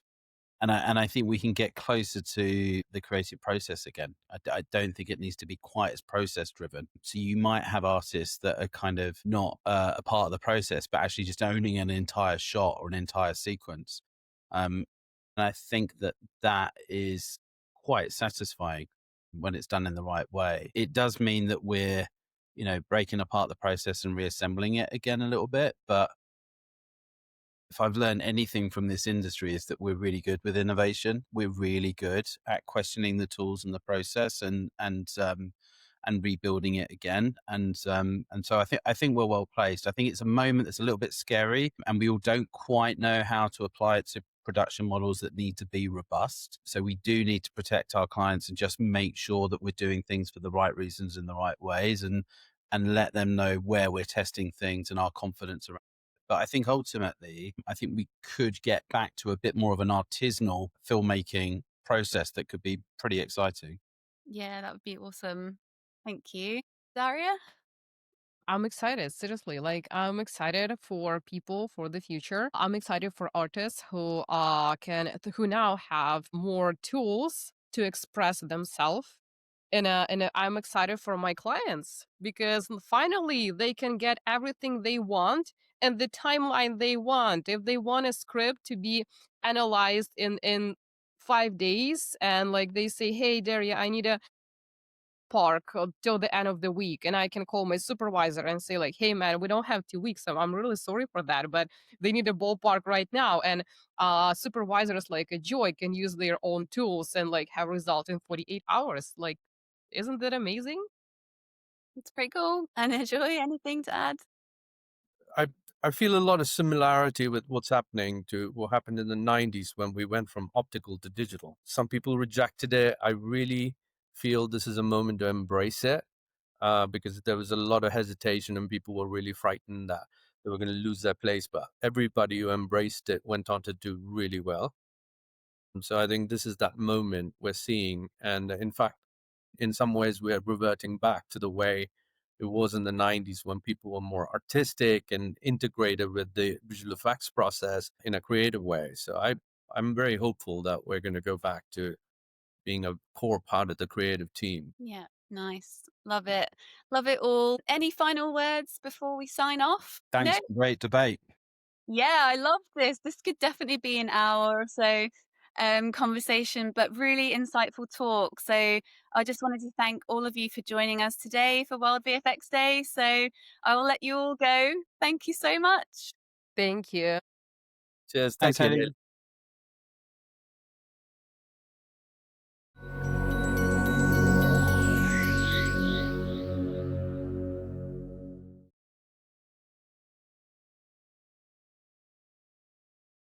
Hi, everyone. Welcome back to World VFX Day. If you've just joined us, I'm Hayley Miller. I'm the founder of World VFX Day, and I'm very happy to be joined by our next guests. We have around half an hour, so without further ado, let's jump into intros. Misha, I'll start with you. Misha Krukov, you have over 20 years experience, including 14 years at ILM. Across many roles, but the most recent role was as modeling supervisor. And since 2023, you have headed up Studio Ulo, which you founded, which specializes in asset development, and you're based in Singapore. Phil Pham, you have over 25 years experience, many studios, but the two most recent before you moved into your current role, over 16 years at Lucasfilm in various artist roles, and almost 9 years at ILM as CG technology supervisor.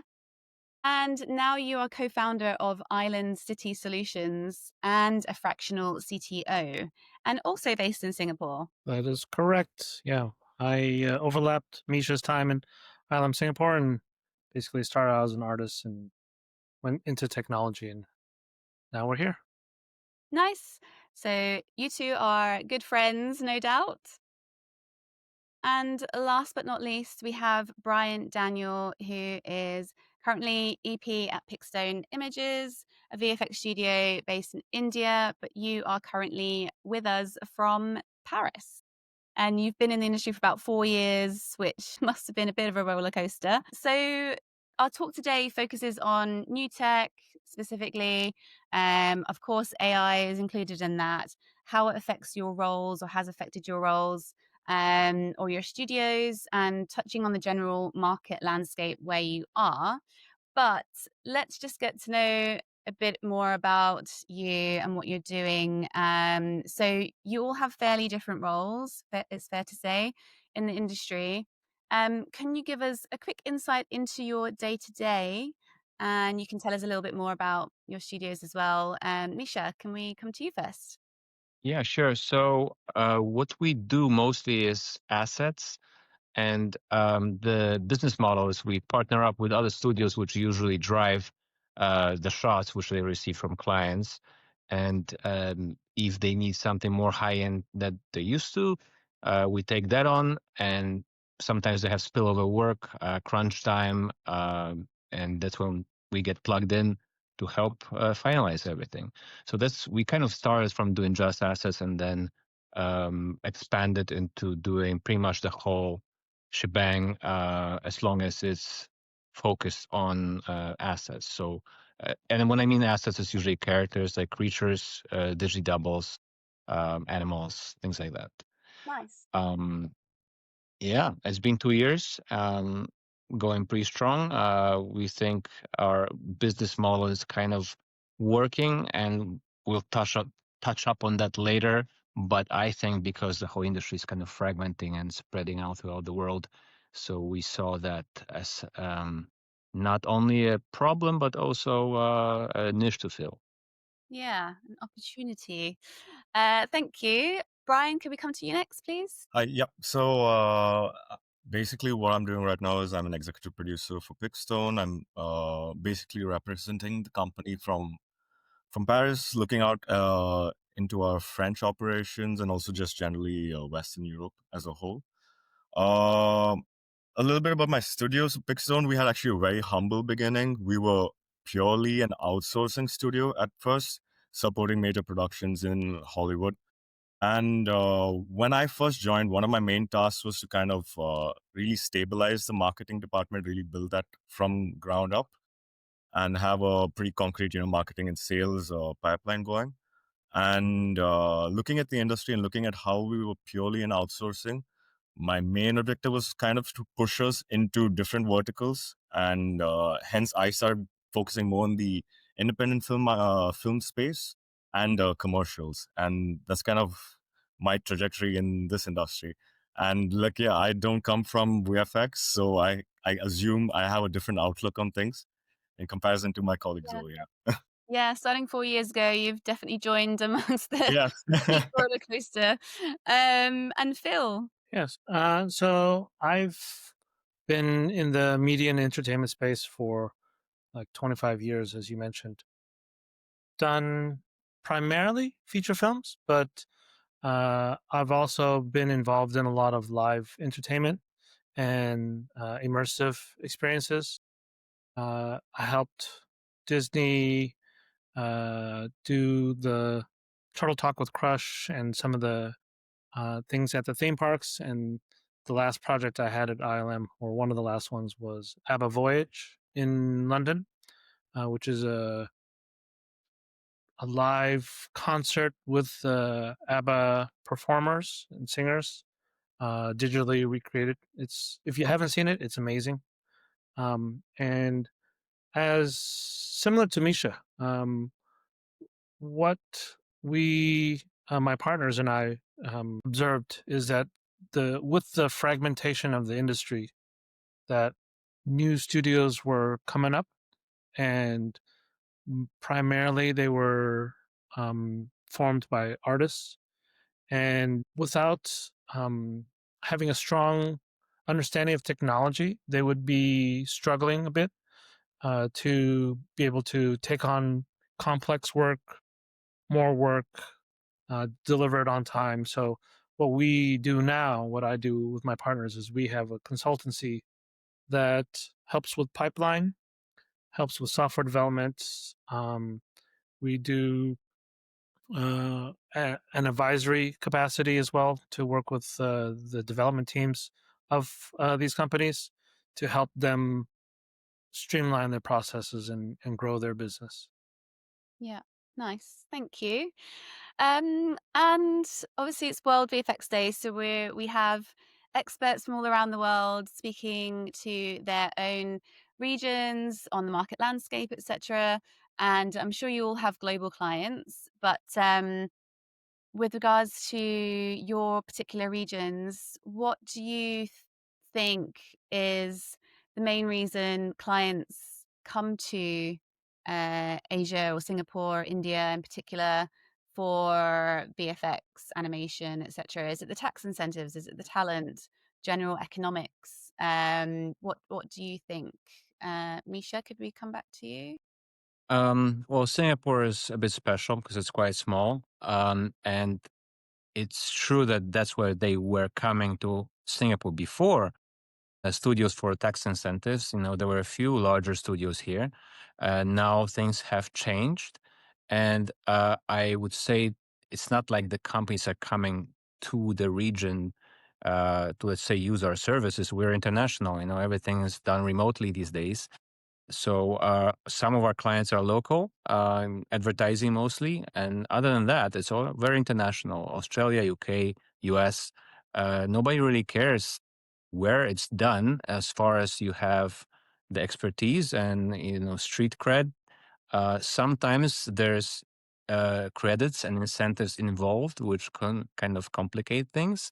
But in general, it's kind of like, who's got the best price for the quality required. Yeah, makes sense. Brian. Yeah. So when you look at VFX in India, firstly, the sheer volume of artists we have available. And I think there was a notion in the past, especially when I first joined, the main objective is people bring VFX to India because, if I have to be purely honest, it's a price game essentially, right? And you would see most Indian studios just dealing with the rotoscopy, paint outs, and tracking activities. But in the short time that I've been in the industry, I have noticed there has been a significant amount of investment within Indian studios to improve the quality of their services. And also, if I have to give an example of my studio, we've kind of pivoted away a little bit from our outsourcing work, and we try to build our own portfolio. And to kind of build a name for ourselves in the market, we look at the independent filmmaker space where maybe the budgets are lower, but again, because of the economic factor of India, we can make something work out, where they get good quality VFX and they can fit it within the price points. And right now, I think the narrative's kind of changing towards India. And also, if you notice, a lot of the big streaming platforms, they are pushing for more global stories from various regions, and that tied up with the Indian government, I think, pushing out an incentive plan last year.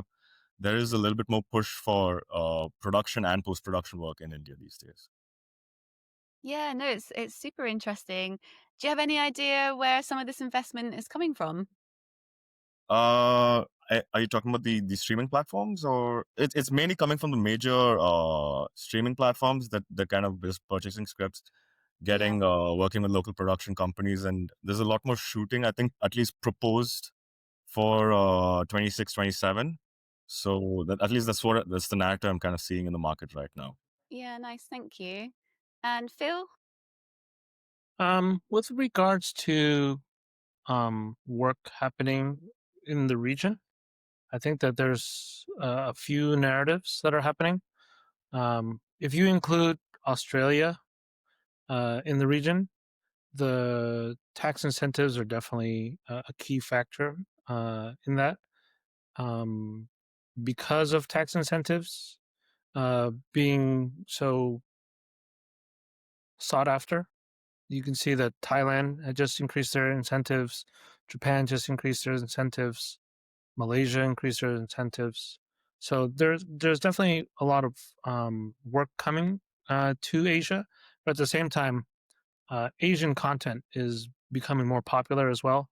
You can see that with Shogun, Blue Eye Ninja, Squid Games. There's a number of really high profile projects that have come out of Asia in the last few years. Nudza too, an animated feature, probably the biggest animated feature of all time at this point in time. With regards to my company, we actually service globally, just as Misha stated, because the area that we occupy is very niche in this industry.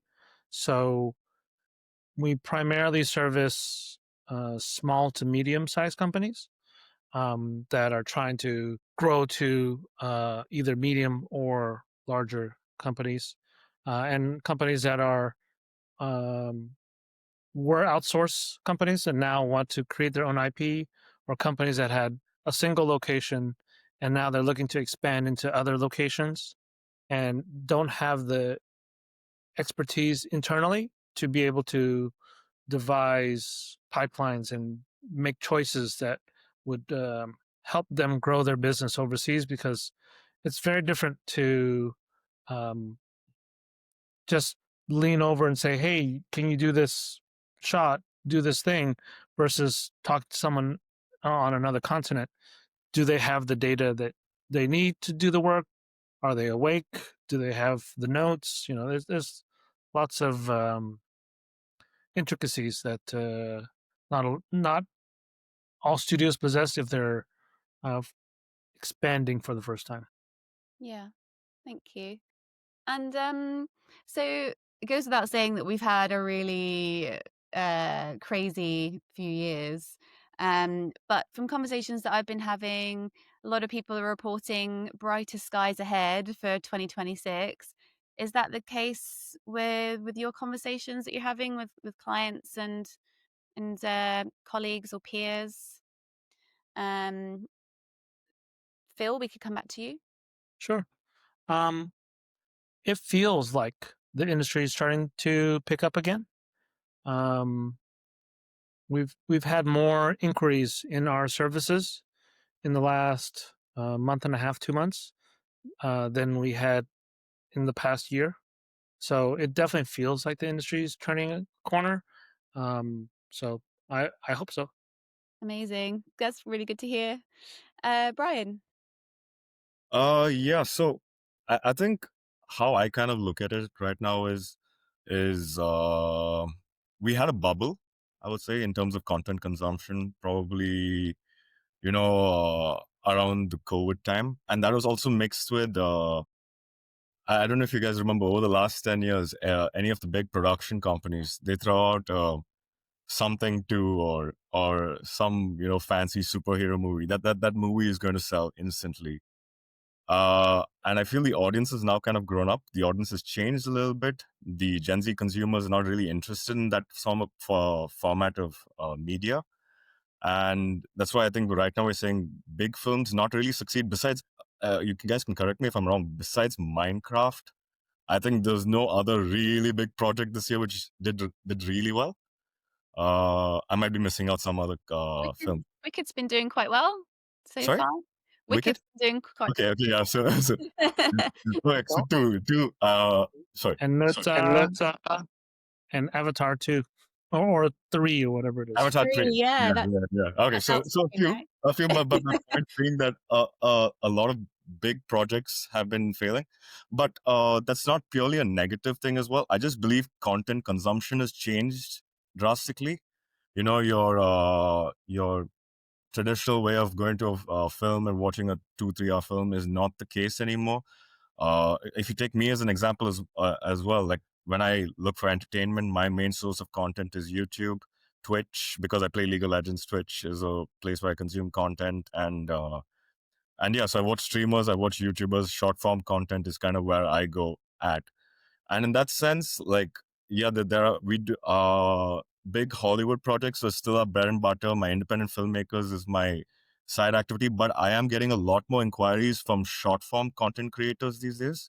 I feel that industry is really starting to standardize, and they're also looking out for VFX studios, they're looking out for post production houses, because they want to have like a set of partners as well and formulate a long term content strategy. And I've been working with a couple of brand agencies which are tied up with a lot of YouTube and TikTok artists who have been trying to create long-term contracts with VFX studios. So there are some positives, there are some negatives. Basically what I can say is, the blueprint we had for how VFX work or how post-production work, you kind of throw it out the window, and we had the studios which innovate and the studios which are thinking differently and kind of reacting and observing the market. I believe that there is a lot of scope out there in the industry. Yeah, definitely looking at your client's audience is definitely worthwhile. But I'm still a cinema person. I will happily sit for 3 hours, especially if there's hardly anyone else in the cinema. Misha. Yeah. So for us, it actually wasn't bad for the last 2 years. We're extremely busy, and probably because we just hit that moment when a lot of big studios started to close, and the work was still there, and somebody had to pick it up. Also, going back even a bit more, the whole COVID thing, kind of in general, in the end of the day, it helped us out, because previously remote work was almost unheard of on big projects, and now it's completely standard. As far as where we're going next, hard to tell. Did I see any uptick? Not necessarily in work, but because of that, we're also diversifying, and us doing assets, we do other stuff than just film. We do TV, as well as music videos, interactive theme parks, stuff like that, even sculpture. So especially with AI throwing in uncertainty, we don't want to put all the eggs in one basket anymore, and trying to do as many things as we can. Yeah, that makes sense. I'm going to stick with you, Misha, for this next question. So, especially you and Phil have been in the industry for a very long time. How are you feeling about the industry? How did you feel when you first started out compared to now? Is the passion still there for this world? What are sort of the big changes? There's been so many, it's hard to know where to start. Yeah. Well, with a passion, I mean, it's kind of inevitable. When you're 20 and starting out versus 20 years later, it's not the same thing. But I would still not change it for something completely different neither. So a lot of with all the studios closing and people having to move, a lot of people have changed careers completely. That would not be me, for example. It has to be something still artistic, something to do with CG. So when I say, let's say, we have a little bit less passion, it's about something very in particular, maybe for like 3D modeling, but then there's other passions that flourish. Idea making and making stuff is not going anywhere for me. As far as AI, again, is kind of reinvigorating that feeling that I had when we were just starting, because back then a lot of new technologies were just coming up. Like for us, for like modelers and sculptors, it was ZBrush, brand new thing. You could sculpt things all of a sudden. Before it was very tedious, kind of by hand making stuff. And then the sculpting came in, so everybody became kind of more of an artist and less of a technician. And now with AI, it's kind of coming back to that, that I feel that tools will start becoming more accessible. And you actually have to have ideas to know what to do with them. Yeah, definitely keeps you on your toes working in this industry. Constantly evolving. Phil, can we come to you next? Sure. So, the passion that I have for this industry hasn't changed. It's definitely very different now than it was when I first started. I first started in the industry in Los Angeles in the late 90s, early 2000s. And boy, it was incredible at that time. You would get a phone call from a studio from somebody you never heard of before and say, "We need a compositor this afternoon for 5 hours. Are you available? What's your rate?" And that I don't think that exists exactly the same, but it exists in a different form nowadays. But the thing that hasn't changed, I think, is good storytelling. And what I think the industry is evolving to come back to what Brian was saying earlier, is that theatrical is not quite the same as it was a few years ago. Streaming is also not quite the same as it was. The area that I think is surprisingly growing, that I don't think people are paying as much attention to, is live entertainment. And you can think of that as like the ABBA Voyage concert that I did, but it's also things like the Sphere in Las Vegas. It's Cosm in LA and Atlanta, and it's like Netflix House in the US as well. So there's lots of live entertainment that people are going to and willing to pay money for. Like an example of something that we paid money for as a family, I just went to see the Harry Potter experience here, and it was very entertaining, very fun. But I paid for that instead of going to the theater. I don't remember the last time I went to the theater this year, but I paid more than theater ticket prices to go to this live experience, and we had a great time. So I think that's where the industry is headed. Yeah. Okay. Thank you. And Brian, like I said, you've been in the industry for about 4 years, and so you have a kind of fresher look at things. But you obviously joined at a particularly crazy time as well. What's been your thoughts over the last 4 years? A lot of up and downs. And I mean, I have such an interesting perspective. It's such an interesting industry, I would say. To people out there, I used to work in, like, your boring 9 to 5 corporate environment before in an electrical manufacturing company, and moving to VFX was an eye opener because it was something which was never standardized as IT and tech and stuff like that. But what I saw and the positives I can tell you is there's always scope. There's so much out there, and it's kind of like jazz. That's the best way I could describe this industry. Like you can't follow the same rules you have doesn't apply like a week later. And yeah, that part is really really fun. And yeah, and as I was saying, like when I first came in, we were in that COVID bubble, and that time we had so much business coming in. And then post that, now, I mean, with the strikes, plus again, as I mentioned, the just like form of content consumption changes, we had to pivot a little bit. But that kind of keeps me going. That's as a marketer, that's the best part of my day. Trying to find out new avenues for business, new avenues for growth. Yeah, I love that. Comparing the industry to jazz. Quite erratic. Okay, we've got to deep dive into the world of tech, new tech, tools, AI, all that good stuff.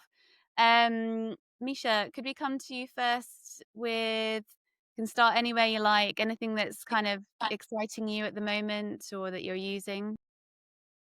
So a few things I would say. First, there's a lot of tools available now, open source tools, which let us actually set up as a small shop without having much of an overhead.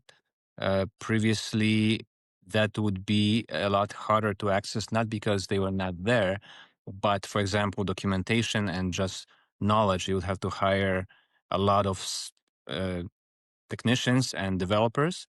These days, with AI, I have a consultant pretty much in my pocket.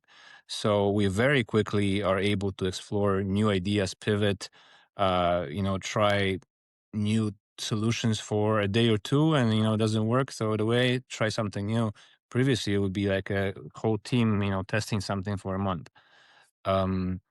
Also, cloud infrastructure. So it became good enough that we're able to, spin up workstations and servers anywhere we want, and utilize pool of talent from the whole world securely. Before, it was quite hard to do as well. And third thing is AI, generative AI. So we're already using it to a degree. It's it's as we know, crazy topic, polarizing and everything. It's not it's not like blowing our mind just yet, as in on a daily basis and as what we do, but it has potential to. So it's like we're in like right at this edge where everything can potentially turn upside down. So we see it as all the tools are pretty much there. They're all separate though and not really usable. And what we're working on is making them usable. So one of our projects is to create a kind of old school VFX based pipeline utilizing AI. So it's not either or. It's not like, oh, we're doing it old school and it's going to take half a year, or we're doing it with AI and it's like lack of control and glitches everywhere. We're trying to do something that you can start with one and with another, exchange things. So that's like a longer term thing we're working on. As of right now, we're already doing things like image to 3D.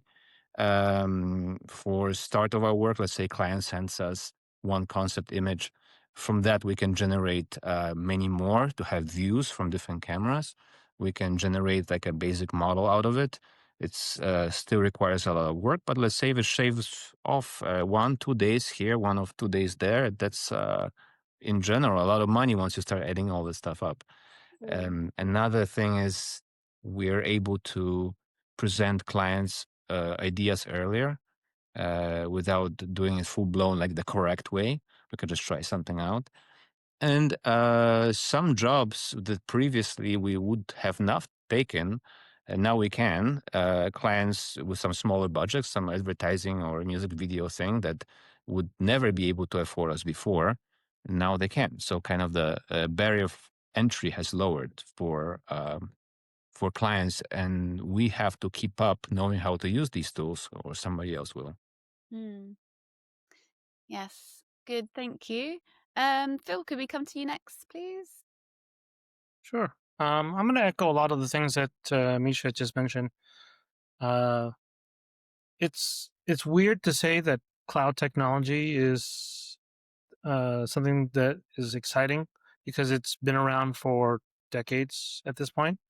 But I feel that cloud technology is finally mature enough and developed, packaged in a way to make it simple enough for the average studio to use and the average artist to use. So that way they can spin up infrastructure and not have to spend hundreds of thousands of dollars on filers and networking equipment and all that. Another area that I think is very interesting is game engine technology. So once again, something that has been around for decades, but it's finally getting to a point where anybody can use it and produce incredible results from it. One of the key unlocks for film and television with the virtual production is all the Gaussian splat developments, and I think that's going to really democratize the ability to capture environments and use it in virtual production and use it in game engine technology and other applications like that. Nice. Yeah, and also the term artificial intelligence and machine learning's been around for a long time, right? It just seems like there's this big spike. There's obviously a lot of investment in it right now, so we're just seeing it spread across all the news, and there's just a lot of hype. But it seems like from my conversations, a lot of people aren't really sure where it's going to head. So it's a kind of watch this space moment, but it's already being used very much across efficiencies and pipelines and workflows and that sort of thing. So yeah, interesting. Thank you. Brian. Yeah, so I might not comment on the AI on VFX side because I'm definitely not qualified to discuss that part. But what I have noticed from client conversations is it's definitely being used a lot for the pre-production side of things, as Misha said as well. The visualization aspect of things, where you take a single image, where directors, producers are able to pitch to financiers, or showcase their idea to post-production houses or any other aspect of production. I'm seeing it a lot in pre-production. Don't shoot the messenger, the concept artists and everyone, but at least from my conversations, that's what I'm able to see. And from the biz dev and marketing side, I mean, I use AI again as pure as an assistant. It's part of my day to day, and to keep me organized, to kind of try new things. Like, it creates a foundation for me, and it also kind of helps me with my data mining and reach activities and stuff like that. So Yeah, nice. And Misha, you mentioned as well that clients come to you with concept images. Are they coming to you with AI generated images? Yeah, yes, they are, unfortunately. So, and I don't mean unfortunately because they're using it. I mean unfortunately because now every producer thinks they're a concept artist. And we basically get pretty bad quality concept work to go off of, or challenging, as in, let's say they generate 5 different images of same thing, and they say, oh, well, that's the same character. Well, it's not. There's inconsistency left and right, something that previously a concept art department would have cut up and clear up. So yeah, that's the negative side. But again, it's improving fast. So these glitches, I think, will go away soon. I just hope that in general, industry will still let the actual professionals, which are concept artists and art directors, to come up with ideas. Just because you can throw some ideas at Midjourney or something doesn't mean that the result is a good concept. We had a few terrible ones, like from major productions, showing us some weird lizard creature, like it's supposed to be a hero of a movie, but you can tell not much thought went into it. Yeah. Yeah. Just because you can use the tool doesn't mean that you can use the tool. Yeah. And you can talk about this from your own experience, your own studios, or just generally from what you're hearing.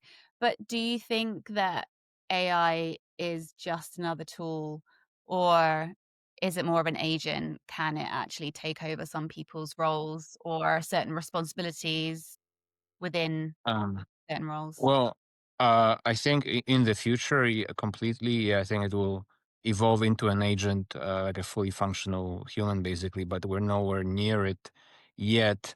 Uh, right now, it's a good tool with tons of glitches. Again, it's good tool in the right person's hands. What it does, though, is it shrinks teams. So something that previously would take 5 people to do, right now you need 1 person. And in that regard, it's killing some jobs. It's killing mostly the junior to mid jobs. People like, lead supervisors, I think for now they still have nothing to worry about. But um, how are the new kids going to get in the industry? I'm not so sure. And they're necessary because they need to grow into managerial roles later too. So there's going to be probably a gap at one point where, I don't know, there won't be enough skilled people. I mean, schools keep churning out more and more, but then I'm not sure if they will be able to get a job, and maybe they'll go away somewhere else. I'm not sure. And then tied with other people who are already in the industry leaving because of how the industry is right now. It's a quite a bleak thought to have. Yeah. Brian, I mean, sorry. I just wanted to add that I'm not sure if that question is going to come back later, so I want to expand on it. Not necessarily bleak, but as far as certainty, and we always had like a straightforward path in a career. You go to an art school maybe, or learn by yourself, then you hopefully join a big studio, then you climb the ladder, and then one day you'll be a VFX supervisor. I think these days are kind of coming to an end. Maybe, I mean, definitely for some people that will happen, but it's not a given anymore. Many times you join a company and then they close the door, and you have to move to another country again and again and again. Like, do you really want to do that? Maybe. Or maybe the AI is opening new avenues for content creation, and rather than join and do somebody else's stuff, now you can create your own things. Previously, that would be called the more kind of uncertain path and risky. Now, I'm not sure what's risky. Maybe it's less risky when you have everything in your hands. Yeah, the democratization of it all is definitely helping some people. I've spoken to a few in the animation world, and they're able to use a lot of these new tools to create their own stories that they've been waiting years to get to have greenlit by big studios, and now they don't have to wait anymore. Obviously, still costs money, but it just gives that sort of independence to a point. Thank you for that. Brian, could we come to you because you mentioned before that Pickstone's pivoting because of you mentioned like Matchmove and Roto and things like that are kind of changing. Is that because of the new tools that are available? Those outsourcing roles? Yeah, I mean, we were changing regardless of the tools, but yeah, the tools have also made it like, I think these days, we are also trying to integrate AI into that side of our business, our rotoscopy, the tracking, and our paint out type of work. But in general, that we were pivoting for purely just to diversify ourselves when things go bad in the industry, so that we have other angles to keep our studio going. But in terms of AI, I remember, maybe 15 years ago when IoT was the talk of the town, where it was going to cause disruptions in various industries. the planned notion of disruption versus what actually happens is usually two different things. So we'll never know, and I believe maybe AI would impact the monotonous work, basically work which is very repetitive, very systematic. And as Misha said, I think it does give more power to the creator. So young people coming into the industry, maybe they no longer can focus on one faction of just working in VFX, working in CG or something, but instead have to kind of look at themselves as a holistic content creator to kind of get the benefits of AI versus being competition for AI, in the end of the day. And that's kind of how I see it. But yeah, we never know, and there will probably be a disruption. Yeah, thank you. And Phil? Well, I feel pretty strongly that AI is a tool, and that it can accelerate things. It's not a replacement, though, and that's one thing that I think that the media is not understanding very well. So, to AI, you see all these posts daily about how I generated this scene from Game of Thrones in 5 minutes. I'm going to take the jobs of this visual effects company. I think that's false, because you need to understand the basics of storytelling. There's a language that has been developed over the last 100 years of cinema. Why you choose certain lenses, why you frame your shots a certain way, how dialogues and conversations move, how stories are told. And AI doesn't understand that, because AI generates what you tell it. And if you don't have the fundamental storytelling building blocks in your vocabulary, then you're not going to be able to tell a compelling story. Right now, it's definitely at the peak of the hype cycle, and it'll come down eventually. But I don't think that AI is going away. I think that it is, as a tool, it'll stay, and it'll take away some of the monotonous things, like Brian said. Yeah, we'll see where it takes us. Yeah. I love the example that I heard. I can't remember who said it first, but just saying that some very good directors have used iPhones to shoot some of their shots, or maybe entire movies as well. And a lot of us have iPhones, but it doesn't mean that we're going to create some amazing movie. You still need the skills and the creativeness and all of those years' experience to do that. So yeah, in a lot of ways, it will remain a tool for most, but it's also see what happens. The analogy there might be to the story that you may have heard about the plumber, where someone hires a plumber to come into their house. They look at a pipe, do a couple taps, and then knock something and go, "Okay, fixed." And the guy's like, "Wait, I'm paying you $200 for just a couple taps?" Yeah, because it took me 20 years to understand where to tap. And you're paying for that experience, not the fact that I just did that. So I think that's where AI is going to go to. You need the fundamental skills in order to get the results that you want. Yes. Yeah. So stay in school. Anyone watching now, keep going. We're all in it together and seeing what happens in the future. But yeah, if you're one thing that people have been saying, if it is your passion, you've got to keep going, because anything else you do, you're probably not going to enjoy, and you're going to be working for the rest of your life probably. So yeah, hopefully that's a bit of a positive spin on things. But we're all kind of in this eye of the storm, it feels. Now we've got to wrap up, but just to finish off, Phil, we'll come back to you just to kick off this last question. But what are your hopes for the future of our industry? in the near future? Well, my hope is that some of the madness calms down a little bit, and that the people who have the financial ability to greenlight projects start understanding that AI is not going to create their projects for them. That there is a need to tell good stories. What the format of that story, I don't know what it'll be, but I think that the cycle will repeat itself, and that content will be greenlit again, and then people will be entertained. Nice. Brian? Yeah, I mean, my hope is like, and I believe this will happen. Things will stabilize eventually.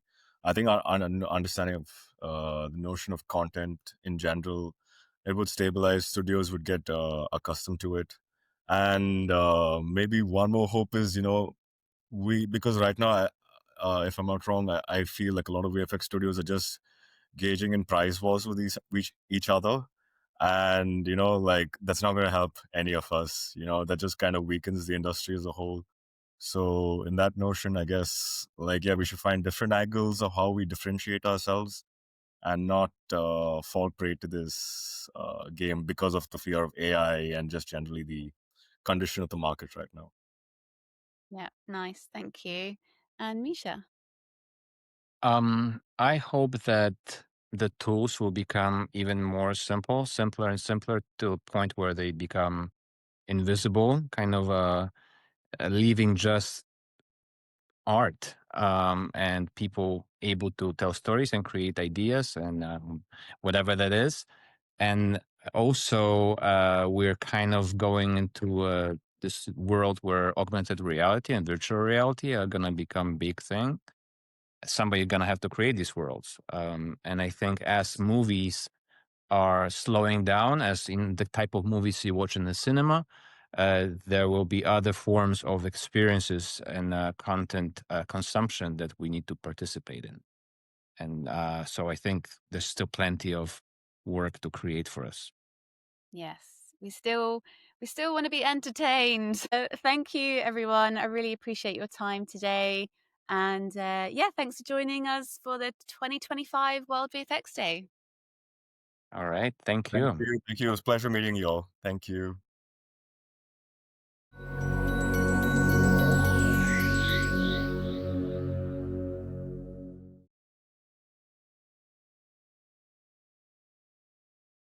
Hello everyone from Bournemouth University. My name is Rehan Zia. With me today are two of our graduates from the undergrad course, Savannah and Rosie, and who are currently doing their masters with us. But before we get to the Q&A with them, I did a Q&A session with three other alumni.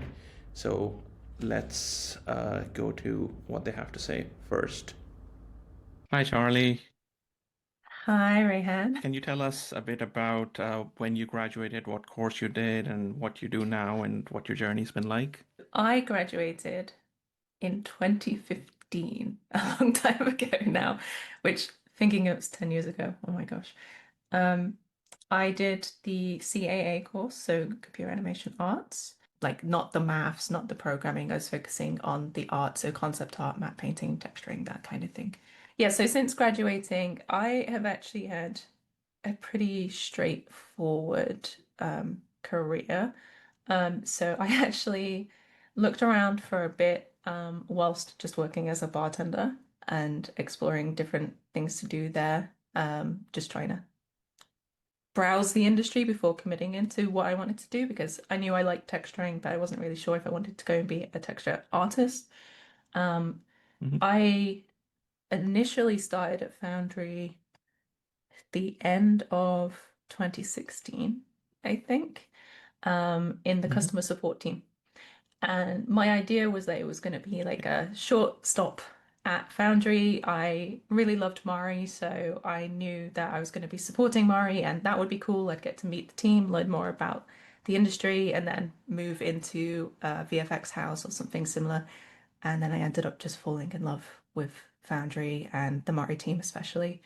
So then I moved into QA which is like testing and bug fixing. Well, not bug fixing, bug catching, and sort of acted as like an internal artist for that. And then moved into the product team, and now I run Mari. So very exciting for me. Very good. As a big Mari fan. And yeah. we're very proud of everything that you've achieved here. Don't you'll make me cry. I love Mari because you guys taught me Mari, and I really appreciate that. And so actually, leading on from that, what are the elements of the course you think really helped you in your journey? Yeah, you know what? So a few different things. Obviously, I'm not sure how the course has changed, but when I did it, what I found is that the fact that the first year of both courses was the same. So whilst I am not a smart person, I did have that exposure to like Python and C++. I was forced to learn maths and 3D vectors and all of that. Whilst that's not something I am using in my everyday life, it is something that has helped me navigate conversations with developers and the people who at Foundry who do have to deal with that kind of stuff. But I also think that the courses at BU were set up in a way where they very much imitate real life. So it's not just you do university and then you do industry and they're completely different. You are sort of the lecturers know what they're talking about. They've been in the industry themselves, and they expect you to handle things like what happens when things change during the shop, what happens when everything breaks, how do you solve that kind of thing. So I've found a lot of the day-to-day technical handling has helped me in my role now anyway. And what are the things that you wish you knew when you were stepping into the industry? What would be your lessons to give to current students? My biggest takeaway from the transition between university and industry was that there are roles out there that aren't just artist roles, and you can still be a part of the VFX industry and still support the VFX industry. And at least for me, when I was coming out of when I graduated, I didn't know what I wanted to do. I didn't know if I wanted to be an artist. I assumed I wanted to be an artist because that's what I'd been working towards in the course. But having stepped out of that and found, oh, actually, you can go and be, on the software side, you can be, yes, you can be a runner at a VFX house, but you can also be a project coordinator. You can be a product manager. You can be a producer. All of those things still tie into the industry, and the skills that you're learning at university are still very valuable for those roles. But I guess for me, I didn't know that they existed. I hadn't even thought about them. I just thought I had to be an artist. So that was probably the biggest challenge or takeaway, mindset change for me. What would be your most important advice for students and graduates? My most important advice, the advice I always give students when I am at the FMX or any kind of festival for students is just ask them if you can see their work.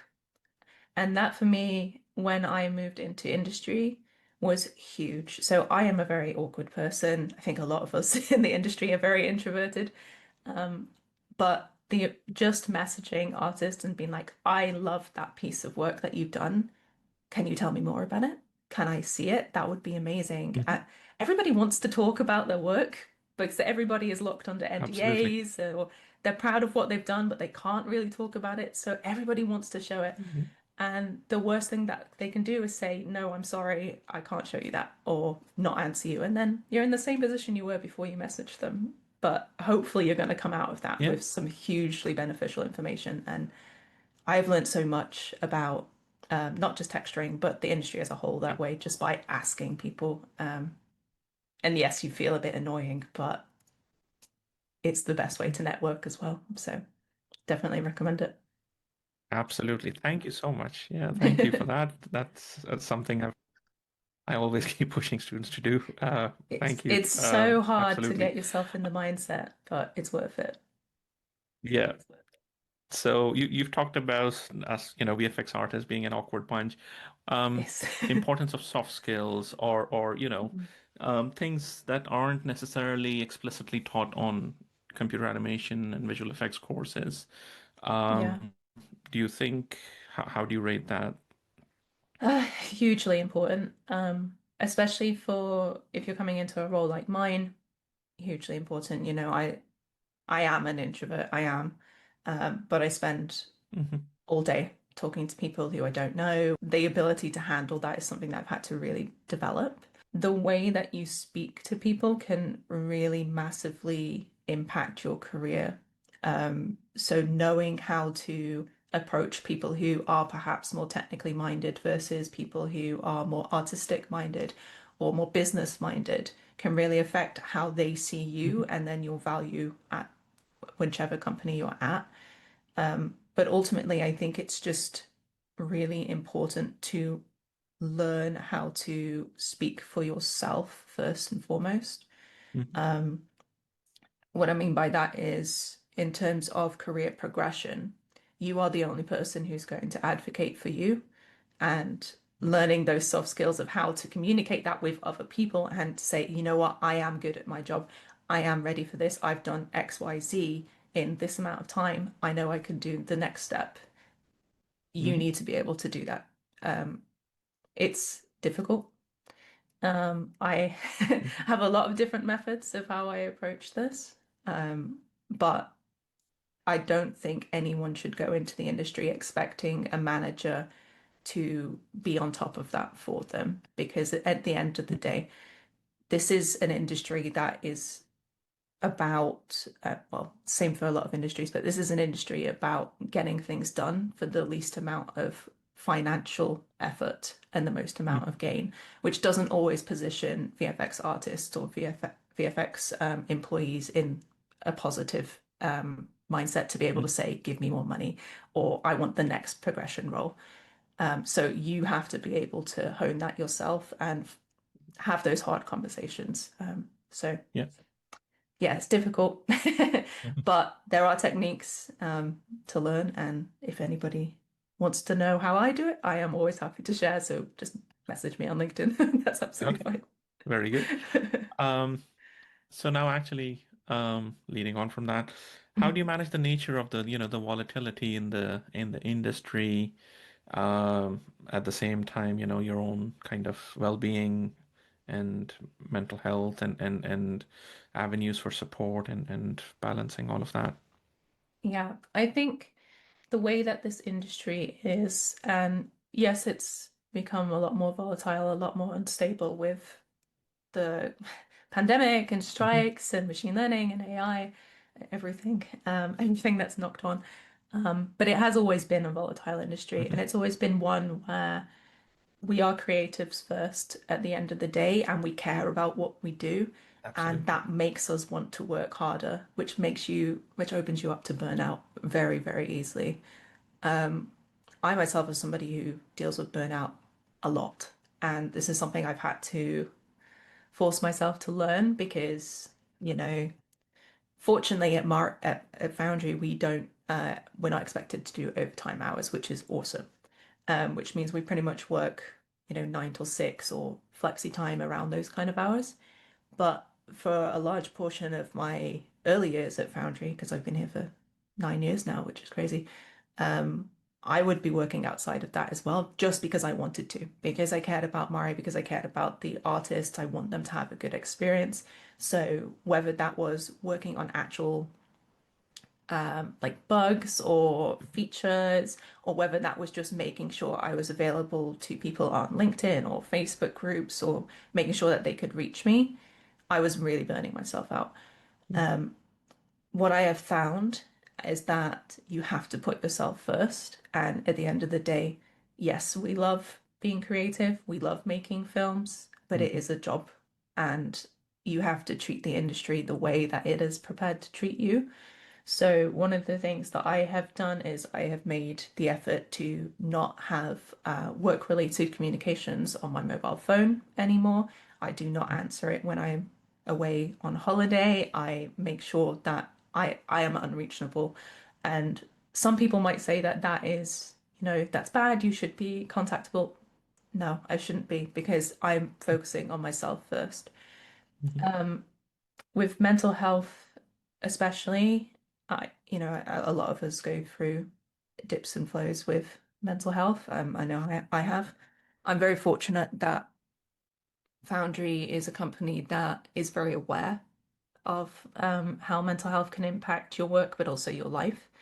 And we have a lot of schemes internally for helping and supporting each other. My biggest advice with that is, I hope I can say this, that if you feel like you are struggling, speak to someone. Therapy is not a weakness. I have been through many, many rounds of therapy, and medication is not a weakness as long as it is prescribed. I have been able to handle myself so much more with having actual medication and treatment and therapy, and it's so much easier to handle and actually get on with life and enjoy my work and my life outside of work without everything compounding into an overwhelming mess. So my biggest advice there is just put yourself first and don't see asking for help as a weakness. Hey everyone, my name is Mazia Mazaheri. I graduated from Bournemouth University. I studied the course Computer Animation Technical Arts 2024 cohort, and I've been working as a junior technical artist at a AAA game studio, Lighthouse Games, based in Leamington, for the last year and a half. I think the key things that I wish I knew when starting the industry was how to tailor my showreel and portfolio for a games-related job. So especially for tech-related things, I think I would always say have a short showreel, but make it as specific as you can to what you're applying to, because a lot of the time I see showreels and portfolios that show a lot of content, which is really, really awesome. But I think what the industry looks for, especially in my studio, was a portfolio piece that has significant meaning to you and has higher quality than having an abundance of pieces that are basically average quality. And it's in terms of soft skills, I think communication is paramount in industry, and something that I wish I basically did some work experience before starting my role, so that I would then brush up on some of those communication skills, collaboration skills. But yeah, communication, you'll find as you work in a team, it's all about speaking to people, and sometimes it's just about voicing one piece of information to someone else, because being that person in the middle is so important when working even in a small team, even more so, because everyone's role is quite significant to the final delivery. So communication, collaboration, and definitely brushing up on those skills. I think working with challenging peers or clients, in my experience, everyone has been really, really friendly in my company. I've been so lucky to not have a case where there was challenging peers or clients. But I think with those, there have been, my only experience with that is sometimes having a ambiguous brief and maybe struggling to understand someone in the explanation of that brief. So always seek clarification from your lead when you start work, or your line manager about a brief that you're kind of confused about or you need more clarification on. Because something you will take for granted in work is nothing is kind of spoon-fed or like as clear as unit briefs, where you get all the aspect ratios, you get the dimensions, you get the specifics of doing a task. Whereas in real work in industry, you find that a lot of that is your own investigation and your own kind of troubleshooting and searching for the right people to answer the right questions. Hello everyone, my name is Zuhaib Hassan. I'm a senior lighting artist here at Island Studios in Vancouver. I'm an ex-grad from Bournemouth. I studied over there in 2007, 2008. I did my master's in digital effects over there. I've worked for a lot of studios in London and here in Canada, such as MPC, Cinesite, Double Negative London. Worked there for many years. Worked for one of us as well when it just started off. Probably they were like, I don't know, 6 or 5, 7 people, something like that. It was a very young studio at the time. Now they are like really big. So I worked there for like short span of time. Then I moved to Vancouver, worked for many other companies over here as well. Eyeline used to be Scanline at the time, so that was my first company in Canada. After that, I worked for a couple of other studios in Montreal, like Method Studios, and then Pixomondo as well. And I worked for VFX as well during my time over here in Canada. But the times have changed. From that time, like back in 2007, the industry wasn't that saturated. There was a lot of shortage of talent, but now the industry has grown so much in that time that it's getting more challenging now. So I think the key thing that I would suggest is to work on your networking. LinkedIn is a great tool. Always go there, try to network with people, try to show off your stuff that you're doing. So my job is very contractual, and pretty much all the artists who works in the industry are contractual people. So you have to decide it where you want to see yourself in 5 years, 10 years. Do you want to do contracting? Do you want to do you like more permanent jobs? If maybe you are very young right now who can travel, who's very energetic, maybe after down the line in a few years you decide to get married, have kids, then your priorities will drastically change. It is challenging, I will say, if your priorities are changing. So you have to see what's best for you. All the employers are looking in you primarily is one thing. Are you coachable? Are you able to understand stuff? Are you able to take criticism? Are you able to take the input? That's all they are looking for.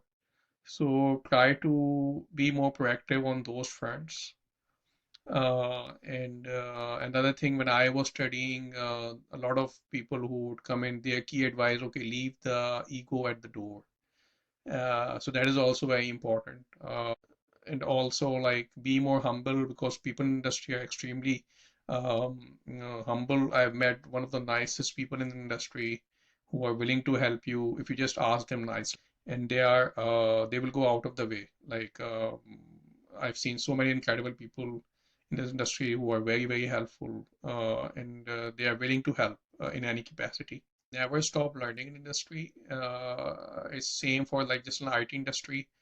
It is constantly evolving industry. It's extremely changing at a very fast pace right now. Gain some Houdini skills, gain some Unreal skills, learn some AI skills. It's a very challenging and evolving industry right now, and nobody has a certain answer where the dust is going to settle. And I'm seeing a lot of people struggle. So my key advice would be to please be more very, very mindful of your finances. Every time you are working, learn to invest, learn to do savings. Okay, so coming back, Rosie, Savannah, tell us about what course you did, why you chose to come back for your master's course. Yeah, so of course I'm Savannah, and I studied in the Computer Animation Technical Arts program, and I graduated in 2025. But I also did a lot of the art side. I come from an illustration background before going to university. But I chose university going back for my master's for 2 different reasons. The reason why I did it right after was because my dad had given me the advice because he had taken a break, and that was very detrimental to that for him, and I listened to that advice and I just went and did it. In terms of, why did I go and do it? I knew the state of the industry wasn't great. It's still very much recovering, but I did see a very big difference in the available jobs comparatively in the summer to last summer, which does give me a lot of hope. Right. But I wanted to improve my portfolio and just build up my skills. I have a stronger network because of it. Very good. How about you, Rosie? I'd say mostly for similar reasons to Savannah as well, in regards to that furthering of skills and state of the industry and all. It's a very big factor at the minute. I've seen that with other people. But for me personally, I've got a slightly different background in I graduated 2024 from the visual effects undergrad. And I was fortunate enough to get a job off the back of that and start up in the industry. And so my experience of why I came back is for the same reason you were mentioning you stayed in education, was as a freelancer, like I was, if there is a break in your project, if there's a break between contracts, that could be, you know, any length of time. You can't predict it. You can hope something comes up, but at the same time you need to be realistic. And that happened for me where I looked at the grand scheme of things. It wasn't sure, like it wasn't certain where I'd be coming in next, and I thought I want to make the most of this time. And so I chose to come back and improve my skills because it's something I always wanted to do, and I thought, what better time than time that is given to me. Fantastic. And what do you think are the kind of key things, key takeaways that from the undergrad course, things that help you? So I feel for my course, it was approached with a very kind of generalist outlook where you are taught everything and you practice everything and you can explore within that. And I feel that for me, that gave me the opportunity of, you know, being aware of everything means you can specialize in one and you're like focusing on one at the end of the day because you know way beyond that too. So from that understanding, being able to fit into a pipeline, I'd say that's a really critical thing to know because if you isolate yourself in that, it's very hard to cooperate with others, it's very hard to see the wider picture. So having that kind of knowledge is definitely an asset, but I'd say the level of cooperation you get at university, kind of working with peers, making friends, it isn't all you're working on your project and they're working on theirs. Everybody's in it together, and having that ability to not just work professionally and not just work as colleagues, but to enjoy working with other people and to make the most of that project. I think had I not done the undergrad course, it would have been very easy to ignore that aspect of it. So I think that's a big takeaway for me as well. Yeah, I mean, very similar thing. Building up those networks extremely important.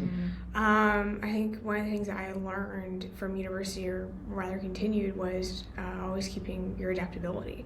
And, you know, whether that's understanding a brief and what someone wants, you know, what kind of points are awarded to certain sections, and that gives you a very much clearer idea as to what is desired as if it was a client. But something that really helped me was going to conferences, and it built up my confidence in myself to be able to just go out there and put myself out and make new friends. And that's for also in masters. One of the things I had done, because I was like, oh my gosh, what if I don't have any friends, was I had actually emailed every single person in my course before it even started.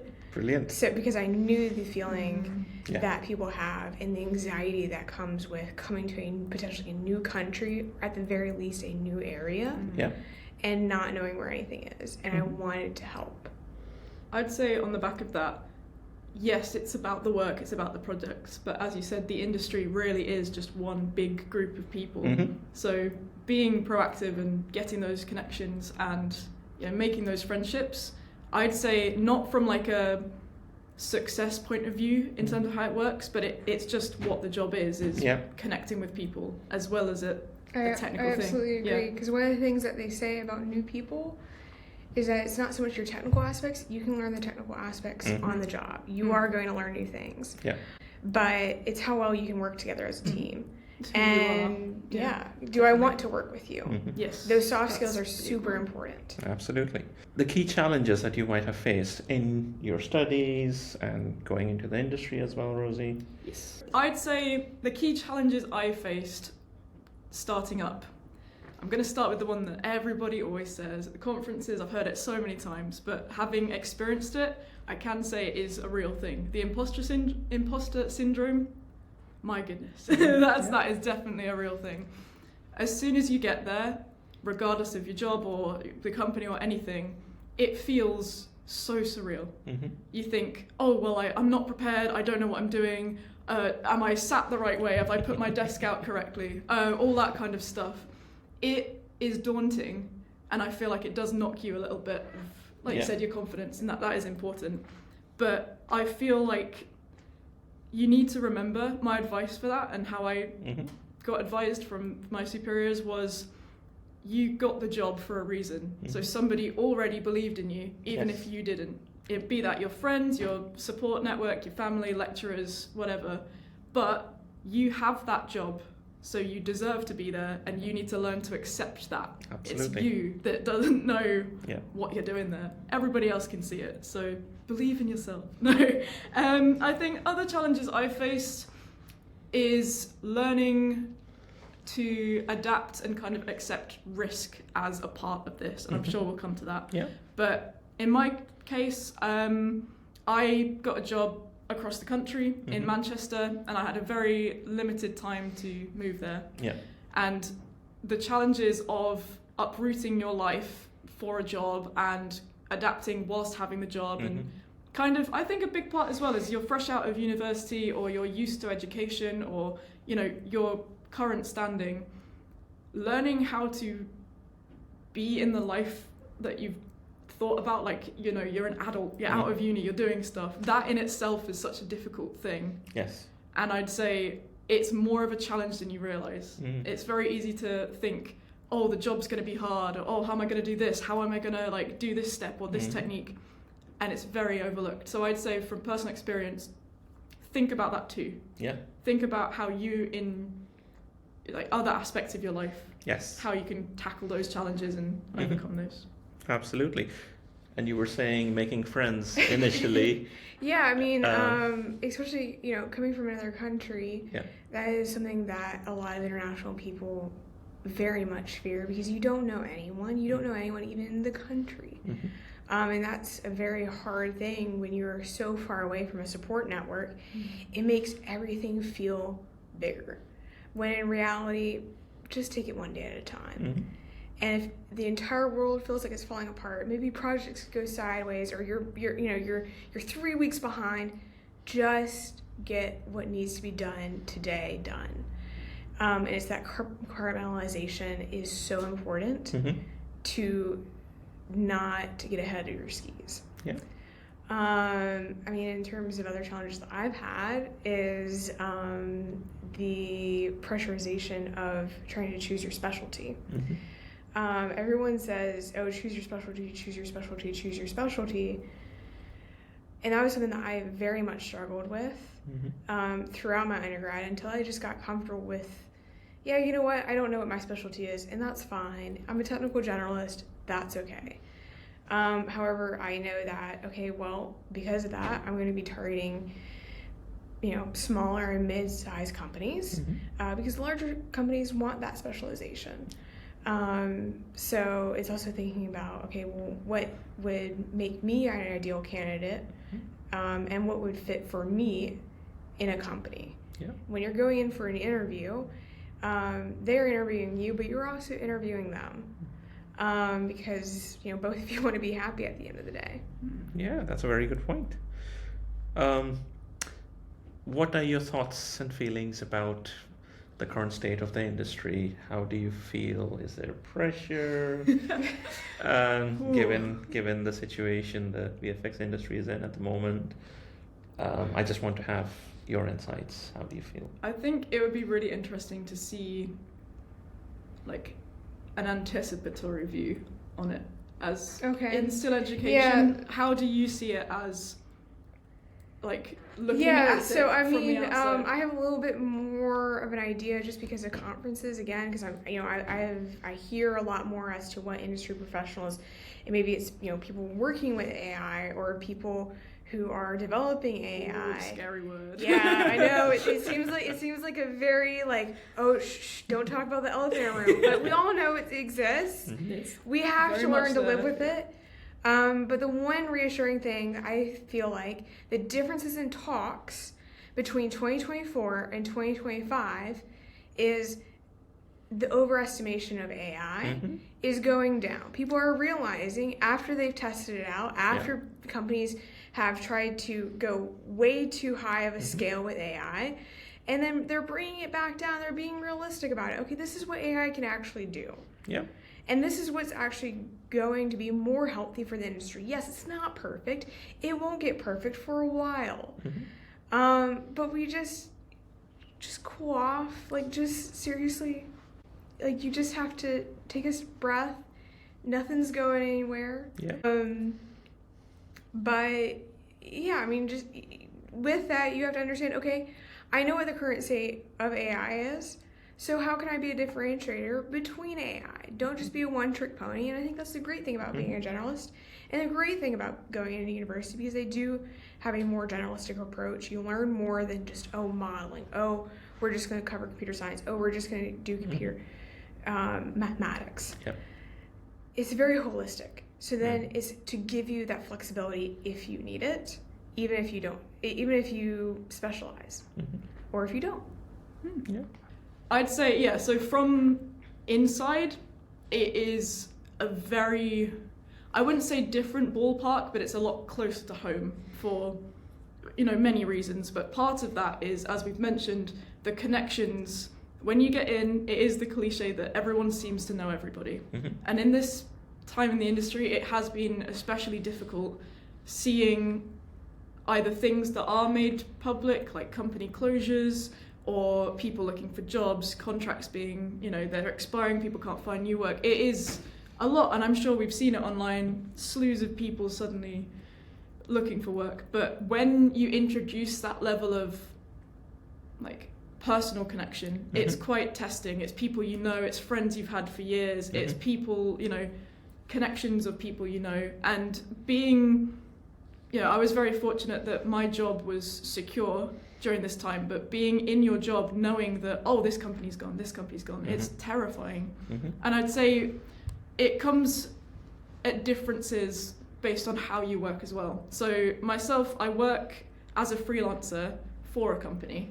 So I know that, that risk of, am I going to be next? If my contract doesn't renew, or if I haven't found another project that overlaps, what am I going to do? It's that kind of risk of, it is uncertain and it is terrifying. And, it's scary before you get there because you're apprehensive, you don't know what's coming in. And it's just as scary, if not more, to scare you apprehensively about when you get there. Yeah. I'd say in terms of managing that then, risk isn't always a bad thing. It could lead you to opportunities and like experiences that you would never thought of before. I'd say this whole talk of specialism, generalism, that kind of thing. As a specialist, I'd say it's not a bad thing in some cases. And if your goal is to specialize in a certain thing, that can also be a great thing because you've got a target. You can push yourself to a certain position you want. However, in the state of things, it's that whole, you can want one thing, but will that cloud you and like prevent you from getting other opportunities? I thought I wanted one thing, I thought I wanted to do particular topics, but I ended up doing something completely different. And from it, I've had the best year of my life, both socially, I moved to a different city and it was amazing. All these like new things and the projects I worked on. Had I decided I'm only going to have tunnel vision for the one thing I want, you need to take the risks as they come to you. Yes, it is scary, but if you trust yourself and you learn to overcome that and you learn to adapt and to spot when you need to change your mindsets and set up like as much as you can, because it is unpredictable. You can plan and it'll still seem to crumble sometimes, but if you learn to go with that, you can make some amazing things out of it. Definitely. Fantastic. Which brings us to my question about building resilience and ensuring avenues for support and mental health well-being, and making sure that, with everything that's going on, you are in a healthy state of mind and are able to cope? I mean, with the for pressure? me, it's just not being as stressed about every little thing. Not everything needs your attention. And knowing when to let things go and when to put the attention on it.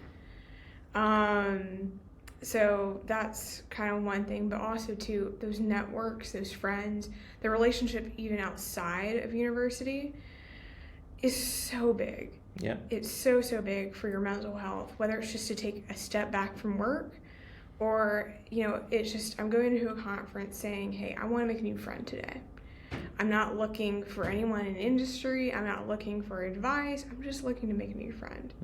And and you can quickly find one because you do have a common interest of, hey, we both like CGI. We both like the 3D world. We like computers. And you can build up those bonds. And through those bonds, that's your support system. I'd say it's very similar in the whole, definitely make sure you don't prioritize the work. Even if it's, a salary job compared to education, you need to set that time apart for yourself, 100%. Your team hopefully will be lovely people, but like you said, if you're just in your bubble of work, it's very easy to completely get absorbed in it all. Absolutely. So from my experience, like I said, I moved to a completely different part of the country. I knew nobody, just went for it. And I didn't set up that out of work life. So I found that as the project carried on, I was beginning to realize I didn't know anyone else. And if I wasn't at work, I was very, very lonely. And it's a real thing. Being able to switch off and enjoy the rest of what the opportunity is giving you, I think that's a really important thing. Because chances are, with our industry, you take something that comes to you as an opportunity, you could end up anywhere.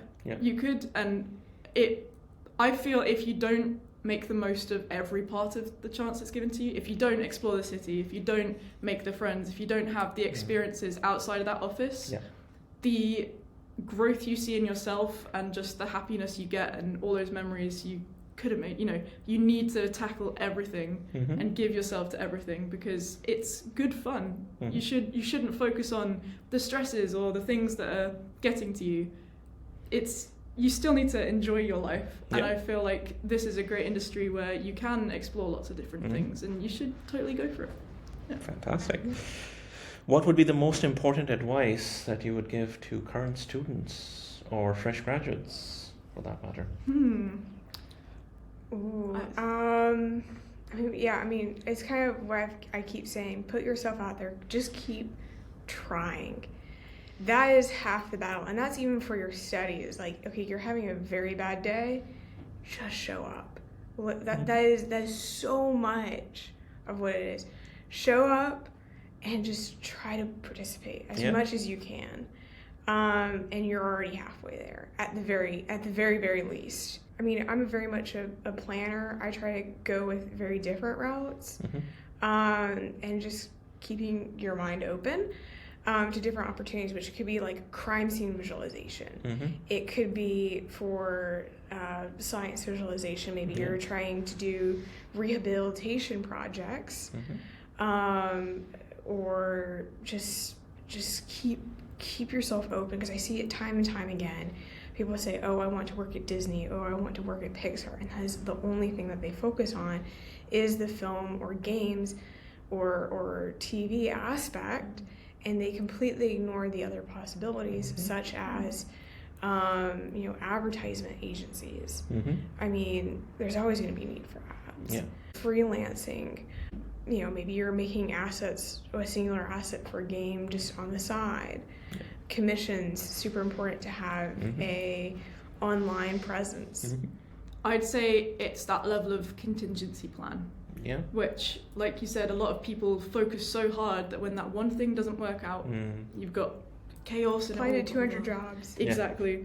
That's something I do want to talk about, because as a piece of advice I wish I had when I graduated, it's kind of expected and talked about of a very linear thing. If you go to uni, you get the job. Great. From the perspective of after you graduate, watching it happen, I've seen it with my friends in different years. There are some people, and I'm very grateful that this was I was one of them, that you can go and get the job. But in the current state of the industry, it has nothing to do with you personally. If you're not getting the jobs, it is savage out there. It really is. And that's something I want to make very clear is, it is possible that you could go and get the job, but it is likely that you could be applying and applying and applying, and you might not hear back, you might be rejected, who knows. But what I want to make very clear is, yes, that's the reality of it. It is not a reflection of you. And I think that is so important to understand. Yep. I've seen friends just completely shatter inside because it does weigh you down. I'm not saying don't get impacted by it, but try to remember that it is an external factor. It shouldn't be how you view yourself. It shouldn't be, oh, I'm not good enough. Oh, it's because, oh, it's this, it's that. Yeah, because I'm you not could be good. competing with people 5-10 years your senior, where companies have shut down. Yeah, exactly. And people don't share that. Or you could be a PhD person and you've been out of a job for 3 years. I've seen it time and time again. And like, those are the people you're competing with. Yes, push yourself, but also know eventually it will get better. And just have hope. Something I'd say, it's the cliche, but it will work out, it will get better. Something will come along, and who knows, it might just be even better than you ever planned. But the main thing, if we take it back to the positive, I'd say it mainly should be a positive outlook you have. You clearly picked to do this because you really enjoy it, so enjoy it. You need to find that happiness where you can. If it's stressful, if there's rejections everywhere, you know you picked it for a reason. So try and remember that. Try and look after yourself. And I'd say, in the same way you looked at the uncertainty of uni and all the scariness and all the not knowing, it's this void, approach it like that. It's the same again. We're used to uni, you're used to all this. It's big, it's scary, but isn't that exciting in a way? Focus on that. Did it. You did it. You're People doing it did right it. now. Yeah. It's just that again. Embrace the unexpectedness. People got in. Same thing as university. Yeah. It will. They all were be you okay. at one point. But yeah, look after yourself, I guess, is my takeaway. There we are. Savannah, Rosie, thank you so much for your words of wisdom. Thank you. Talk is kind of centered around, or I wanted you all on the talk to kind of represent Australia, New Zealand, so no pressure.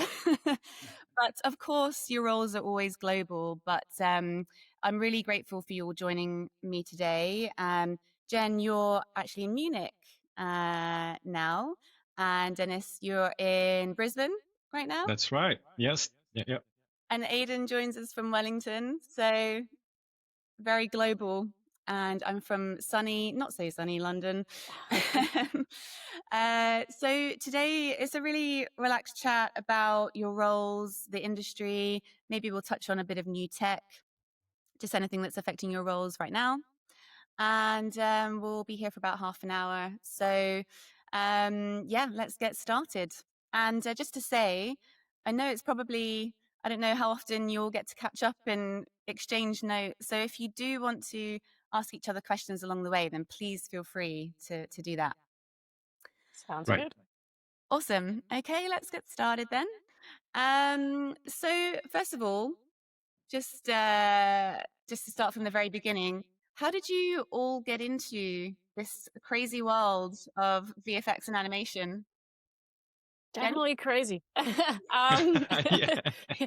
Yeah, I mean, for me, I mean, obviously in Australia, it's quite a traditional. You do high school, you figure out what you want to do at university, you go to university, you do that, and then that's your career. But for me, I had no idea what VFX was. It didn't know as a career, didn't know you could have it as a job. So I just naturally went on to study biotechnology, which was what I was good at school. I completed like the first year of that, and I was like, I don't want to spend my time in a chemistry lab. Like, this is not what I want to be doing. And then I kind of deferred and just broadened like my horizon, had a look like, what else is there? And then came across a multimedia course which, because I loved at the time working on computers, but I was quite creative and hands-on. I found a multimedia course, which was, creative but technical at the same time. And I completed that, really enjoyed it. But I didn't feel quite satisfied at the end of it. I wasn't like, okay, I still know exactly what it is I want to do, because it was quite a broad degree. I was going to go on to do honors and hopefully specialize then, but there was another person in the course who was like, oh, I'm going to go do this graduate diploma in film and TV visual effects. And I'm like, what? Visual what? And he told me a bit about the course, and I read the breakdown of it, and I was like, oh, wow, this sounds perfect. This sounds exactly like what I want to do. And then I went on to do that graduate diploma instead, and then it kind of just flowed from there. Yeah. So it wasn't like I knew this is what I wanted to do. It's just finding it along the way. Yeah, discovery. Yeah. You? Yeah. Dennis? Yeah, well, it was very different for me, but it was less linear, but really interesting too. I think I was playing video games a lot, and I wanted to get in games, so I got a job as customer support to get in game in Warwickshire in England, and then from then I did a bunch of different jobs, whether it was testing, and then I got my first lighting job, texturing job, modeling job, and then I saw it after 2 years and a half working on the game. I started, I got to go to London, and I just followed my instinct, and I went to London, and I ended up freelancing for commercial, and then going on set. And then this is when I realized, okay, I think I can do that. And I did then developed from then on, jumping on a couple of classes, and then got my first opportunity at NPC Technicolor and in London, yes, Soho. And then since then, it's been going around the world, 15 countries, working across the world. And it's been rewarding, and it's such a great industry to be in, but it's definitely a hard one to get in. So yes, less on the study side for me, even though I have a master in art, but and science, but it's been starting from the bottom up in terms of getting into customer support to then end up here. So yeah, a bit different. Yeah. Awesome. You were very determined. It sounded like get that foot in the door. Love it. And Aidan. I guess I was kind of more a bit like Genevieve's story, but I didn't do bioscience at school. No. I was always an artist and always drawing, and that was my my passion. And when I finished school, I did an art degree, and I didn't have any job prospects or anything at all. And at the end of that, I was looking through one of those multimedia magazines, and there was an animation course at the back of it. I was like, oh yeah, that's kind of cool. I might try that. And I went to be a 2D animator. Like that was the goal. That was where I was going. And then they just had a 3D component in that course, and I was like, it just clicked. All of a sudden, I was like, oh yeah, I really understand this. I really get it. And it just snowballed and snowballed and snowballed, and then. I got a job on a TV series. I got an internship at an advertising studio, and I just never looked back. It was just kept going and going. And then, about 10 years into that sort of animation career, I was a huge Lord of the Rings fan, and Avatar had just come out, and I was just like, just blown away, and I was just like, I need to work at Weta, and I just kept applying like every 6 months for years, and then one day it was just the right time, and I arrived on a short contract, and I just haven't left for 13 years, I guess. Fantastic. It's history, as they say. Yeah. But it's kind of like one of those light bulb moments when you like click it. You find that passion that you really enjoy. Like multimedia is so broad, and that's probably similar to you, Aidan. But then as soon as you find that little niche, you're like, oh, wow, yes, okay, it's just clicked. This is it. This is like you just get it. And I think like it just came to me so easily as well. Like, because also like Dennis, I played a lot of video games and was quite computer versed. And it was just really sort of like, oh, I understand. And I had some level of 2D animation to that point. And so like the animation part seemed easy. And then but being able to see around a ball was like, oh yeah, I get that too. Yeah. Exactly. Kind of the same for me, but I mean, compositing's my background. So for me, it was like polishing off that finished shot and just like getting it right and making it look as real as possible and nobody knowing that you actually did any work on it. Was kind of tick box for me. Yeah. The invisible art. Yeah. Invisible CGI. Yeah. Yes, yes, we have a talk on that as well. So Yeah. please watch that one. So we'll no doubt have a lot of people watching today that maybe haven't started yet, or they've just started, or even they might even be established, but still need a bit of, maybe a little bit of a pep talk, a little bit of advice. It's a lot harder now with a lot of people working remotely or hybrid. You can't really look over people's shoulders, that sort of thing anymore, to the extent that we used to. Can you think of any of the sort of best career advice that you've had, or anything that you've discovered yourself that you wish you'd known at the start? I mean, from my experience, I say start at the bottom. Like it feels like there's quite a bit of a different wave at the moment, because there's obviously a lot of specialized VFX courses these days, whereas back as when I was studying, they were all very broad and they weren't quite as specialized. And I think like just starting, because then obviously I had to start in roto, and I think just the fundamental skills you get from doing that and just learning and watching everybody else in their specialties operate was kind of like invaluable skills. And I feel like sometimes that's a little bit missed maybe these days, because we do have such specialized courses of, just compositing. And so you kind of step into that role straight up. So absolutely don't be afraid to actually start from even lower, like from the bottom, because I think there's some great information and learning that you do at that stage. Yeah, nice. Yeah, definitely. I can agree with this, and I would probably say the importance of the job, even though with all the tech that we have around it, it's also to consider it like a product, but while serving storytelling. And what I mean by this is really applying yourself in learning the art and the tech, but use it for the art of it. And I think I can adjoin a bit what Jen was saying with, in a sense where I think, yes, a lot of the industry have changed. There's a lot of different paths and different career now within it, but it's changing so much that I think everyone needs to be very flexible in terms of the demand, and that's very challenging, I think, for people who join the industry today. Definitely. Yeah, I think I would say something along the lines of what Jen was saying about starting at the bottom, but I'd put it slightly differently and say, like, humility goes a long way in this industry. Like, if you're hard to work with and people don't want to work with you, like, that's it. Like, you're not going to get another job. People won't recommend you. So it's like, you could be the greatest animator in the world, but if you're a pain in the ass, then no one's going to want to work with you. And I would much rather a mid-level animator who's got a good attitude than a senior animator who's difficult to work with. Like, you just get more value out of that person. And I think, and also to Dennis's point about story, like I remember on one of my first big jobs at Animal Logic, my lead there, he was all about what is the story point to the shot? Like, what is the story point that you're working on? And it's like, this is the A story and the B side of the story.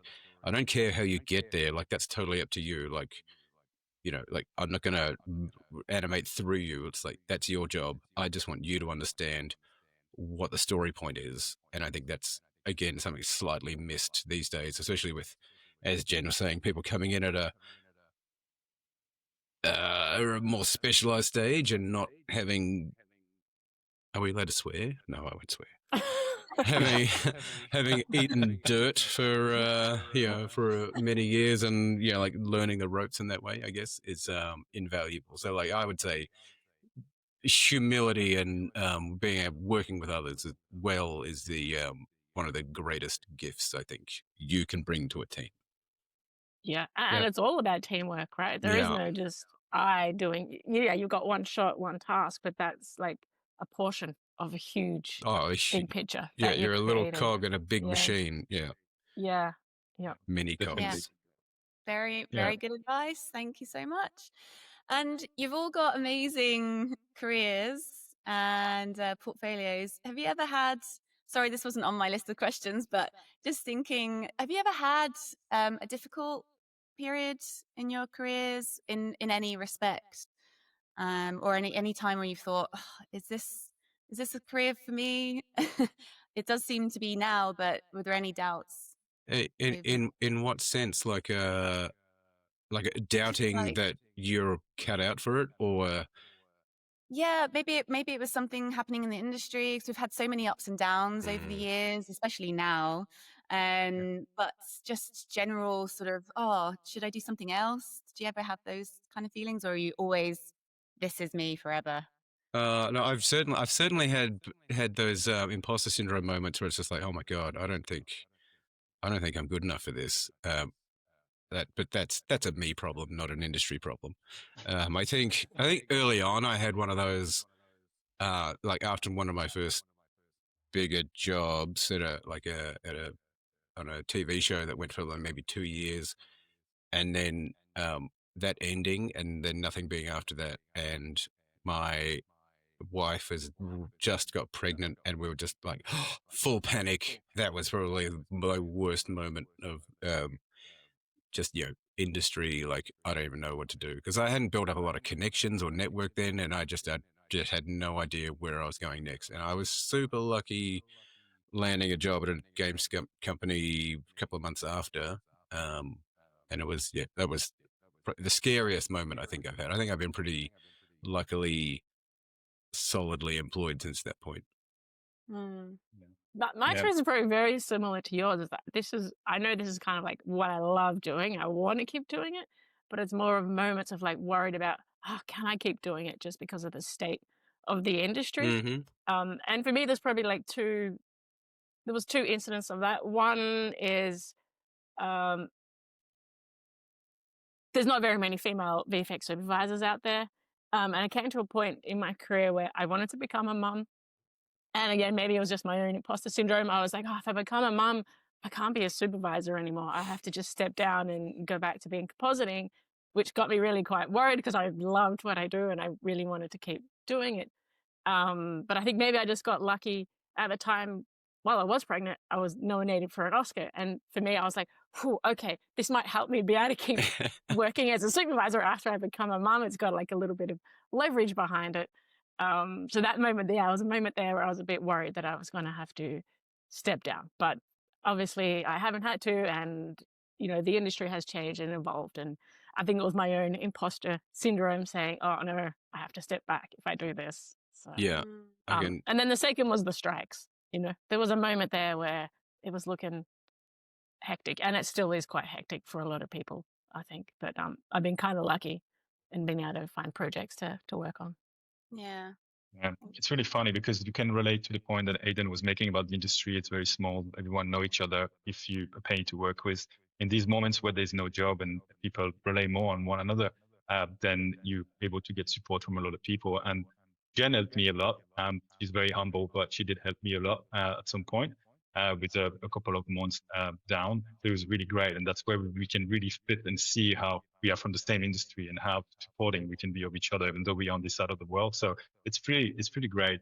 And yeah, in terms of work, and I did lose at some point some appetite, but it's weird because I stepped back and look at the big picture, and then I realized it's actually depending on people. Like for me, it was more like, okay, am I going to leave or am I going to grow in my career? Am I going to be an artist or am I going to want something more? And so I was working at Weta and I was set and I wanted to live there forever. And I got an opportunity to be a CG supervisor. And I saw, okay, you have a choice. You can stay at Weta forever, or you can, change. And it's very funny, for life, because I think it's really depending on who you are and where you want to be and what you want to do. So it's really interesting, really, really interesting. For that, it's a really, really good industry, but it's a lot of, it's funny. If you look at the history of VFX or the acting world into movies, you can see that this is not new, what's happening now. It already happened so many times in the past. And you look at the timeline, and there was a point where, like, in the 70s, where the industry went down, and then 80s came back up and then went down again, and then there was no project. So it's when you look at the timeline, it's actually not that scary, because it's just we need to reorganize and regroup, and then so yeah, it's a funny industry, but it's not, I guess, for everyone. If we like to be more linear, but yeah.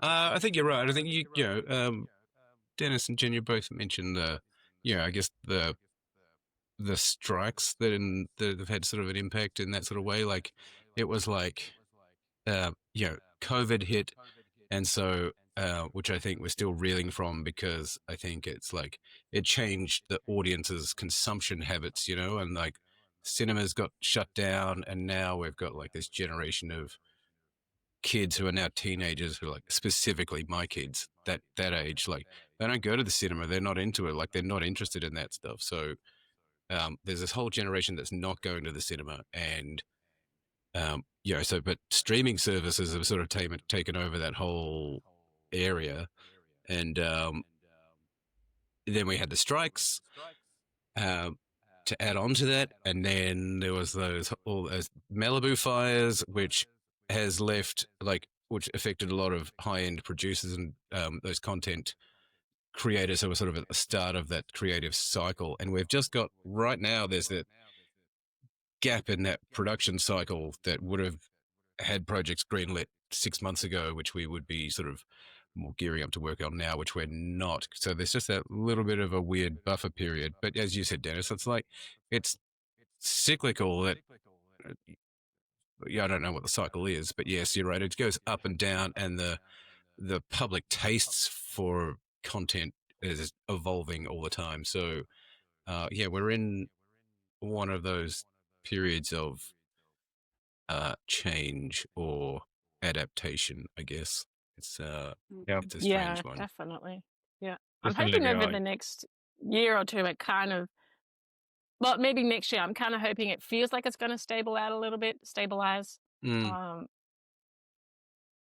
Yeah, my outlook for next year looks, I think, like, I don't think I can, there's nothing I can really talk about. There's no specifics, but I see, especially like in Australia, like things are being shot in New Zealand and Australia, some high-end films, and they're, like the last Planet of the Apes was shot in New South Wales, and Zelda's shooting right now in New Zealand, and there's stuff going to Melbourne in those big new, those Dockland studios, and like, so there's big productions that are happening around us, and Avatar's going to be, Avatar's coming out very shortly, which is a massive thing that we've all just been working on. Well, we have been working on over here, and to me, it feels like there's lots of things happening and lots of projects coming. So I feel the outlook that I see looks pretty good, I think.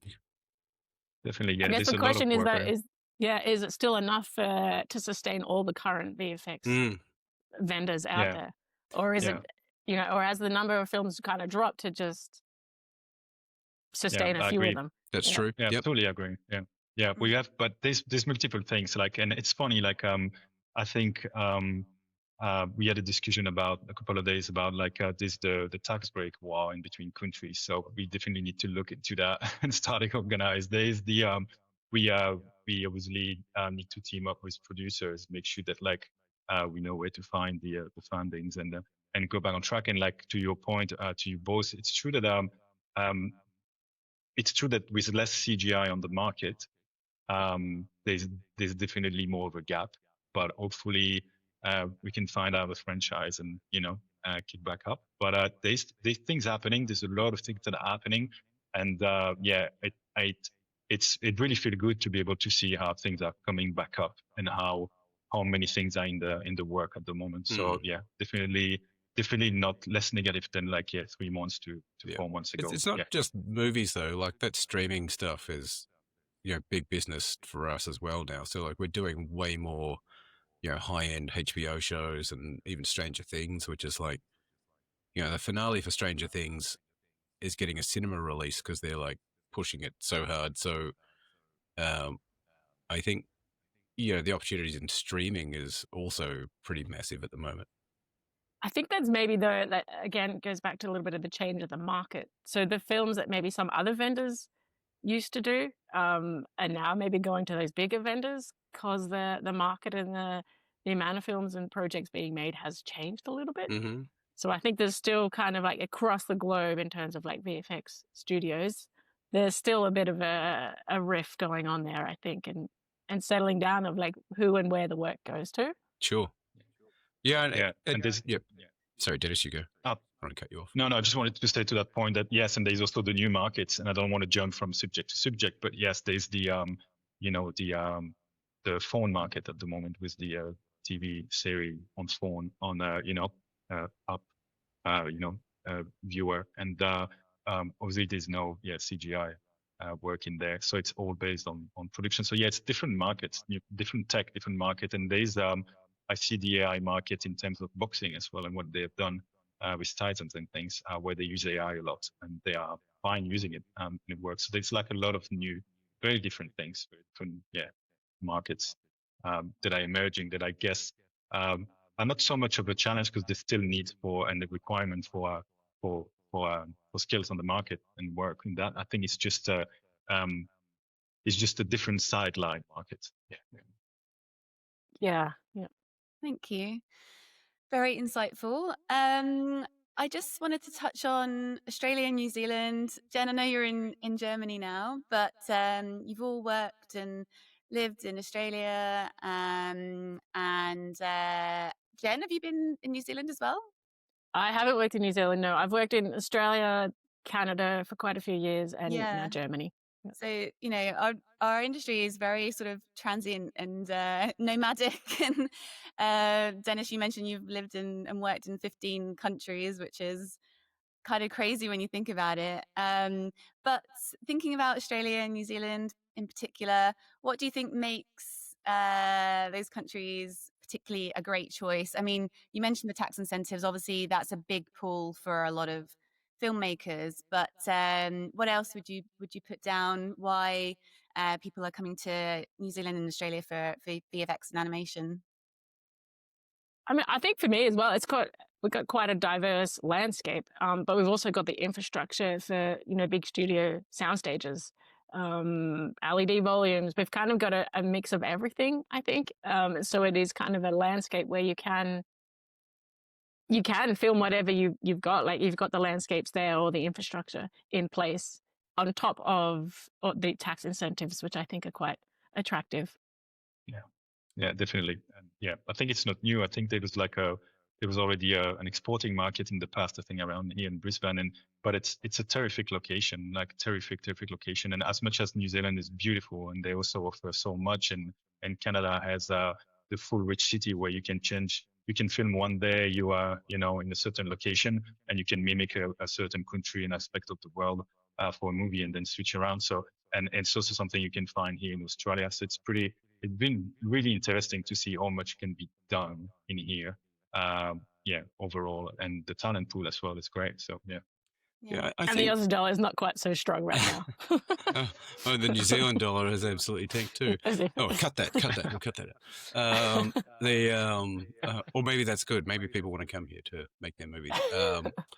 I think culturally, Australia and New Zealand are really similar in like their their work ethic and their sort of just their roll the sleeves up and just get on with it kind of resourcefulness. That's a good word for it. Resourcefulness, and a sort of like I think it's deep in the culture. It's not just a VFX thing. It's like we're like I'm an Aussie. I don't want to say, when I say we, I think Australia, but I also rolling New Zealand into this. Is both countries are sort of built on recent farming histories and things like that. So we've all sort of grown up in very hardworking immigrant kind of stories. We're still, I think culturally, we still feel that. And even working in VFX, we're still those kind of people, and we're not, no,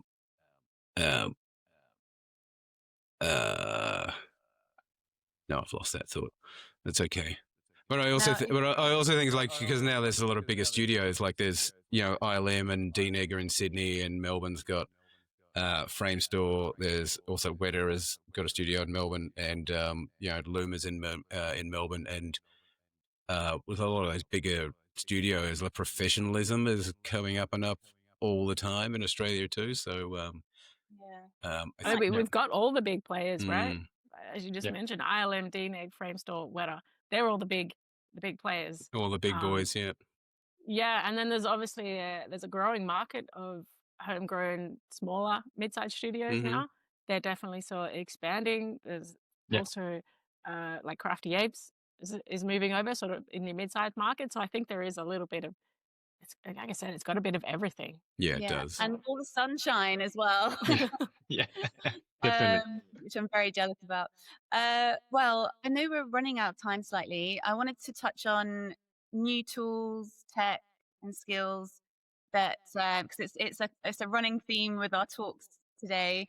Because there's no getting away from it. AI is here, but there's other tools and everything like that that's also being used right now. And I wanted your take on what you're using right now. Has anything really helped you, or something that you've kind of had to get your head around recently because clients want it, or what's your kind of what's in your arsenal of tools right now? Aidan, can we start with you first? Sure. Like I'm probably my view on AI and all the like new tools and stuff is like software is always evolving. The tools are always evolving.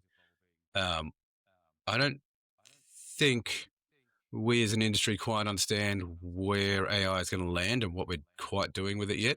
I know that there's a big push from clients they're like, are you using AI? What's the deal with AI? Because but I feel like that's the same argument they were having a few years ago with, are you using Unreal? Are you using Unreal? Why aren't you using Unreal?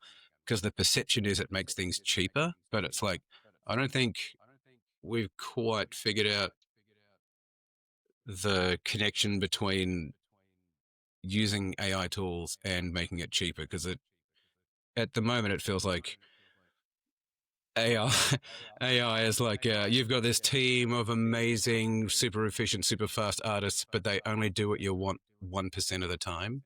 And it's like, so it's a little unwieldy at the moment from my point of view. And this is just me, like, I'm not talking on Weta's behalf on here. This is just me and my own personal projects and working with AI tools and like my own research and just playing around with it. It's not quite production ready from my point of view. I think it's still, it's probably maybe another year away from being really production ready. But that's just my best guess, really. Yeah, that sounds. I'd say, yeah, the AI companies had some really great marketing around them. Yeah. And there's some really great hype around it, which has convinced the general population. But I think, like, yeah, coming down to reality, and I feel like it's another tool. We're Yep. going to add it to what we've got, to our tool set. It's going to make some things faster and efficient, but it's not going to be this perception of take over everything, right, 'cause I think- losing jobs. And I think that's totally right. It's a tool, and like I think your best tool is your artistic eye, right? Your and I said resourcefulness before, but also like the thing that gets projects done is you being resourceful. Not because your computer's going to crash. What are you going to do when the tool crashes? Like you still have to keep going. You still have to make a deadline. It's like the tool's not going to get you there. You're going to get there. It's. I That's totally the thing. agree. Somebody still has to drive AI. Someone has to train it. Yeah. Someone has to prompt it. And someone has to retrain it on something new. Yeah. So it's not like it's you click a button and it does everything by itself type thing. Yeah. So. It feel a bit like everyone. It feel a bit when the apps came on the market, like everyone is doing their own AI model. Everyone is doing their own thing. We are actually like actively using different model, different things. So I could speak about it all day, but the main thing I would say at this point is it doesn't work. Joke aside, in terms of resolution, camera understanding, anamorphic formats, in terms of what needs to be created. So it's really an interesting world because if I need to pop up something, give myself long hair or change my clothes, it's great. It works really great on my phone. I do that all the time, and I feel really good about it. But if I would use it professionally, there's definitely a full world to create, and also the manpower that it takes to put in place for the system to be put in place and actually being used for what we need to. It is really demanding. So to a high level, to a high resolution, yes, there's a lot of work to do, but there's a lot of things for which it does help. But yeah, I would agree with what was said before. I think it's just another tool. It's just really just another tool at this point. But some of those tools work really well as well for small things, basically. Yeah. It will have its niche market, right? It's not going to be this Yeah. be all for everything. It's have some really great aspects, but in a niche area. The day we can figure out how to art direct it, like James Cameron is asking you, giving you notes, then it'll be useful. But until that day, it's not quite at that point. Well, it's not at that point at all. No, but then you're asking it to think for itself and be creative. Oh no! I just wanted to do that's- I just wanted to do the same thing, but with a slight tweak, and it just won't. You can't. It's like do that generation again, but change this one thing that I'm asking you to change, and it just you can't prompt it in a way that'll happen. Yeah, but you can give it to another AI that would spit it out as a text. And Well, then you yeah, can it's change just the it's text just and then it's spit just it back you're in. just going around in circles, and it's just not cost effective. As you said before, like the effort it takes to build the system to make all that work is counterproductive to the cost saving that you're trying to make. Yeah, no, an interesting world. Yeah, but I think, I think what would I remember from this is really using this for serving storytelling in the sense where like whatever needs to be done, whether it's just a new pair of shoes and that's great if that work, and it's the way for people to live off it. It's great. It's fantastic. I love that. But yeah, it's also serves storytelling and key points of storytelling. It is a different challenge at the moment. Yeah, thank you. And I've got so many more questions, but we're running out of time. I just really wanted to end on this final question. What we've spoken about so much in this short space of time about the industry, where it's going, where it's been.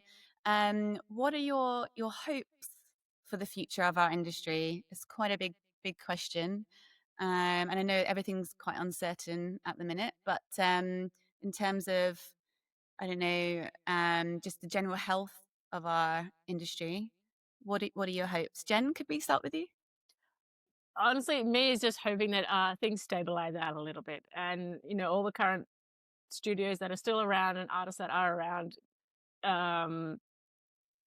get fulfilled, and there isn't any more exits from the industry. That's kind of where I hope it's going. Yeah. Yeah, I think on a similar line as Jen, it's like the stability, gives people stability, and like happy people are stable people. Wow, technically, that's a bit of a generalization. That's a weird statement, but I also think as far as the the AI of it all and that sort of uncertainty of where that's going to land, it's like as long as we're aiming to keep the creative control in artists' hands, I think that's where I'd love it to be and go.